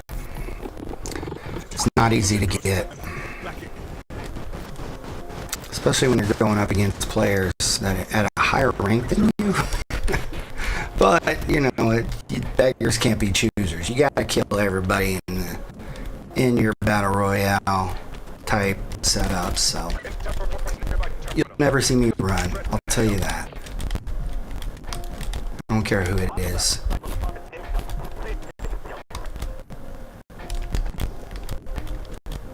And he was a very careful player, so I was impressive.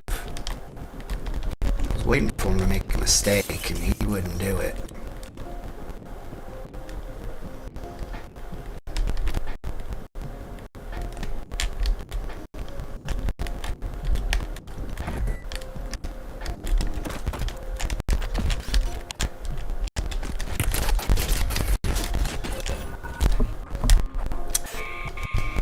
Way it goes. I thought I heard some footsteps.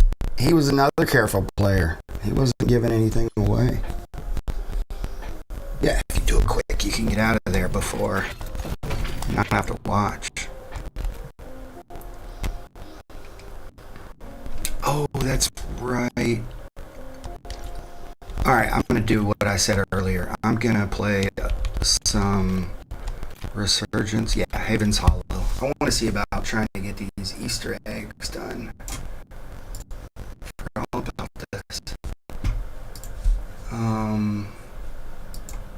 Just got to figure out how to do it. 8 minutes. What is this?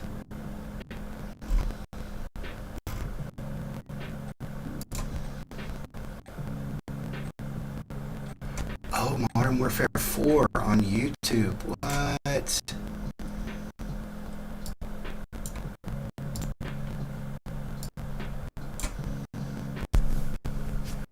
What is this?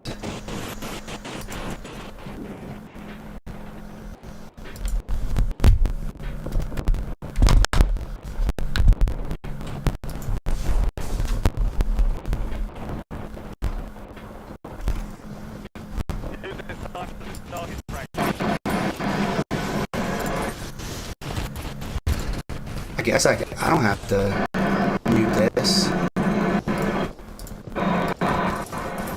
Alright, I'm gonna pause the music while this is going on. I want to watch this. But yeah, I need to try to.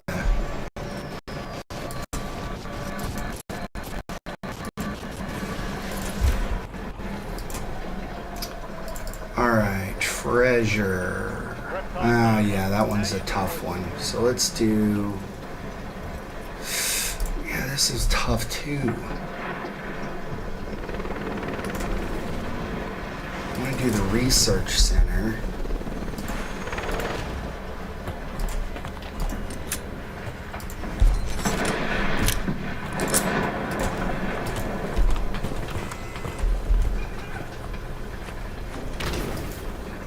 Did I not put? Never mind. Resurgence. Stay alive. What you find. Your team leader. Set a drop point for your squad soldier. Oh shoot.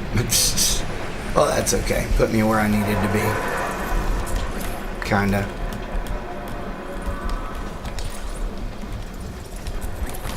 Just need to figure out the exact place where this thing is.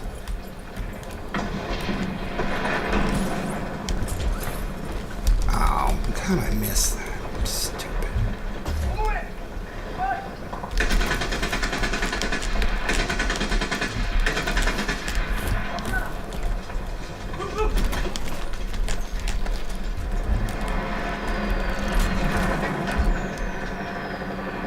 Uh-oh, somebody's here.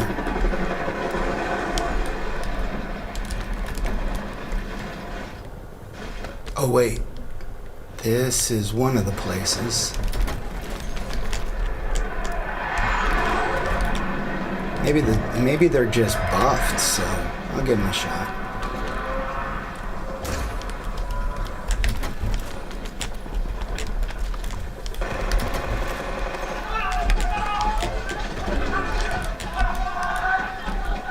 Okay.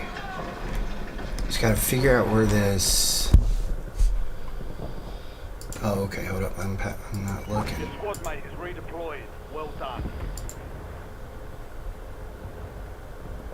So he went through the top, down the Bounty stairs. targets identified. Weapons free.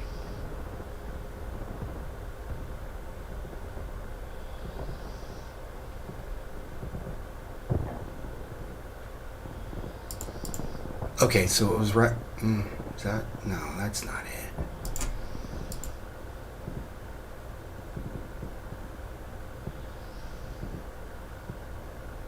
I hear somebody.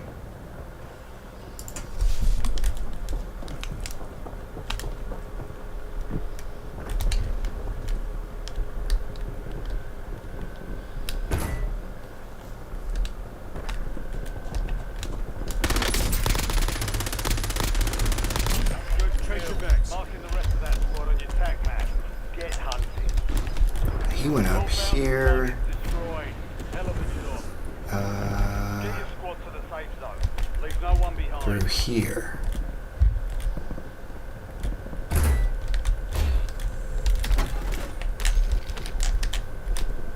Yeah, I think I'll take that.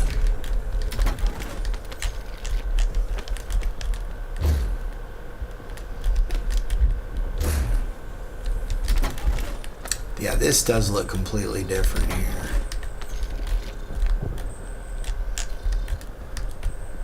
But it's not the server room that I'm looking for. So let's see, where does he go? Alright, sorry guys, I gotta meet.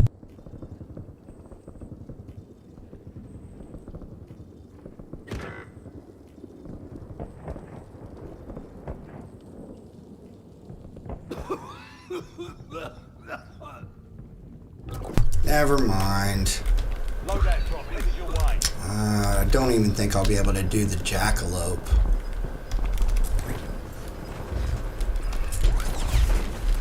Don't worry, I'm not here to kill. I'm not here to kill bots. This sucks. Alright, I guess I'll just try to win then. Classified weapons in the airdrop into your AO shortly. Enemy dropping into the AO. Enemy destroyed. Use your tac map to hunt down the rest of them.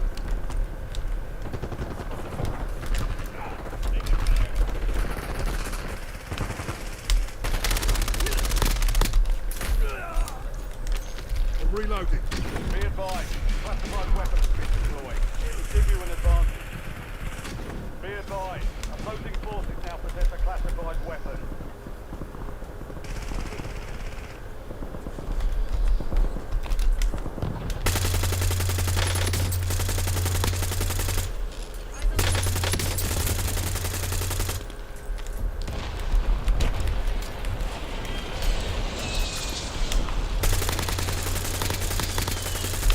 Switching back.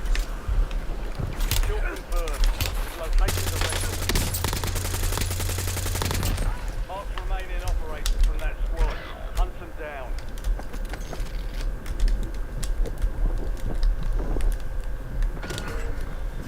Mark the weapon you map containing enemy intel. Capture and secure it to get ahead of the next gas grid. Enemy soldier incoming.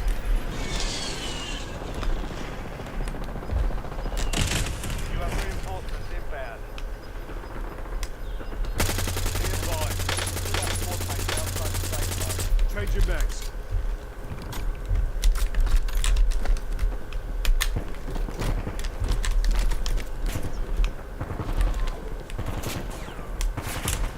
Taking fire over here.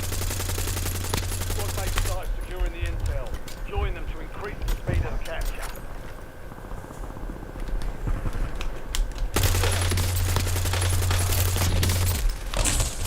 Better stack me. Like you two are gonna kill me.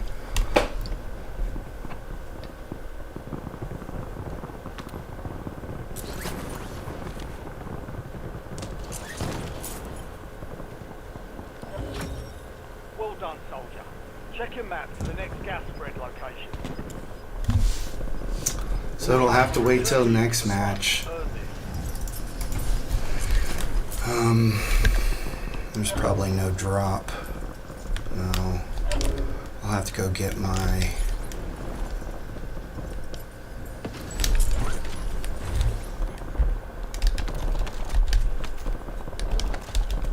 Enemy dropping into the air. Watch your skies. Find medical.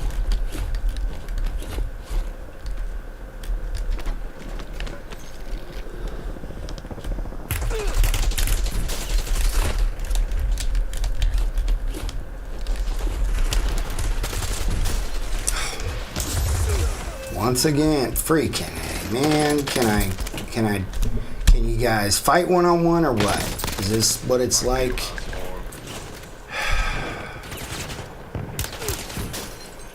Hey, I got some teammate help. I do appreciate it. You're getting another chance. Weapons free. Surgeon, out.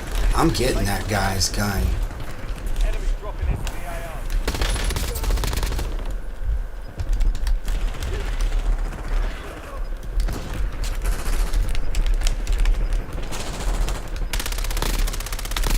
Reloading. Some of your squad is outside the safe zone. Enemy destroyed. Use your tac map to hunt down the rest of them. Your squad mates back on station. Good work. Sentry's incoming. Taking effective fire.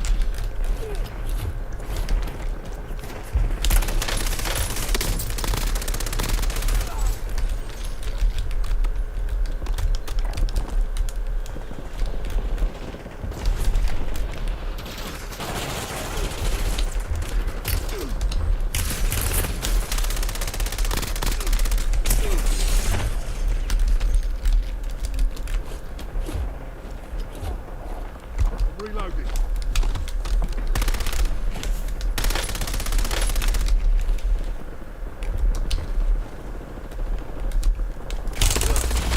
Oh, it's not my gun.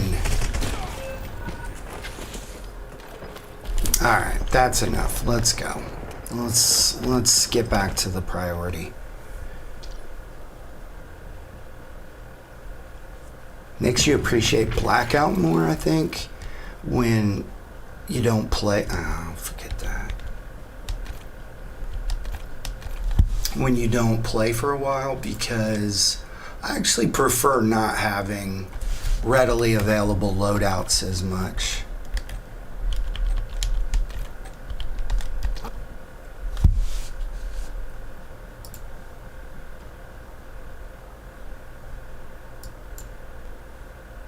So it wasn't anything.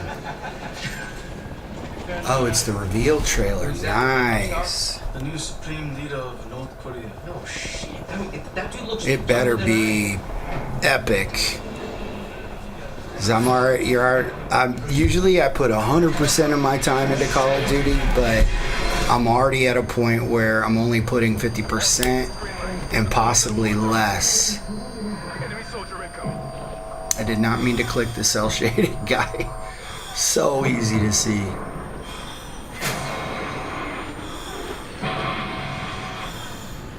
Does look cool. It's guaranteed I'm gonna buy it. The only question, am I going to? Oh, this is what it is. Okay. I mean, and when you, of course, reveal trailers, you're looking at what's going to be the campaign. And then towards the end, we'll get a little bit of multiplayer. What did you do? Well, I have to. We make our own rules of engagement now. Wait a minute. That was Fortune's Keep. The kind we deny exists.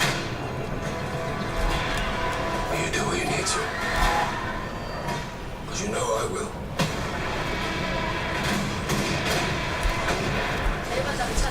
I haven't seen Ghosts. Ah, keep waiting too long.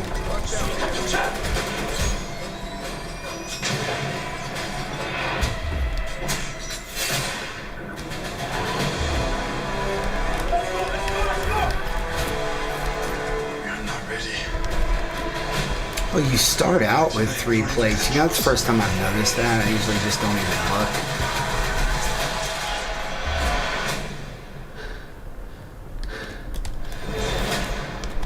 You broke a lot of rules, Price. There's Ghost. No more rules. Ah. I do like that. Seems like they're... no. I want the silencer. Rather have that than the long barrel. I do like the conflict between Price and Ghost.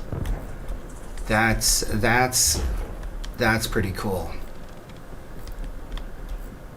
I think Price has had enough after watching his buddy die. Move to the safe zone.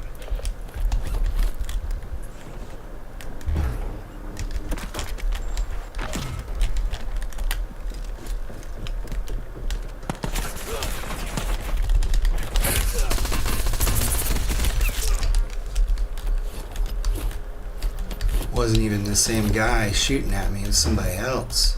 Switch your mags. I just got chewed up by...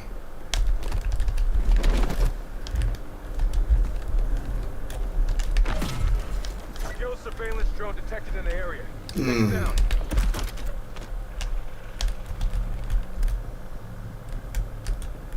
Hey, is it there? It's there again, yes.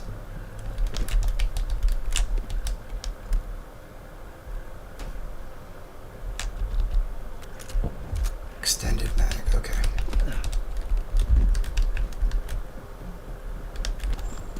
You guys can have...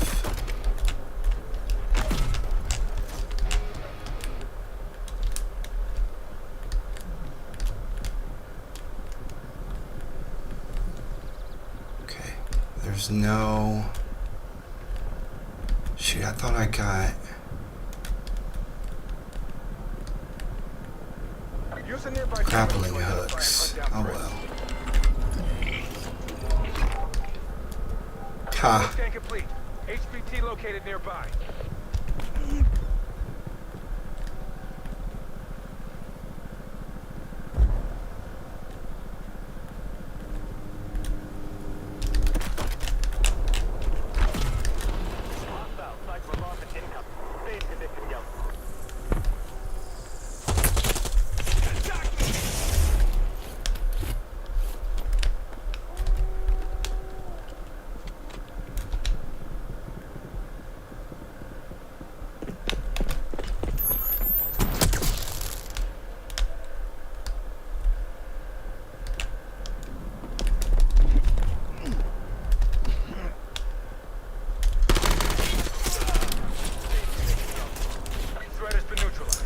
I need his gun.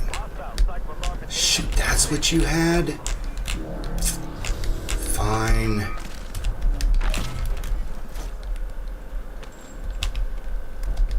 I've got to kill him with the carbon, so gotta get closer.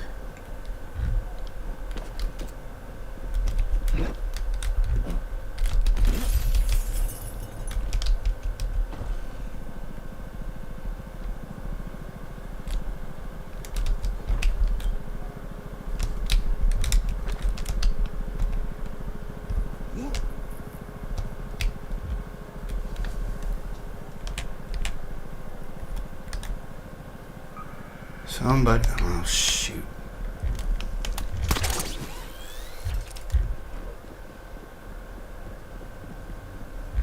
I don't care if you know I'm here.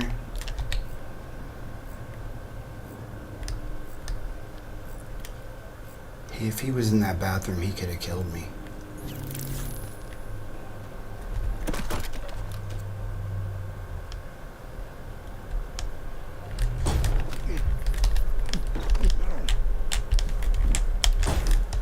What? Incoming cradle bombs. Prepare for nearby contact fire. I think he took off. Detonated cradle bombs in the AO. Watch for chemical contamination. No, he didn't. HKD's on standby. I'll take that off your hands. And that.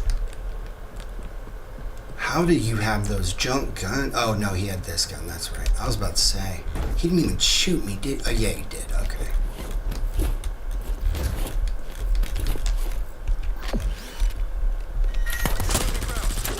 What?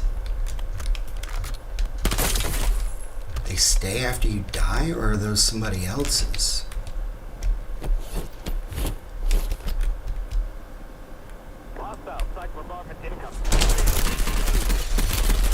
Yes, one more. That's what I was about to say.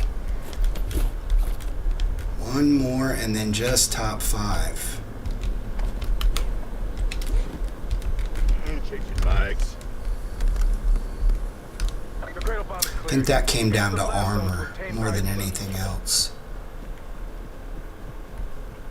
He would have had me if we had even armor. Alright, now just top 5. And he had nothing. Wow, dude. Alright, just gotta be careful here. Avoid city centers. And I've got the cake in the skin. I can use this now. Intel is tracking a guild surveillance drone in your AO. Eliminate it.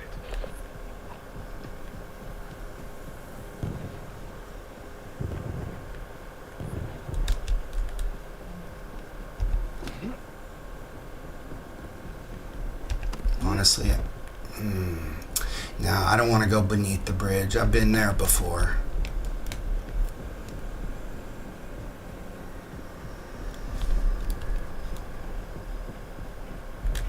Swimming below that bridge is dangerous.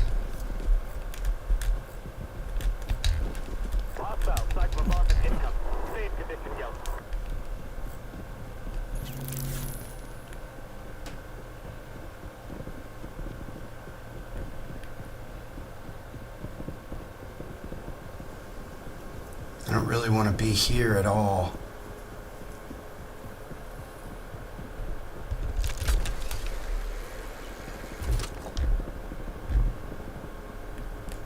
Alright, this seems untouched.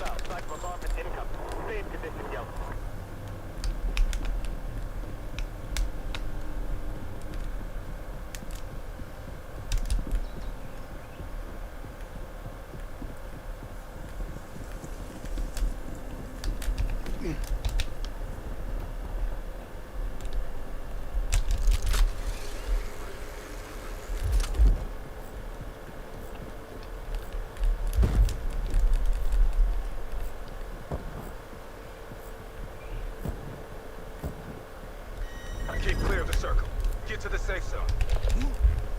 This bridge is dangerous.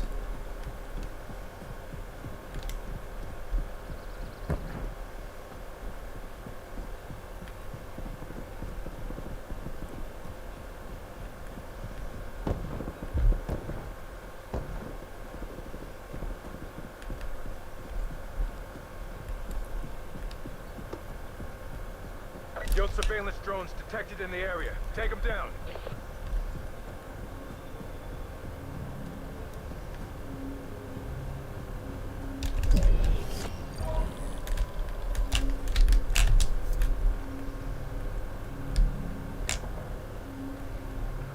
Oh yeah, I'll turn on the music.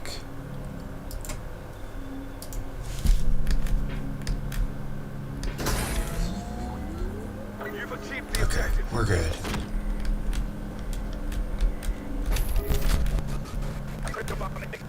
Expect the enemy to bring away.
I think that put a scare into him.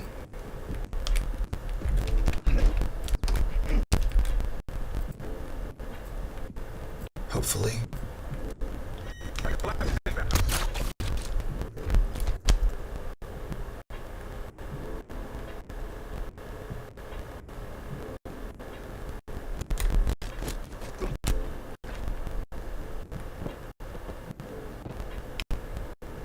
Yeah, these buildings, man.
remaining.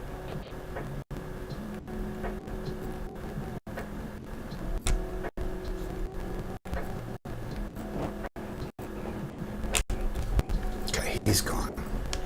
But I'm sure he went to another high ground.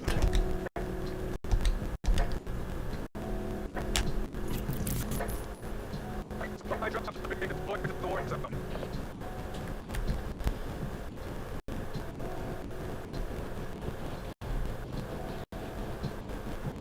Shot another radar.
13 more.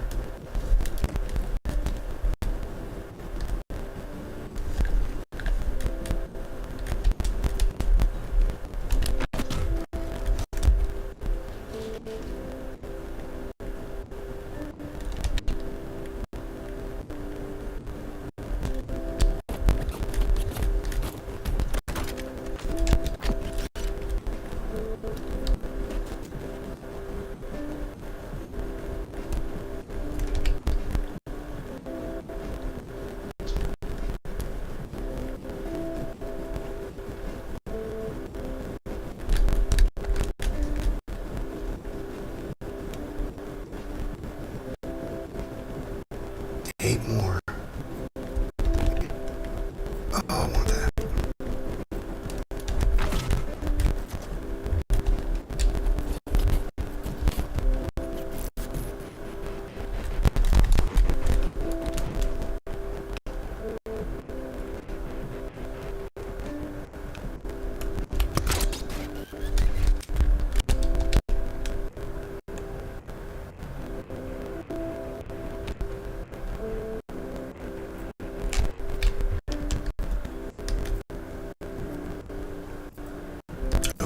There's another one.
Two more.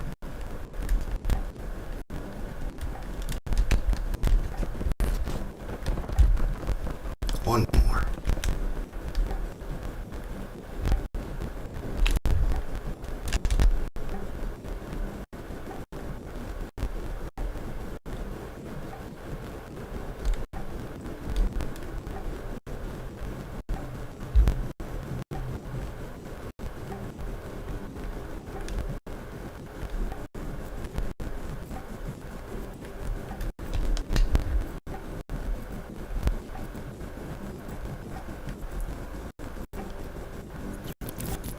Would have known if.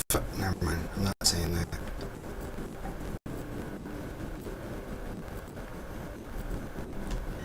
Of course it is.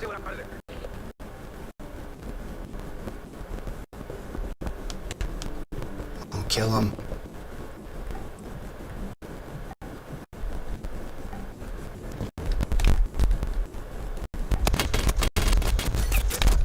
Top 5. Yes. That should be Kagan.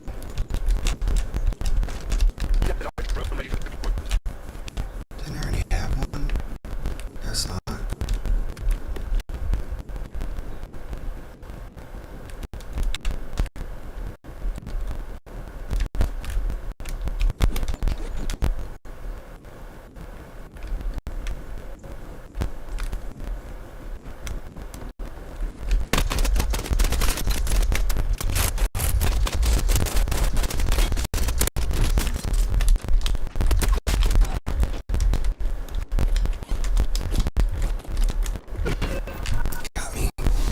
Oh well, I'll take it.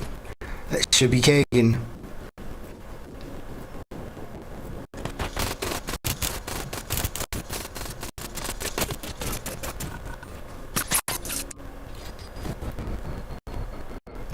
Wait.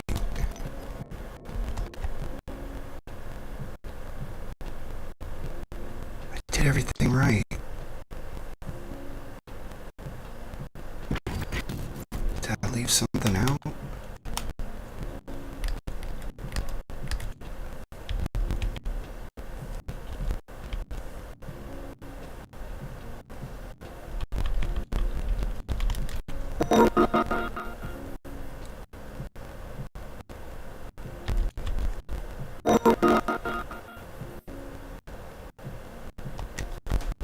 well. I'll have to do it again. Okay.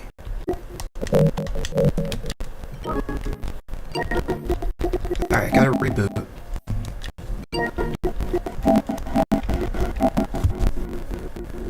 I should have hit my stem. I don't know what I was thinking. I was a little excited about thinking I had cake and unlocked. Clearly not.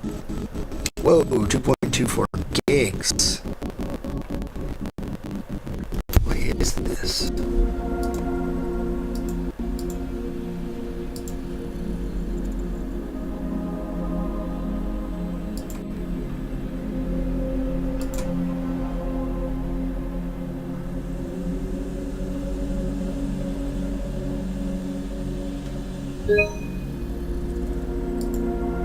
I like this. DMZ, a living world where yeah, okay.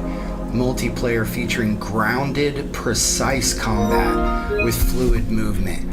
I like the sound of that. That sounds like less Omni movement, which I don't hate Omni movement, but I'm not your Omni movement type of player. In a lot of cases, I like a little slide cancel, don't get me wrong.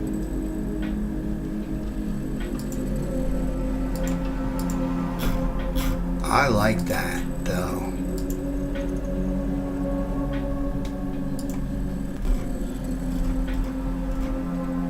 No Omni movement. Slide canceling and slide to ADS. Okay, I like that. Tack sprint, but now realistic as you see your character lose stamina. Supine slide, dive into backwards prone. It sounds like a different version of Omni movement. Ledge hang, oh that's cool. Operator reacts to environment, your weapon angles as you approach walls, doors, etc. Can climb up on poles. Jump from ladders to windows and more. I like it. Classic prestige returns. 10 prestiges on launch. Operator skin rewards. 20. No, it's all whatever. Almost there.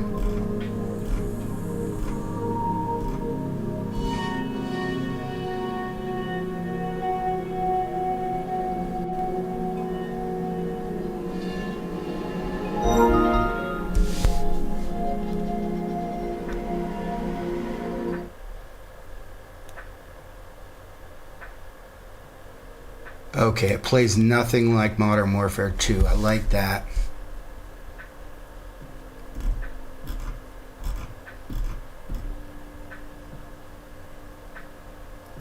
And it'll be the first shooter title to remove bloom. Oh wow, it's precise hip fire. Your shots will go exactly where you are aiming. Interesting. I don't know what that says about shotguns, though. We all know about the issues in Modern Warfare 2. Hopefully, that's not going to return.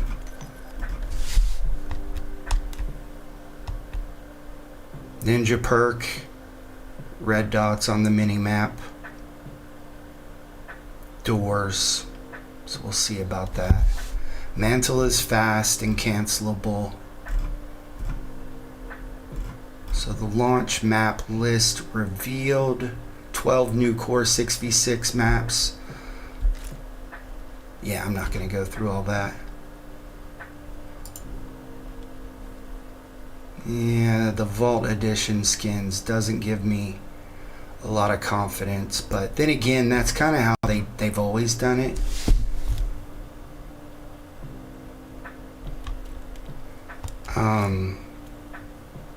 Let's see, what are we looking at here? I just want to look. What just came out? Well, it's just the double XP, I know that. And the rank series. That starts at 1 o'clock.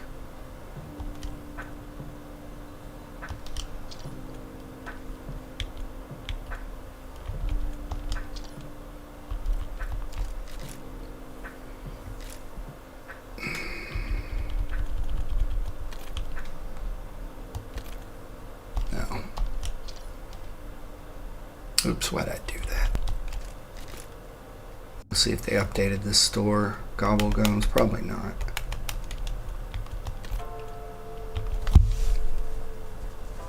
Nope.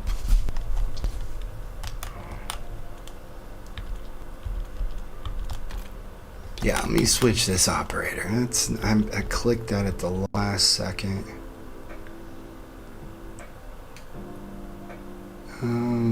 Yeah, let's go with Ani. He's got some okay ones that I thought about.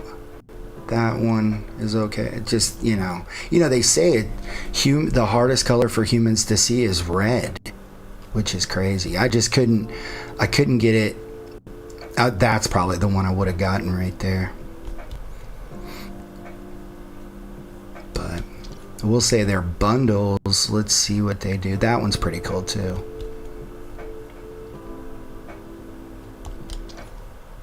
Anyway, what does he have for finishing? Ugh.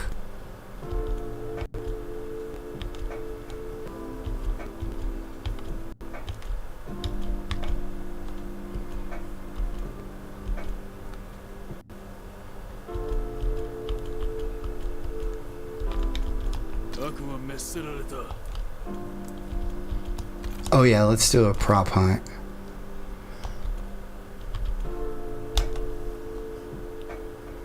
$11 more decoys. It's not giving me credit for my kills.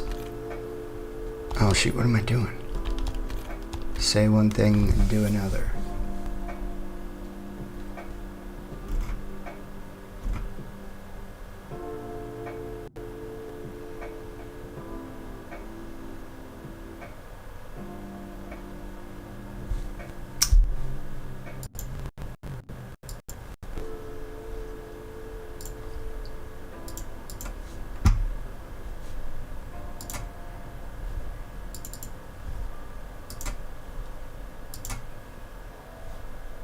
Okay, I gotta mute you for a second.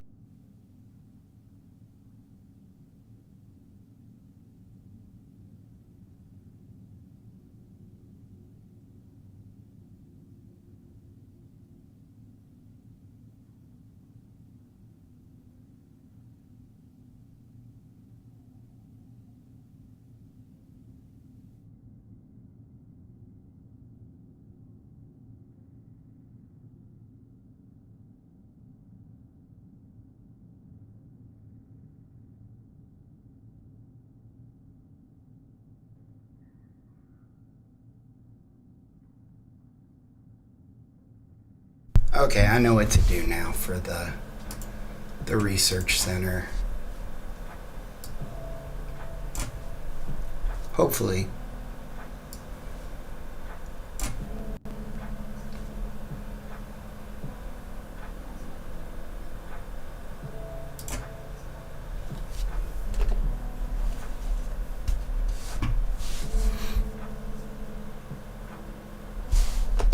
Hey, Mom! The meatloaf! We want it now! The meatloaf! Ma, the meatloaf!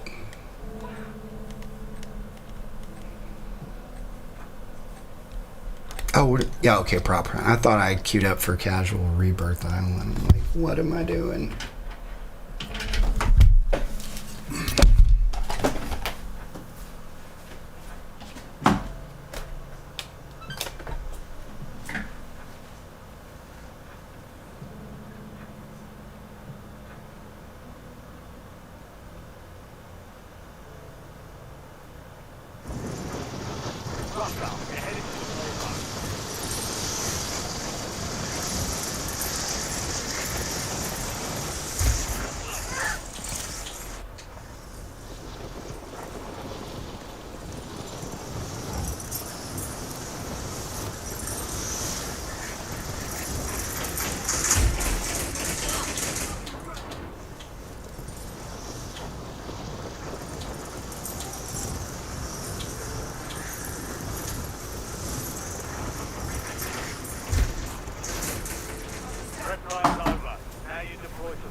so cool.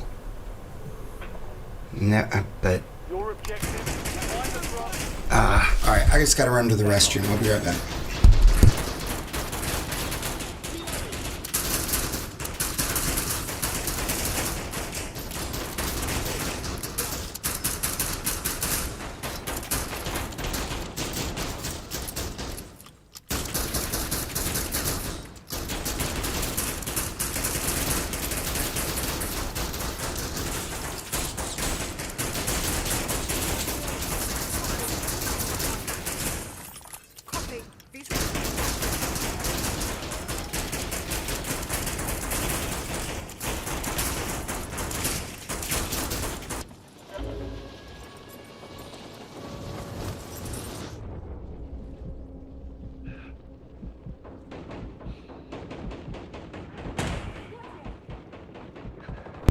That sucks.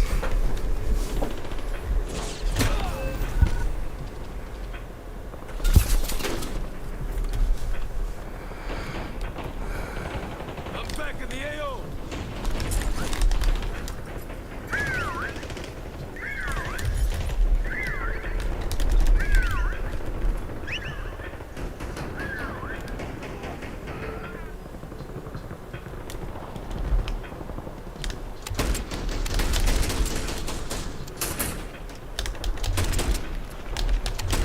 Swapping mags.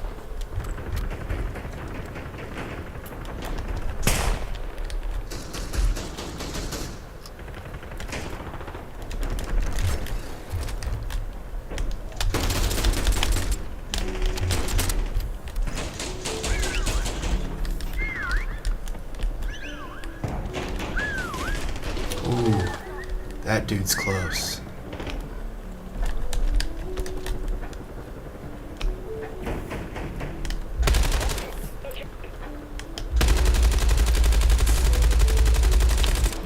Changing mags.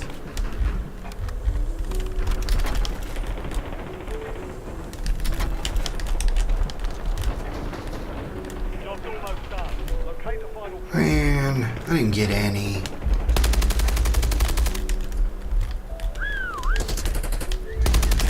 What? Dude was right next to me. Only one drop left. Push forward and take the win.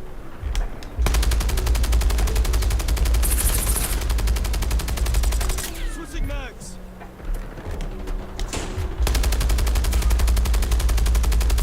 Oh, I heard a hit mark. Huh, guess not. Man, that sucks.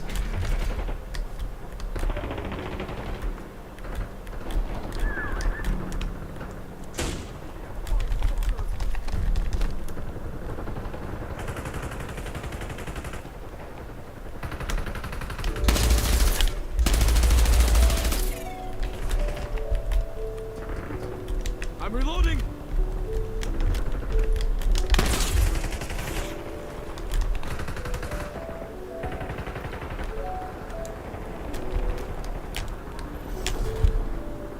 Solid victory. Keep it going.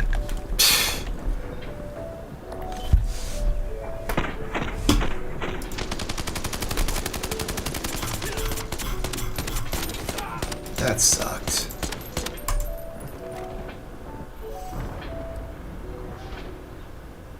Map voting, let's see. Hunters soon deployed. Oh, and there's a big war. I like that. That's one of my big issues. Ugh, I gotta be inside a factory to use this.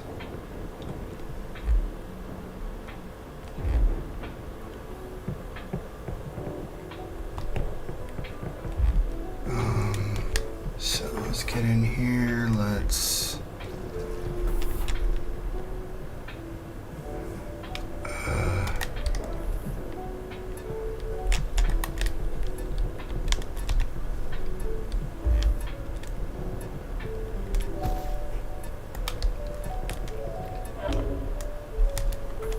They're coming for you. Stay Oh, great.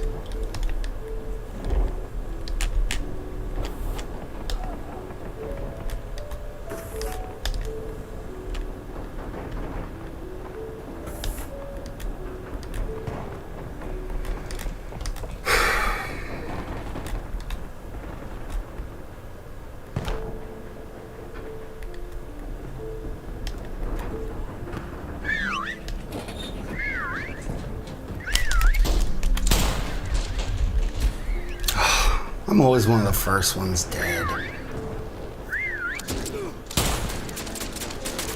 He didn't even get stunned. I suck at prop hunt. Be the first to admit it. Dude's right. I need to get better at prop hunt.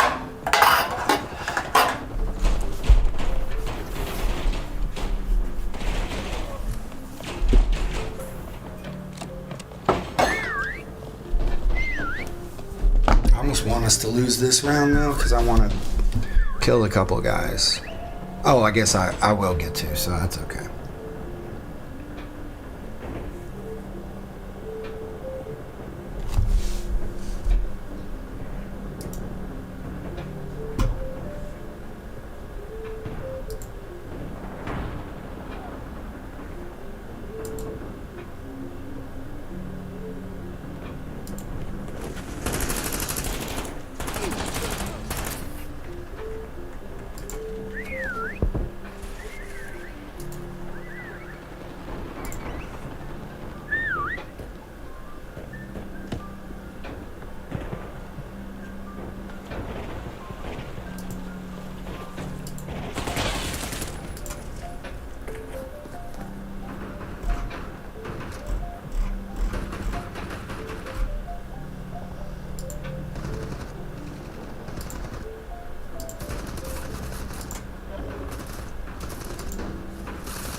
Great job out there.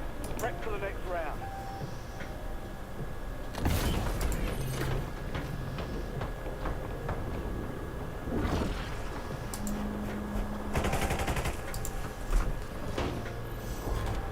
Victory's a single round away. Finish the job.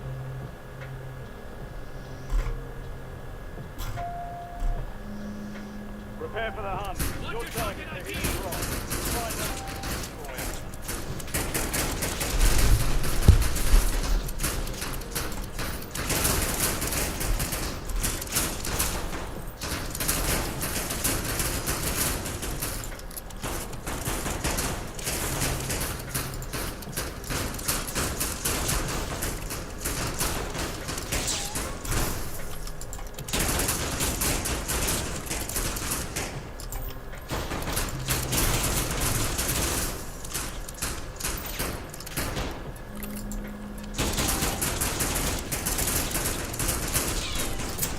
Hello, hi, 123. How are you? Oops. We're trying to make sure I'm not ignoring anybody. Clearly a mistake. It's a short drop.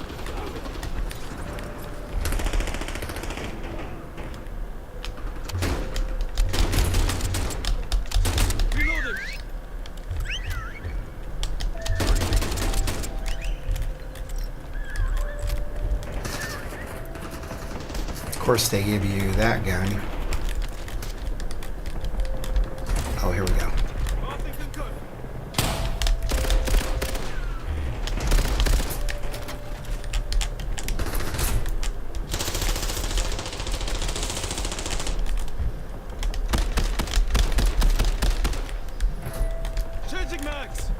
Let me guess, I missed him. Oh man. Yeah, he's up top.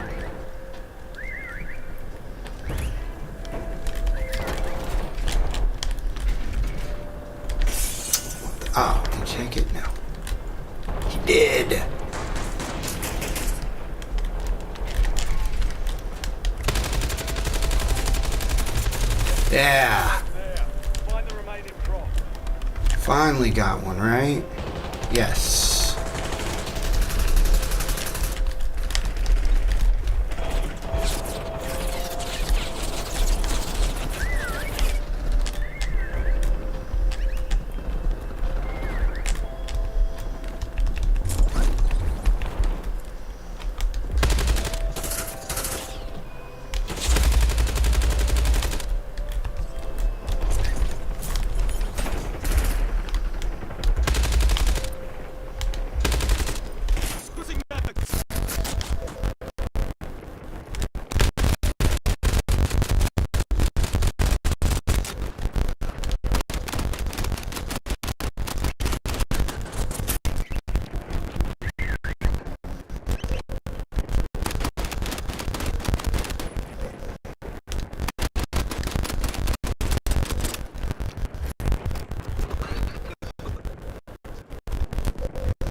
What?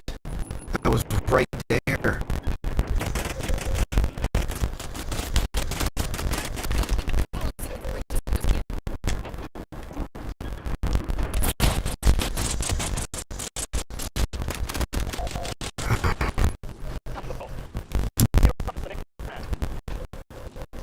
Got one. Better count. That's annoying. I'm not doing this for fun, that's for sure. One round separates you from victory. Bring it home.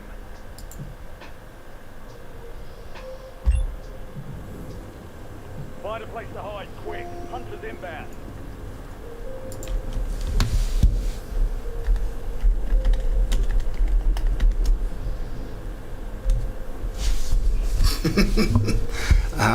Yeah. Support me, please. Let's see.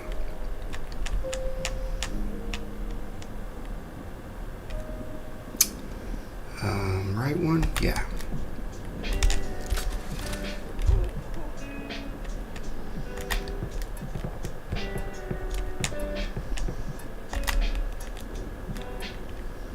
Oh, shoot.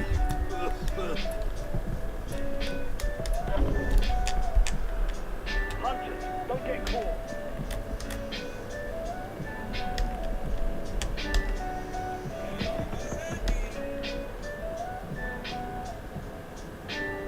I'm gonna get killed.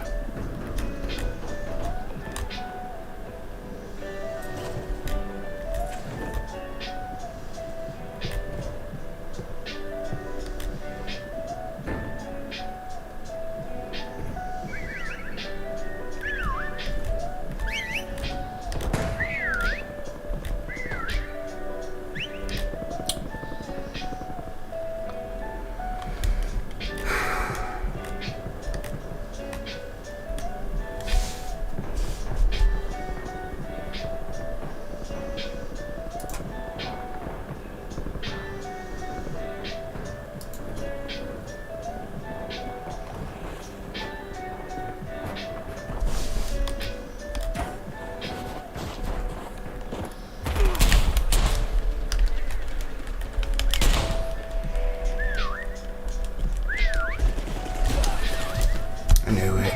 It was a terrible hiding spot. I'm here for the kills, pretty much.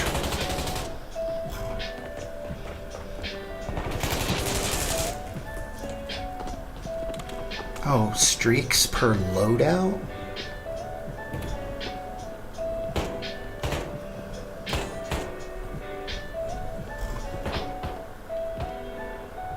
October 23rd.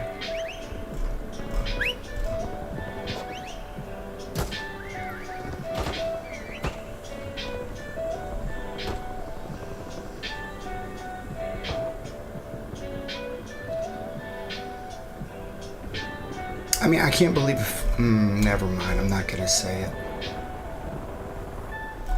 Campaign can be played offline.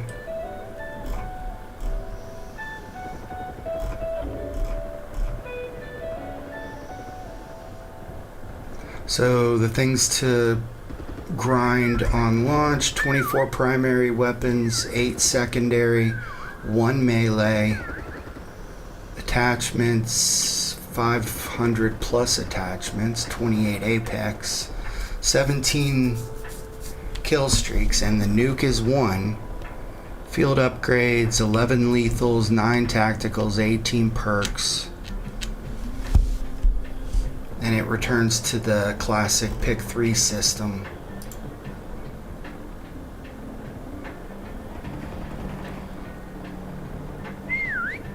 And Makarov is not the main villain. He dies early in the campaign.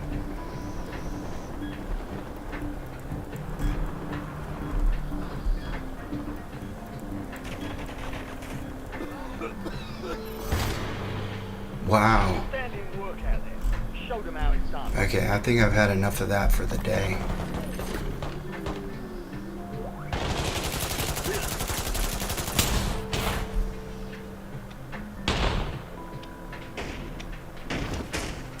And we all get a 10% off discount if you've purchased any Call of Duty since 2019. Yeah, that's good.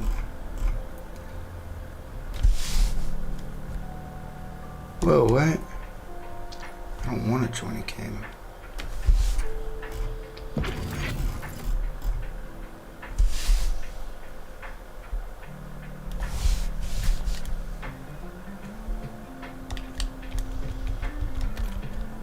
Yeah, okay, here we go.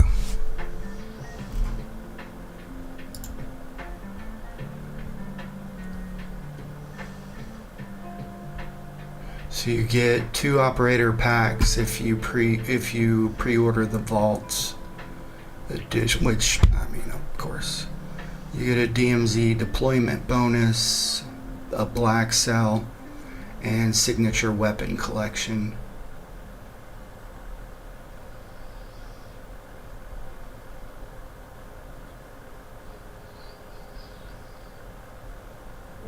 I am looking forward to DMZ very much.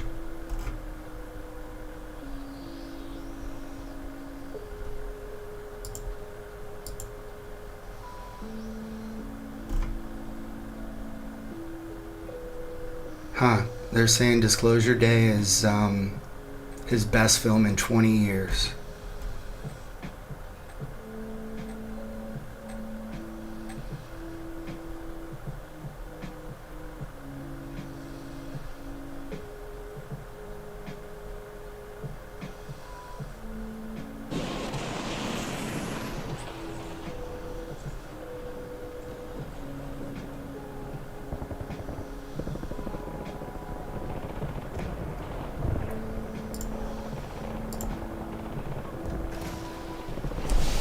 Time for some target practice. The real thing's coming soon.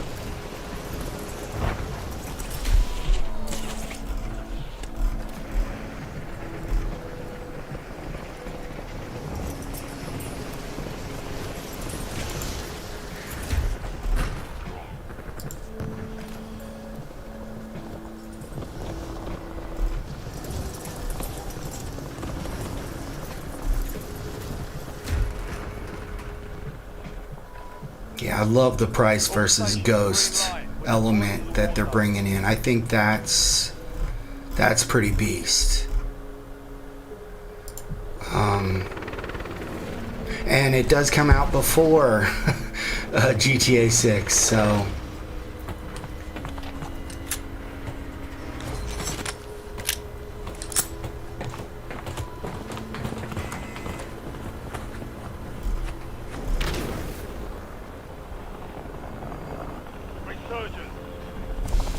Survive to redeploy fallen teammates. Kill to bring them back faster. LT marked. Stick together. Ah, we'll have to stick together.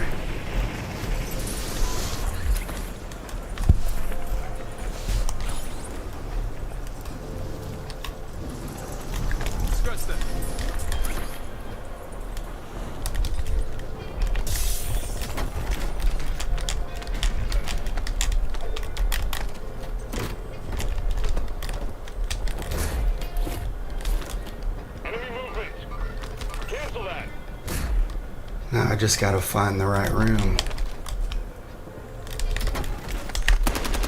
What? They'll be running up on me though. That's what happens.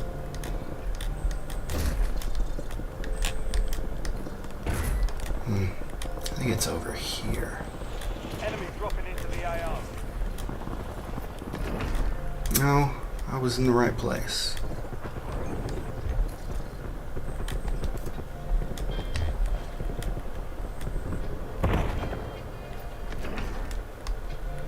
Here it is. Right? No, it's not it. Shoot, where is this place?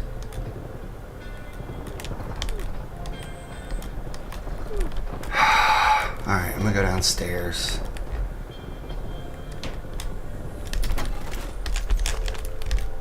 I know, I suck at this. So bad. It's not even funny.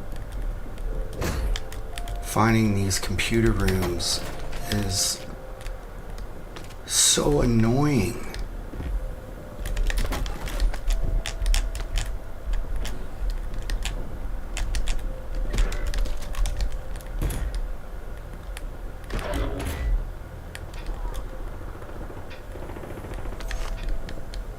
Wait, this might be the right floor, actually.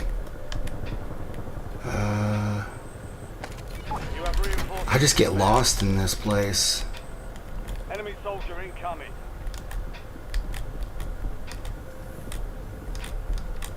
Freaking A.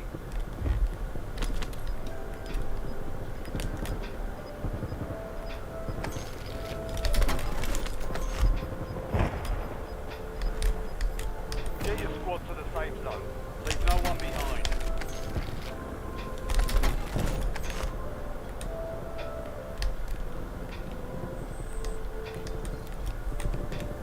Jeez. I'll never figure this out.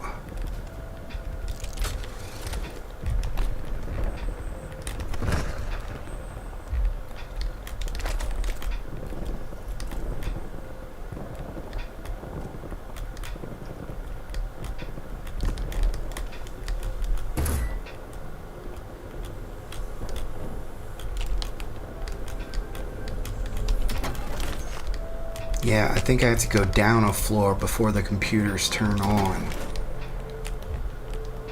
I know I do. Well, come get it. I'm not here for that. Loadout drop headed your way. Oh,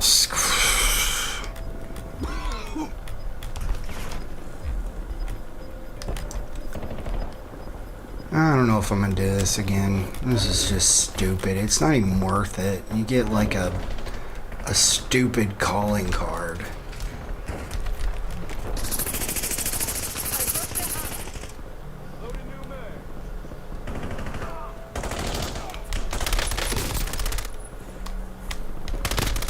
Enemy destroyed. Use your tac map to hunt down the rest of them.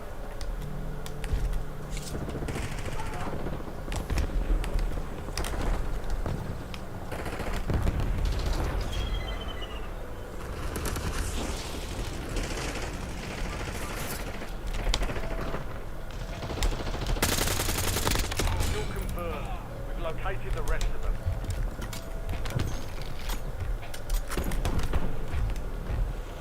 Enemies are dropping into the area.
Switching mags.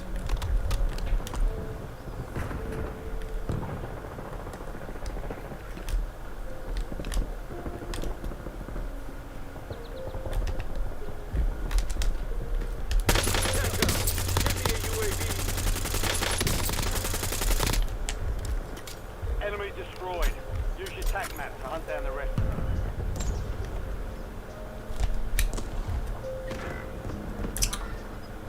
See if I can see the jackalope.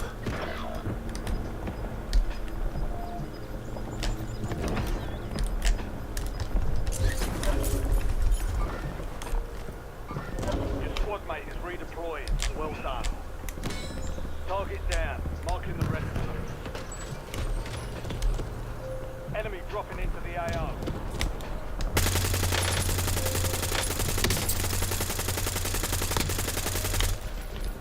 I'm reloading.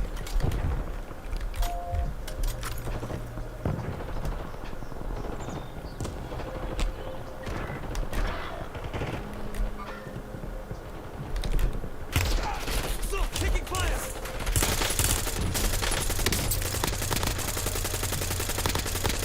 Good kill. Marking the rest of that Left squad full with your tac strength. map. Get hunting.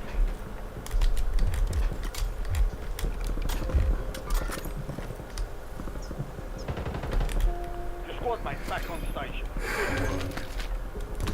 Surgeon's window is ending. Watch your six.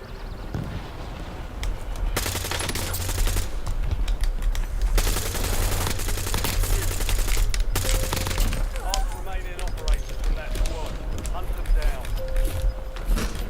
Enemy soldier incoming. Be advised. Still have squad mates outside the safe zone.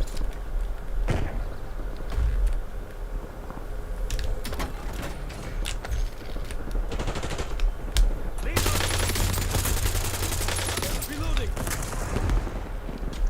Target down. Marking the rest of them. Kill confirmed. We've located the rest of them. It's down to 10. Win this thing. We've got 10 squads active in the field.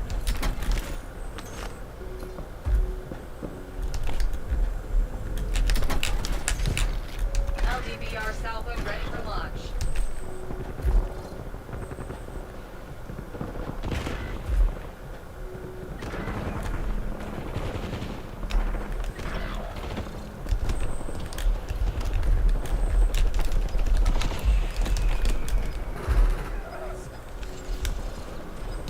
Enemies are dropping into the area. Watch the skies. Surgeons picking the action.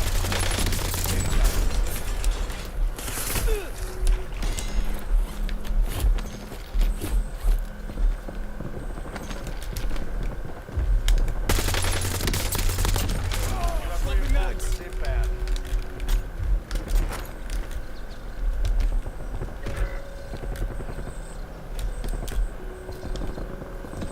Just die.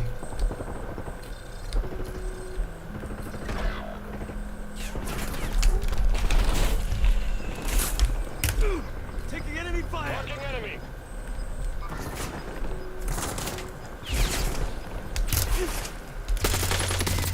Cover the squad is outside the safe zone. Reloading.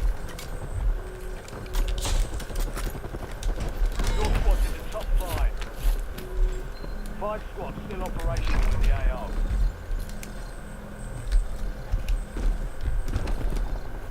Positive ID on the bounty target. Hunters down. No. Healing up. All bounty targets destroyed. Hell of a job.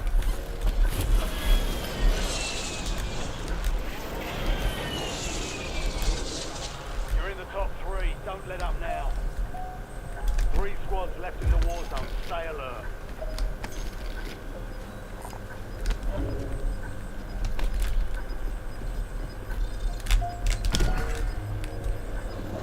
Bounty targets marked.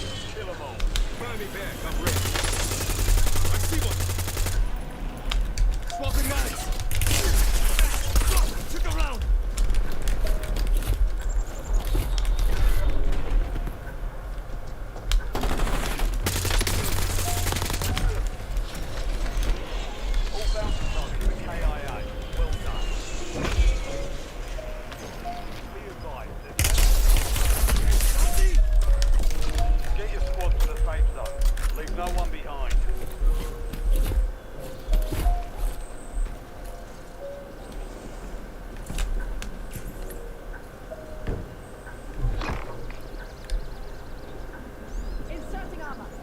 Bounty targets identified. Weapons free.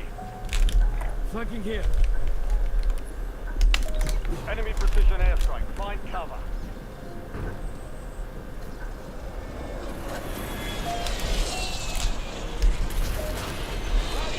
Fire effect 16 rounds.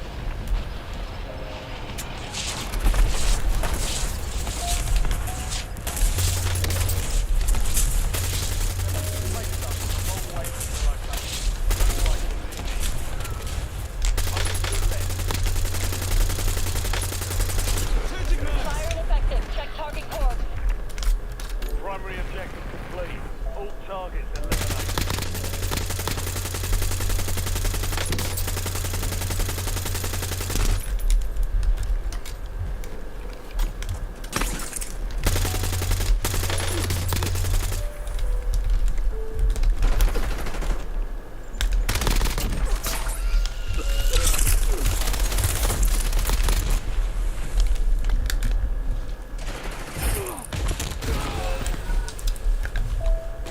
Fail. Stand down. Break time's over.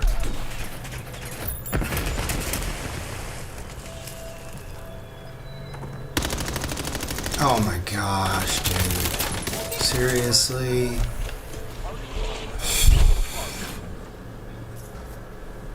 The enemy took that one, but we'll get it back.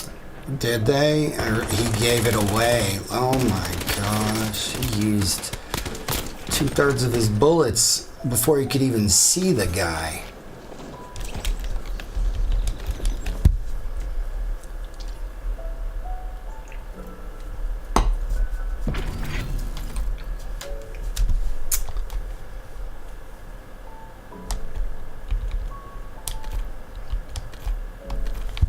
Yeah, let's switch. Let's be Price. Fucking brilliant.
Ruck up.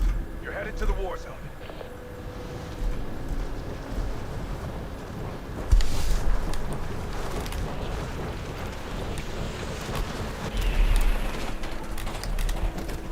Deployment to the war zone has been authorized.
Get up there.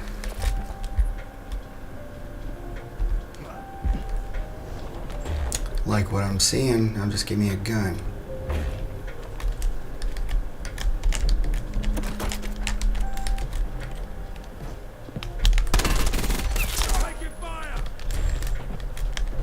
tell me he put that on his pistol? You scrub.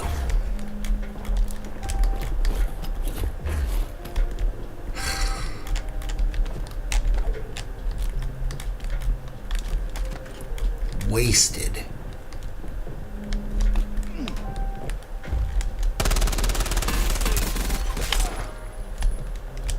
Changing mag.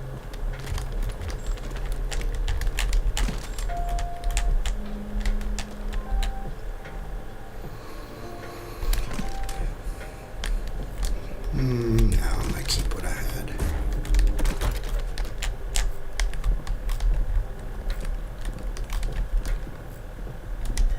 Collapse is inbound. Marking new safe zone.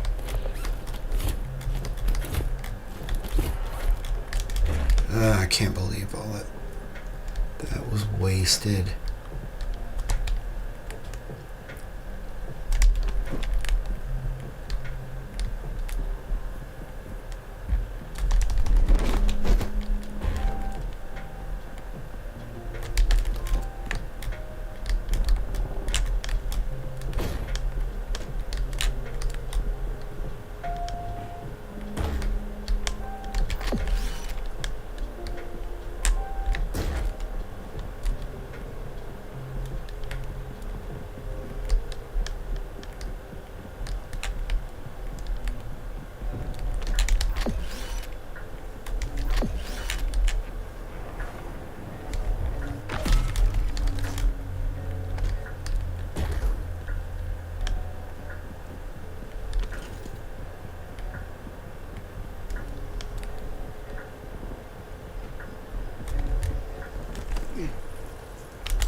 You've been targeted by a nearby enemy squad.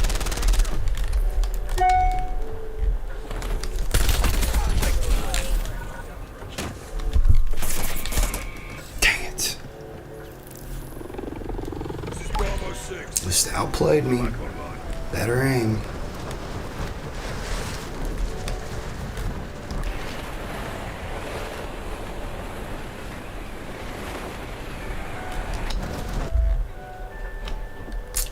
Great.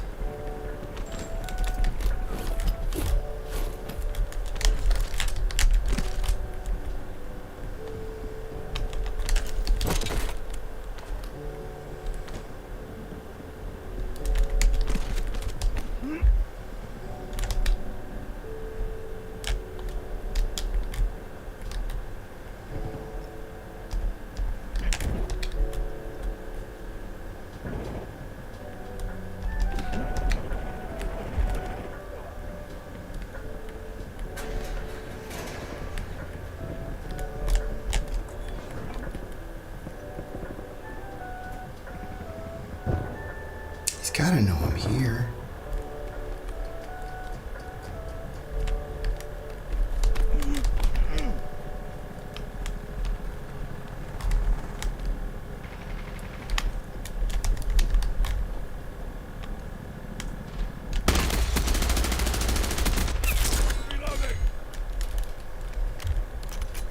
So glad I could be someone's savior.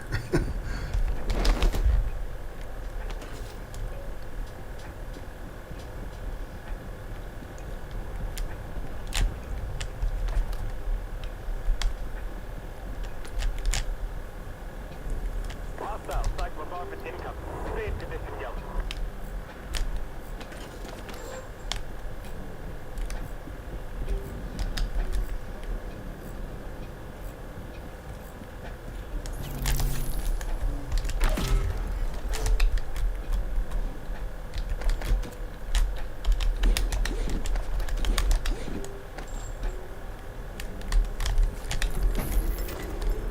A cradle bomb incoming. Expect the enemy to bring the rain.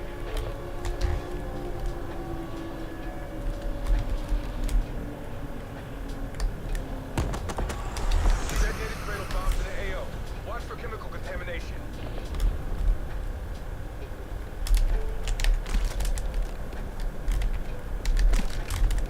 I'm gonna start using that instead.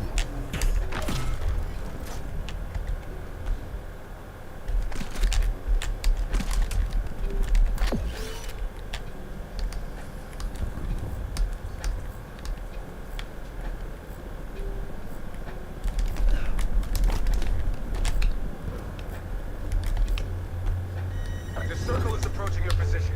Move to the safe zone.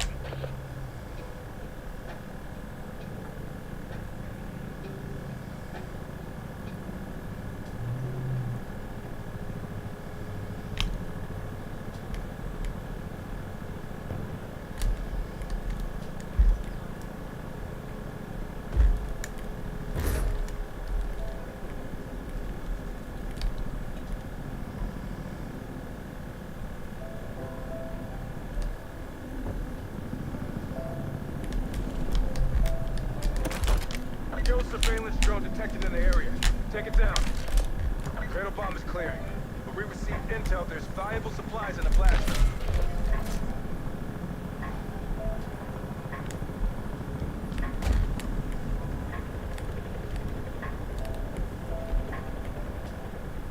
Yeah, you got this.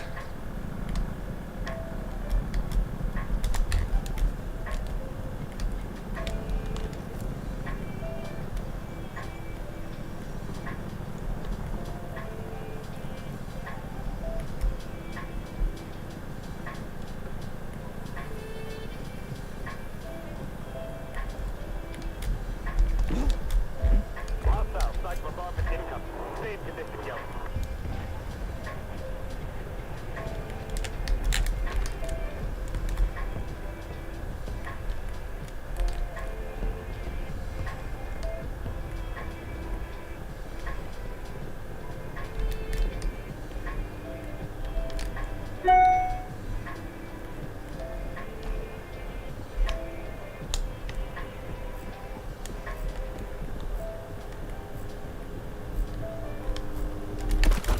I'll say the major downside of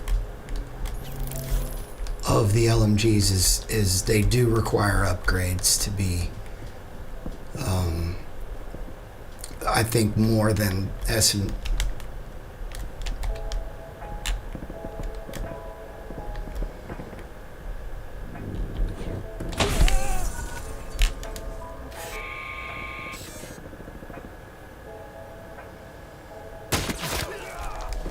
Touche.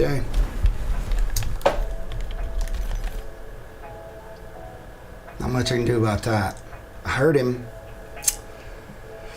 but he heard me first, which is a lethal combination.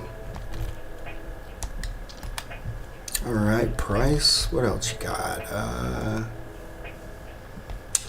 Now let's go.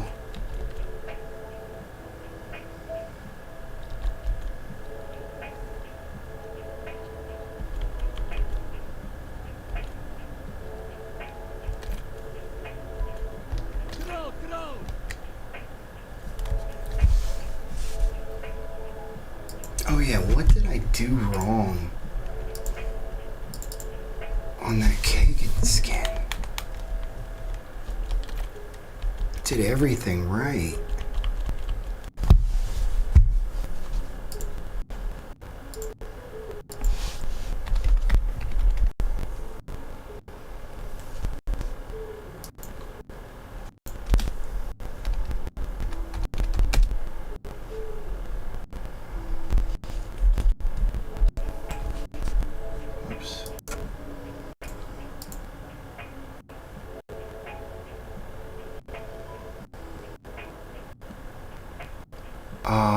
You know what I didn't do when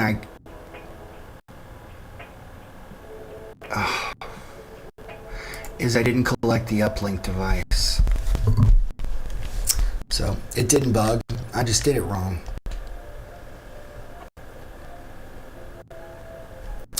All right. Well, at least I know.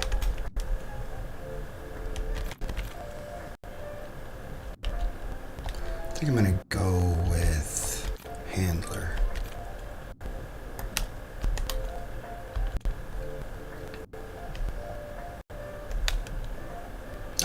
I hope Infinity Ward just tosses all that crap aside about the operator styles and just does their usual thing. Where's the dog? There it is. I got you.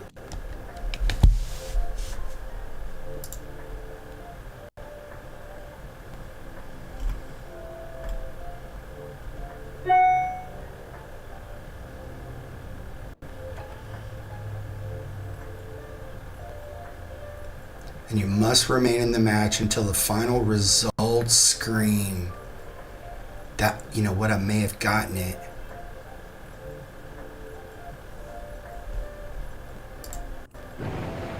Here's his time for target practice. The real thing's coming soon. Are you really? 5,000? Okay.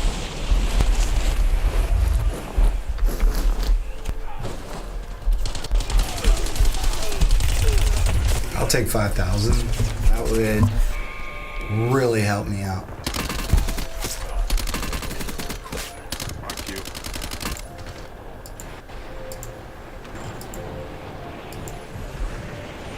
You know, I'm not really up to speed on how coins work, but if somebody dropped me 3 coins, thank you. That's cool. I appreciate that.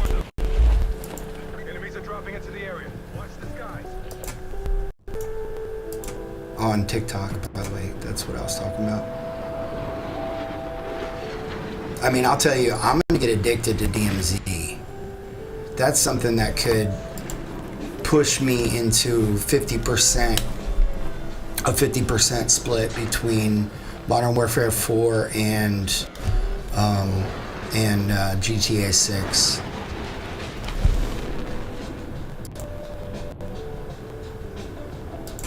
So if you guys have any requests for tomorrow's top 10 most terrifying, drop it in the chat, and you know, I may not see it right this second, but I'll definitely give that a lot of consideration for tomorrow. If there's something that you'd like me to read, like me to go over. Right now, I was thinking maybe like top 10 most terrifying fears. A list of that would be something that I could do.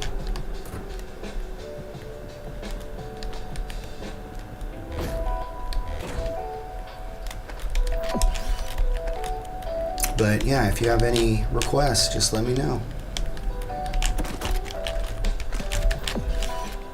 But I fully expect to do another one tomorrow. Yeah, I'm not gonna use that. As much as I don't like the other gun. Yeah, there we go.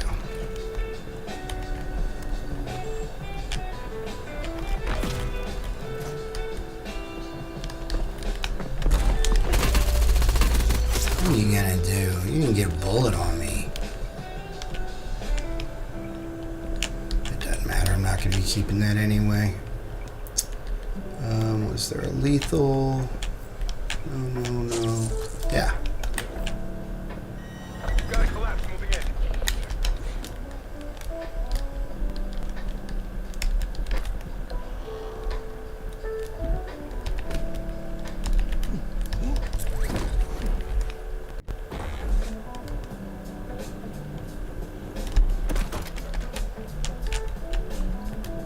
I think I'm gonna stay where I'm at.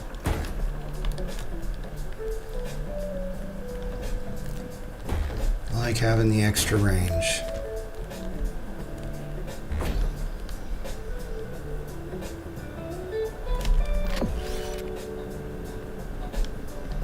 One of these days I need to look into that and see what each of those does.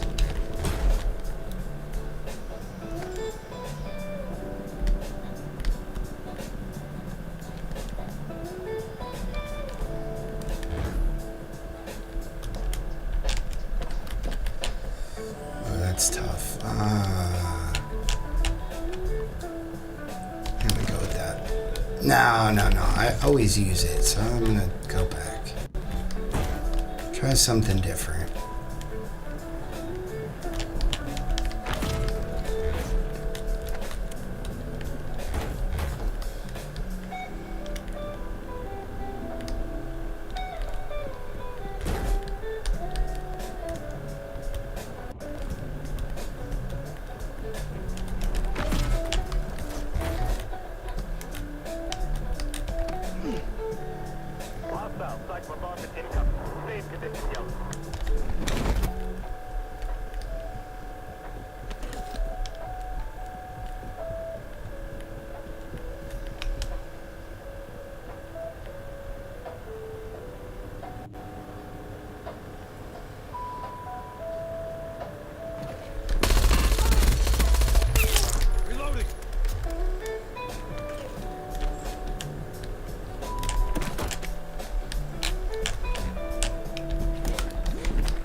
It's tempting, but I'm not going to. Because I'm going to take...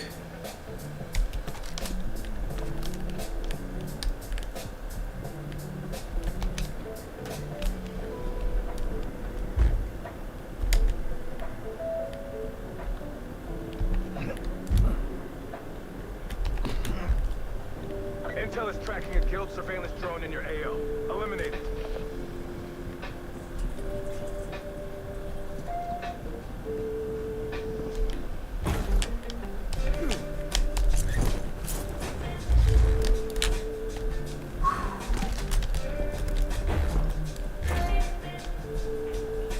Easy decision there.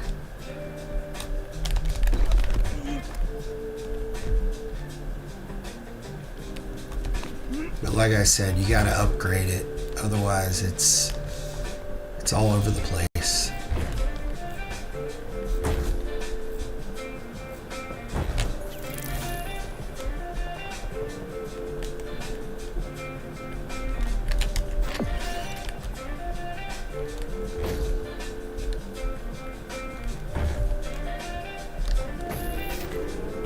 Incoming cradle bombs. Prepare for nearby contact fire.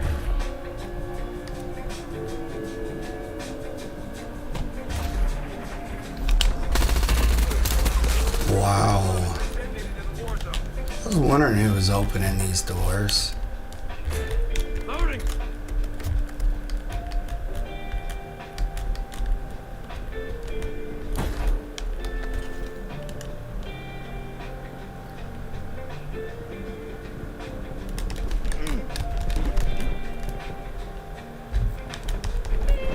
Oh, it's over here. I didn't even realize.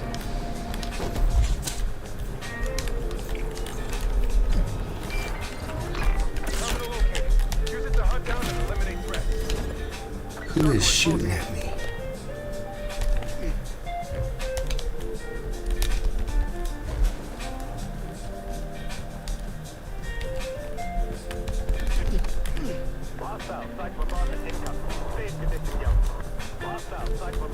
Alright, doesn't really matter. I gotta go this way.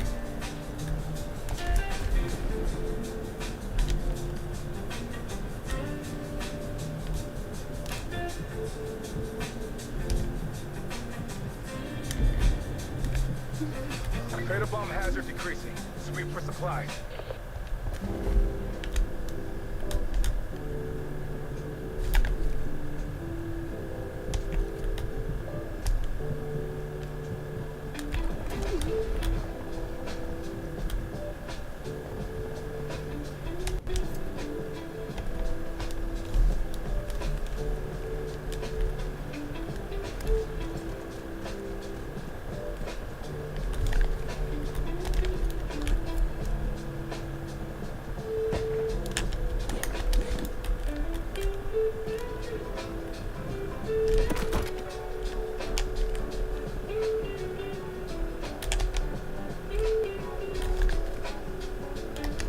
Looks like they're in one of those buildings over there.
I'm not a bot.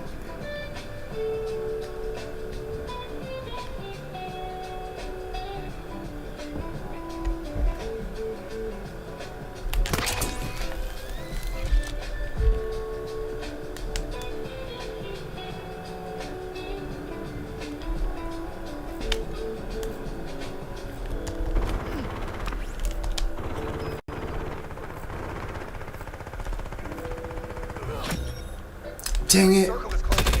Relocating safe zone. Squad eliminated your target. Changing mag. No. Taking fire.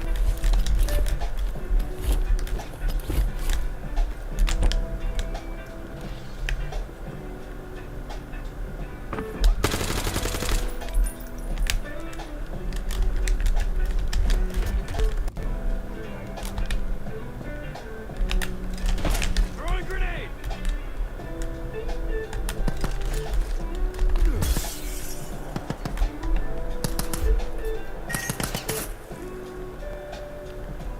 Dang it. Moving here. I'm getting lit up. What?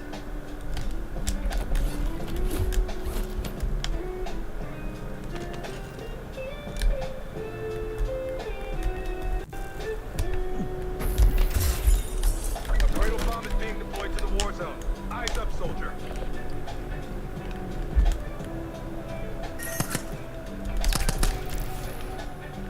USB in hand. Use the data to access the safe.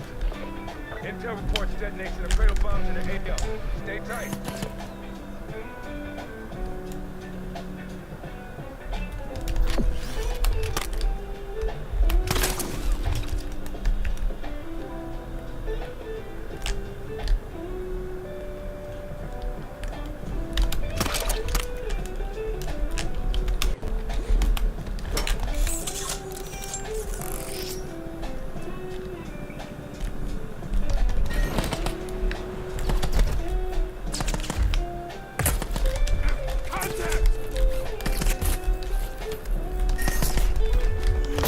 Oh, it's my thing. That took me so long to figure out. HKD's on standby.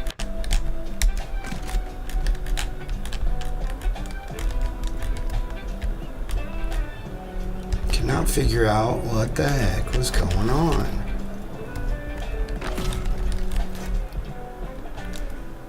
Can I get there in time? Hostile cyclone bombing incoming. Stay in position, Delta. The cradle bomb is clearing. Enter the blast zone to obtain valuable loot. Doesn't seem like it. Oh, and there's a safe there. Shoot. The circle is collapsing on your position. Suggest you hightail it out of there.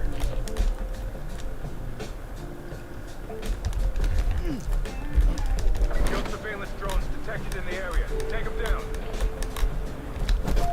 Yeah, I can't get there. Crap.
See if he still makes noise.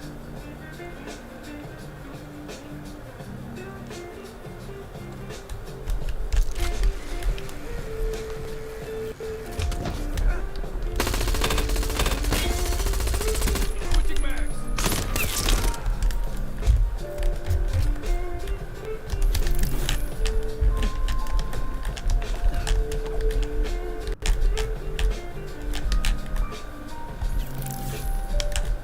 Supply drops are being deployed to the war zone.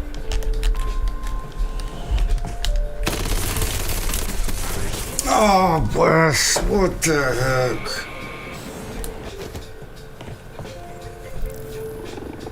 Brakes over. Time to get after it.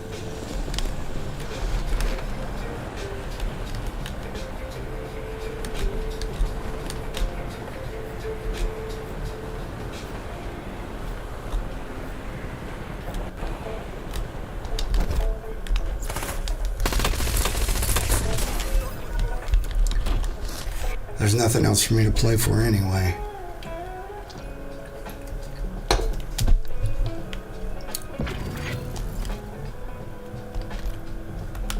I need that bounty. Oh, what am I doing?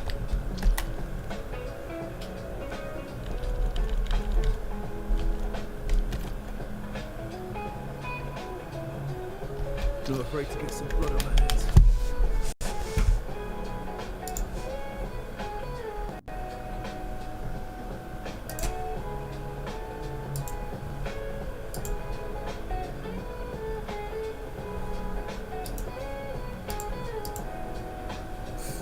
$5,000.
So there is a riot shield, but it's a field upgrade.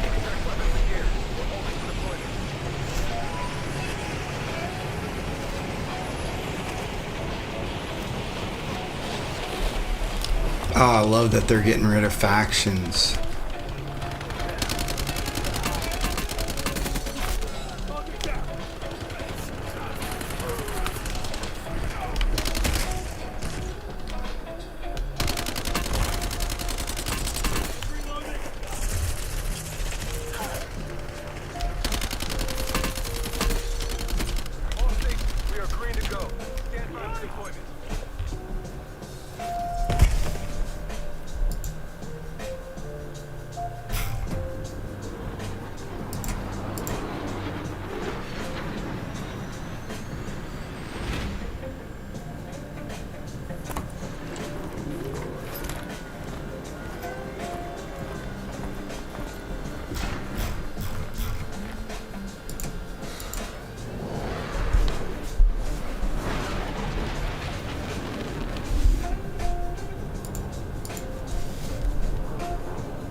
Targets are up. Go take them down.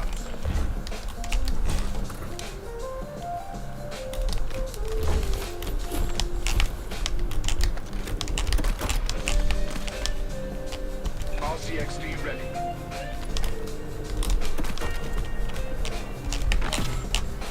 Oh, I didn't see the riot. The razor. Darn.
Yeah, the biggest improvement I made to my game was going from 60 frames per second to 120. That's it.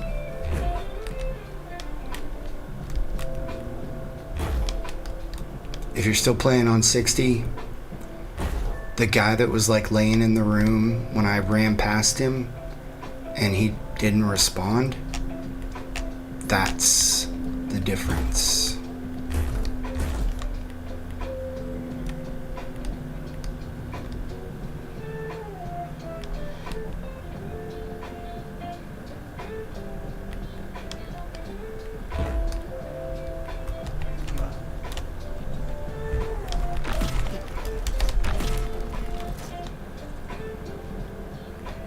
There's the bounty thing. Alright.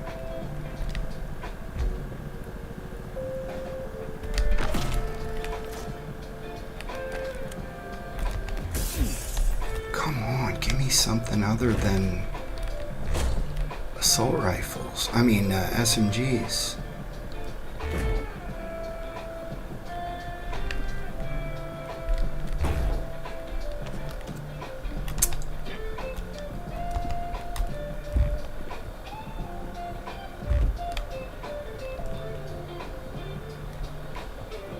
That's all that's over here.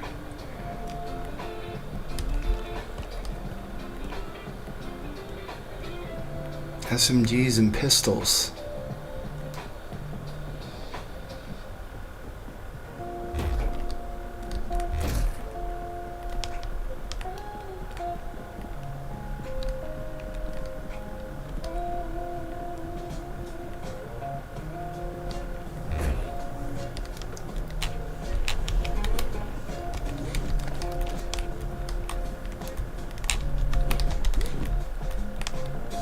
It's unbelievable.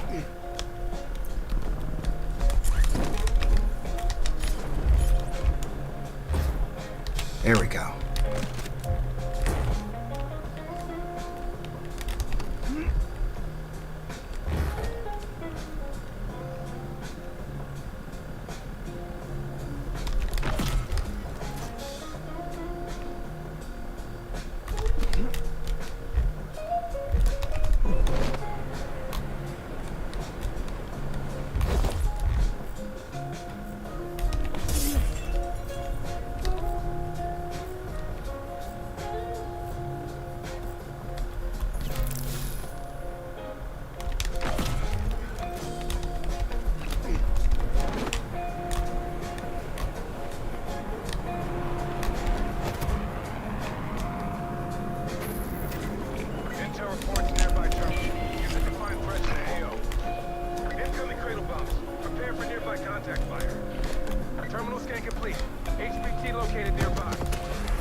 You've got a collapse inbound.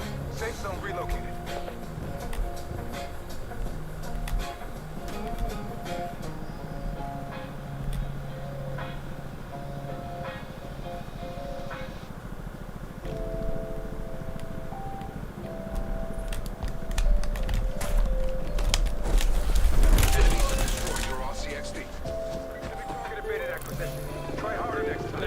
Try harder.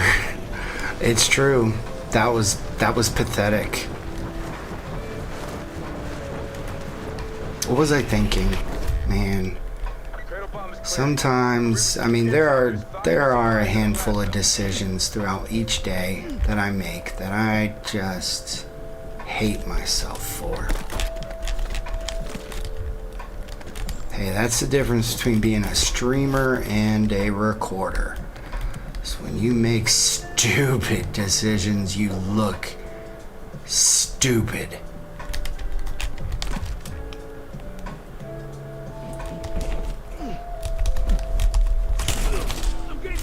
Oh, yeah. Okay, guys. Yep. That was embarrassing.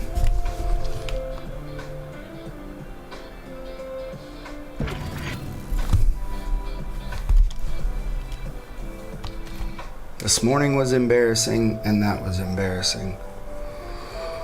Oh.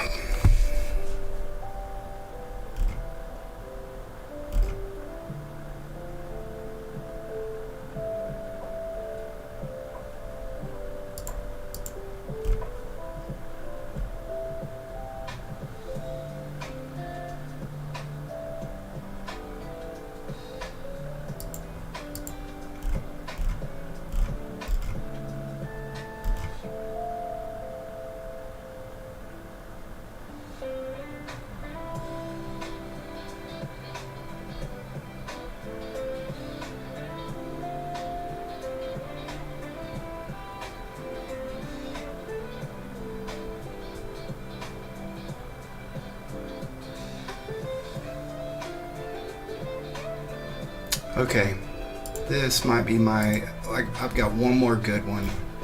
One more good run at that skin.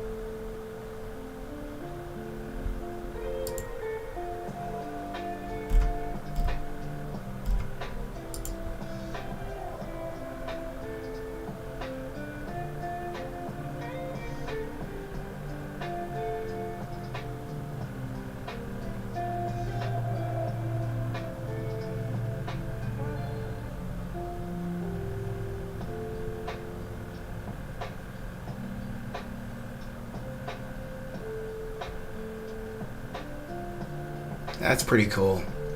The devs of a game put a message on their game saying, save a couple bucks for a coffee or, you know, whatever. And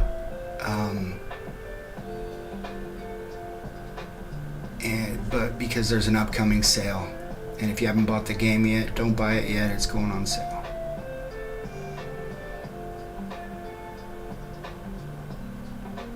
It's pretty cool. That's what I'd like to see more of. I get it. You gotta make money. Totally get it.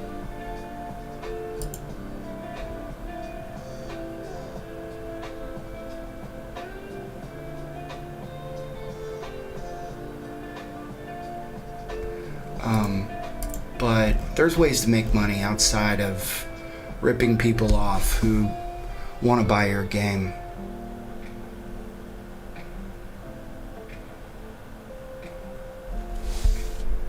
So I do like the riot shield as a destructible field upgrade.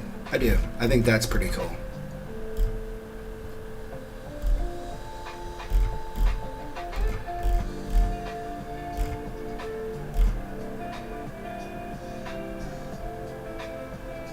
I mean, what are zombies creators gonna do without zombies? That's what I want to know. I mean, they'll be fine. They've done it before, Modern Warfare 2. Oh wow, it's coming. So it's gonna be on Nintendo Switch right away. I was ready. I was worried about that.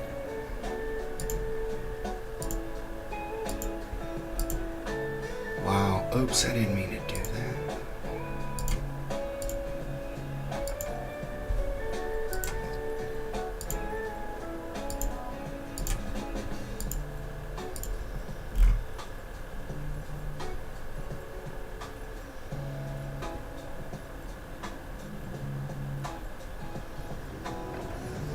We're headed to the war zone. Get geared up and stand by.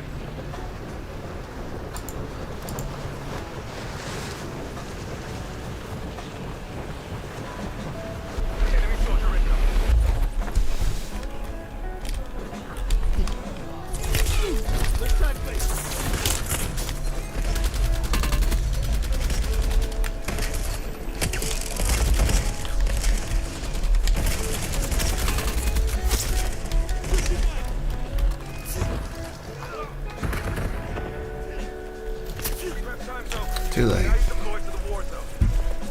Enemy dropping into the AO.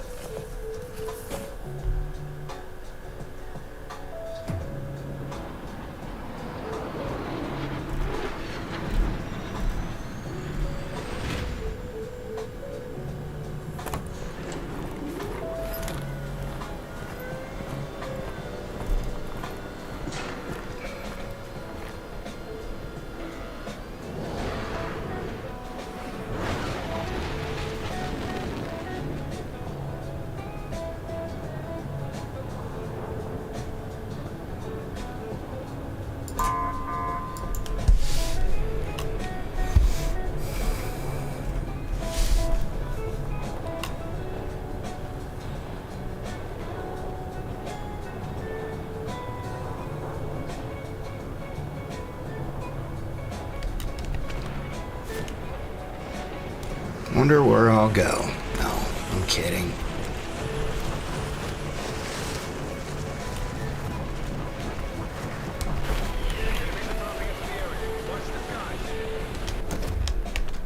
You're clear to engage all hostiles.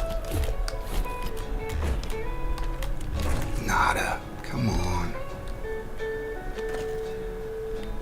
You made me get in a pistol fight here. Are you kidding? Okay, here we go. Sweet. USB acquired. Use to decrypt the lock safe.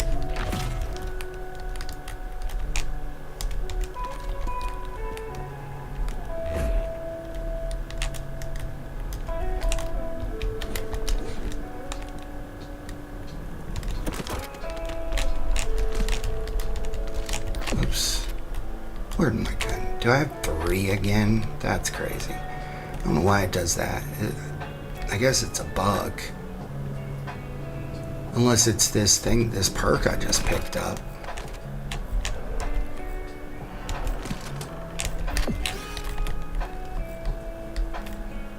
You've got the circle closing in fast. Double time into the safe zone.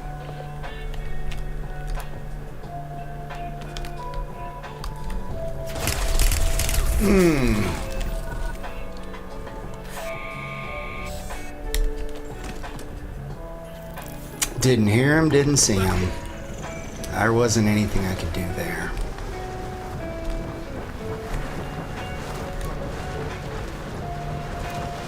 Actually, I mean, if I didn't drop in the Pier District, this is where I would drop. Though I need a gun.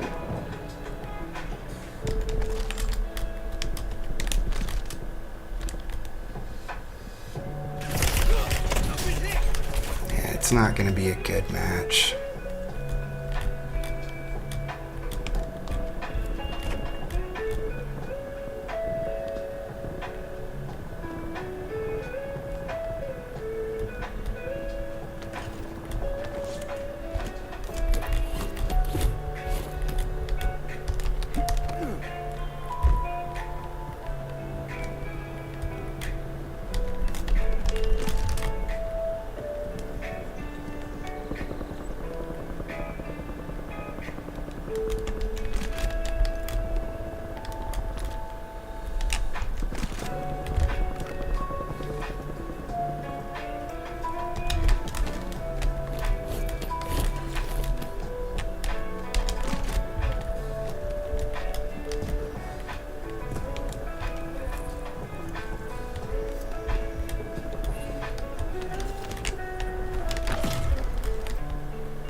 expecting that.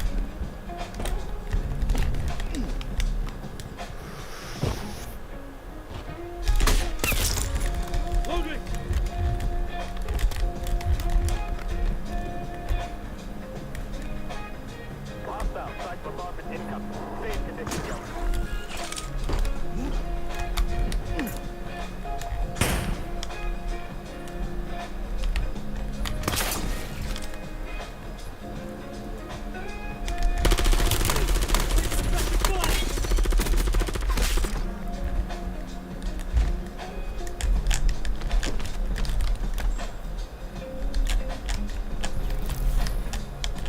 USB in hand. Use the data to access the safe. Take it back!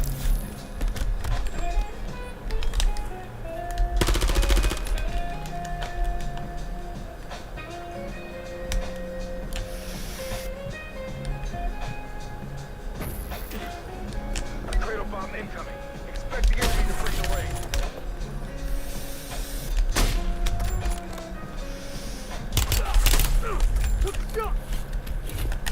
Cradle bomb has been detonated in the war zone. Reloading.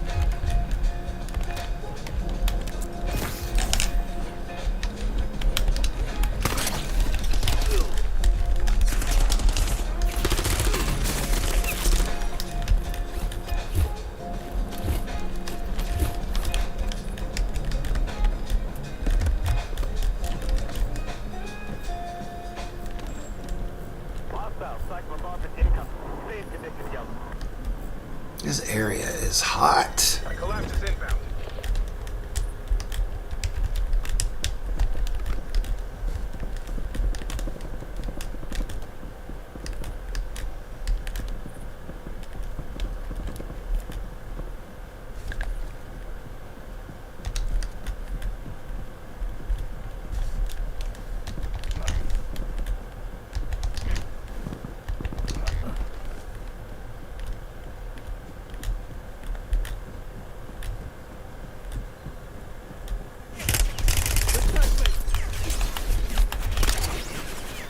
The cradle bomb is clearing. Enter the blast zone to obtain valuable loot.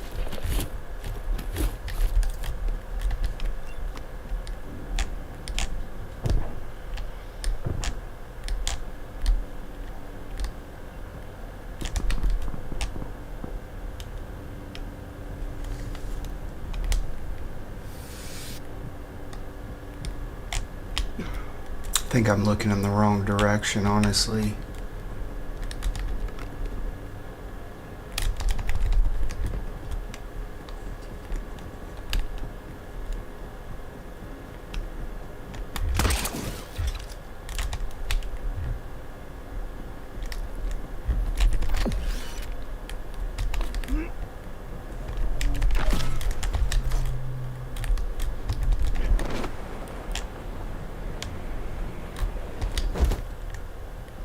I do not have a bead on whoever that is.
Switching back.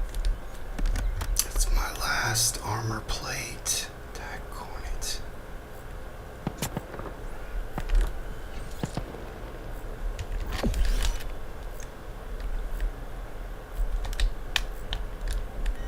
Circle is closing in. Get to the new safe zone.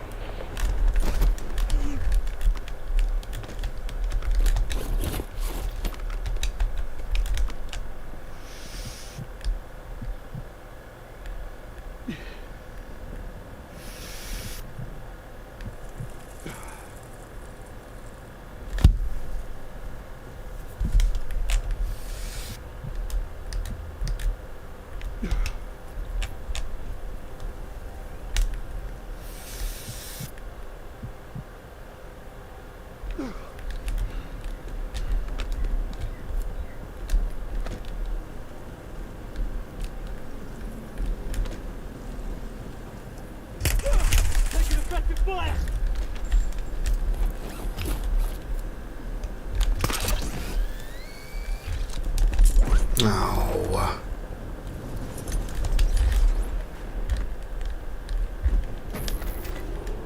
A cradle bomb is being deployed to the war zone. Eyes up. Come on.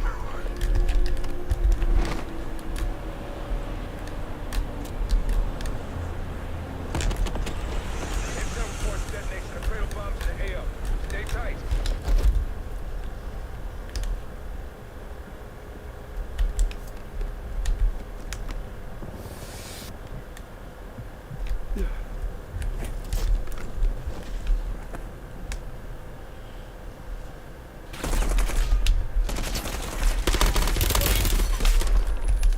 I'm reloading.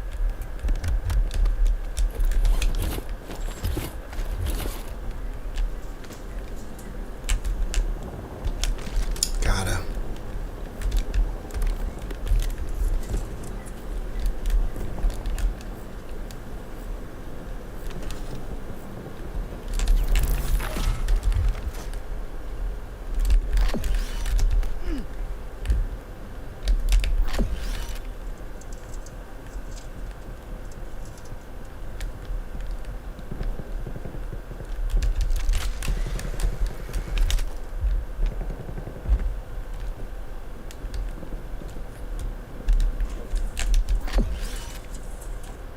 Cradle bomb hazard decreasing. Sweep for supplies.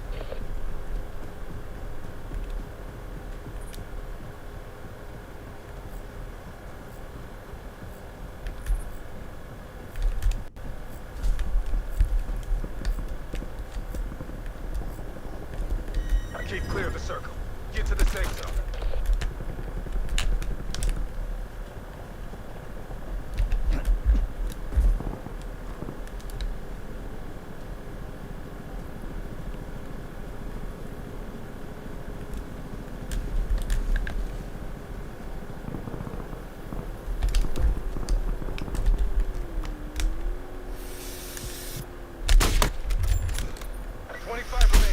Solid work so far.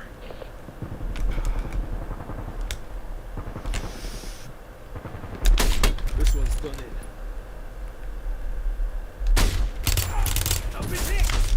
Oh my gosh, what was that? The MK. Oh, sniper rifle. I mean, that's probably better than a sniper rifle. I hit him right in the head, too. Didn't even kill him.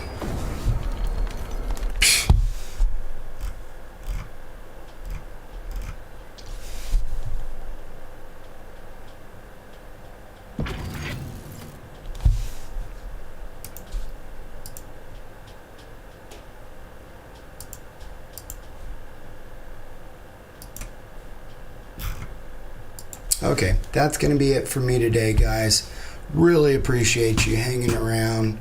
Know I let you down with the Mangler helmet this morning, but I hope you enjoyed the topic. I'll have another one for you tomorrow, so I hope you'll be tuning in then as well. You all have a good rest of your day, and I'll see you tomorrow at 6 a.m.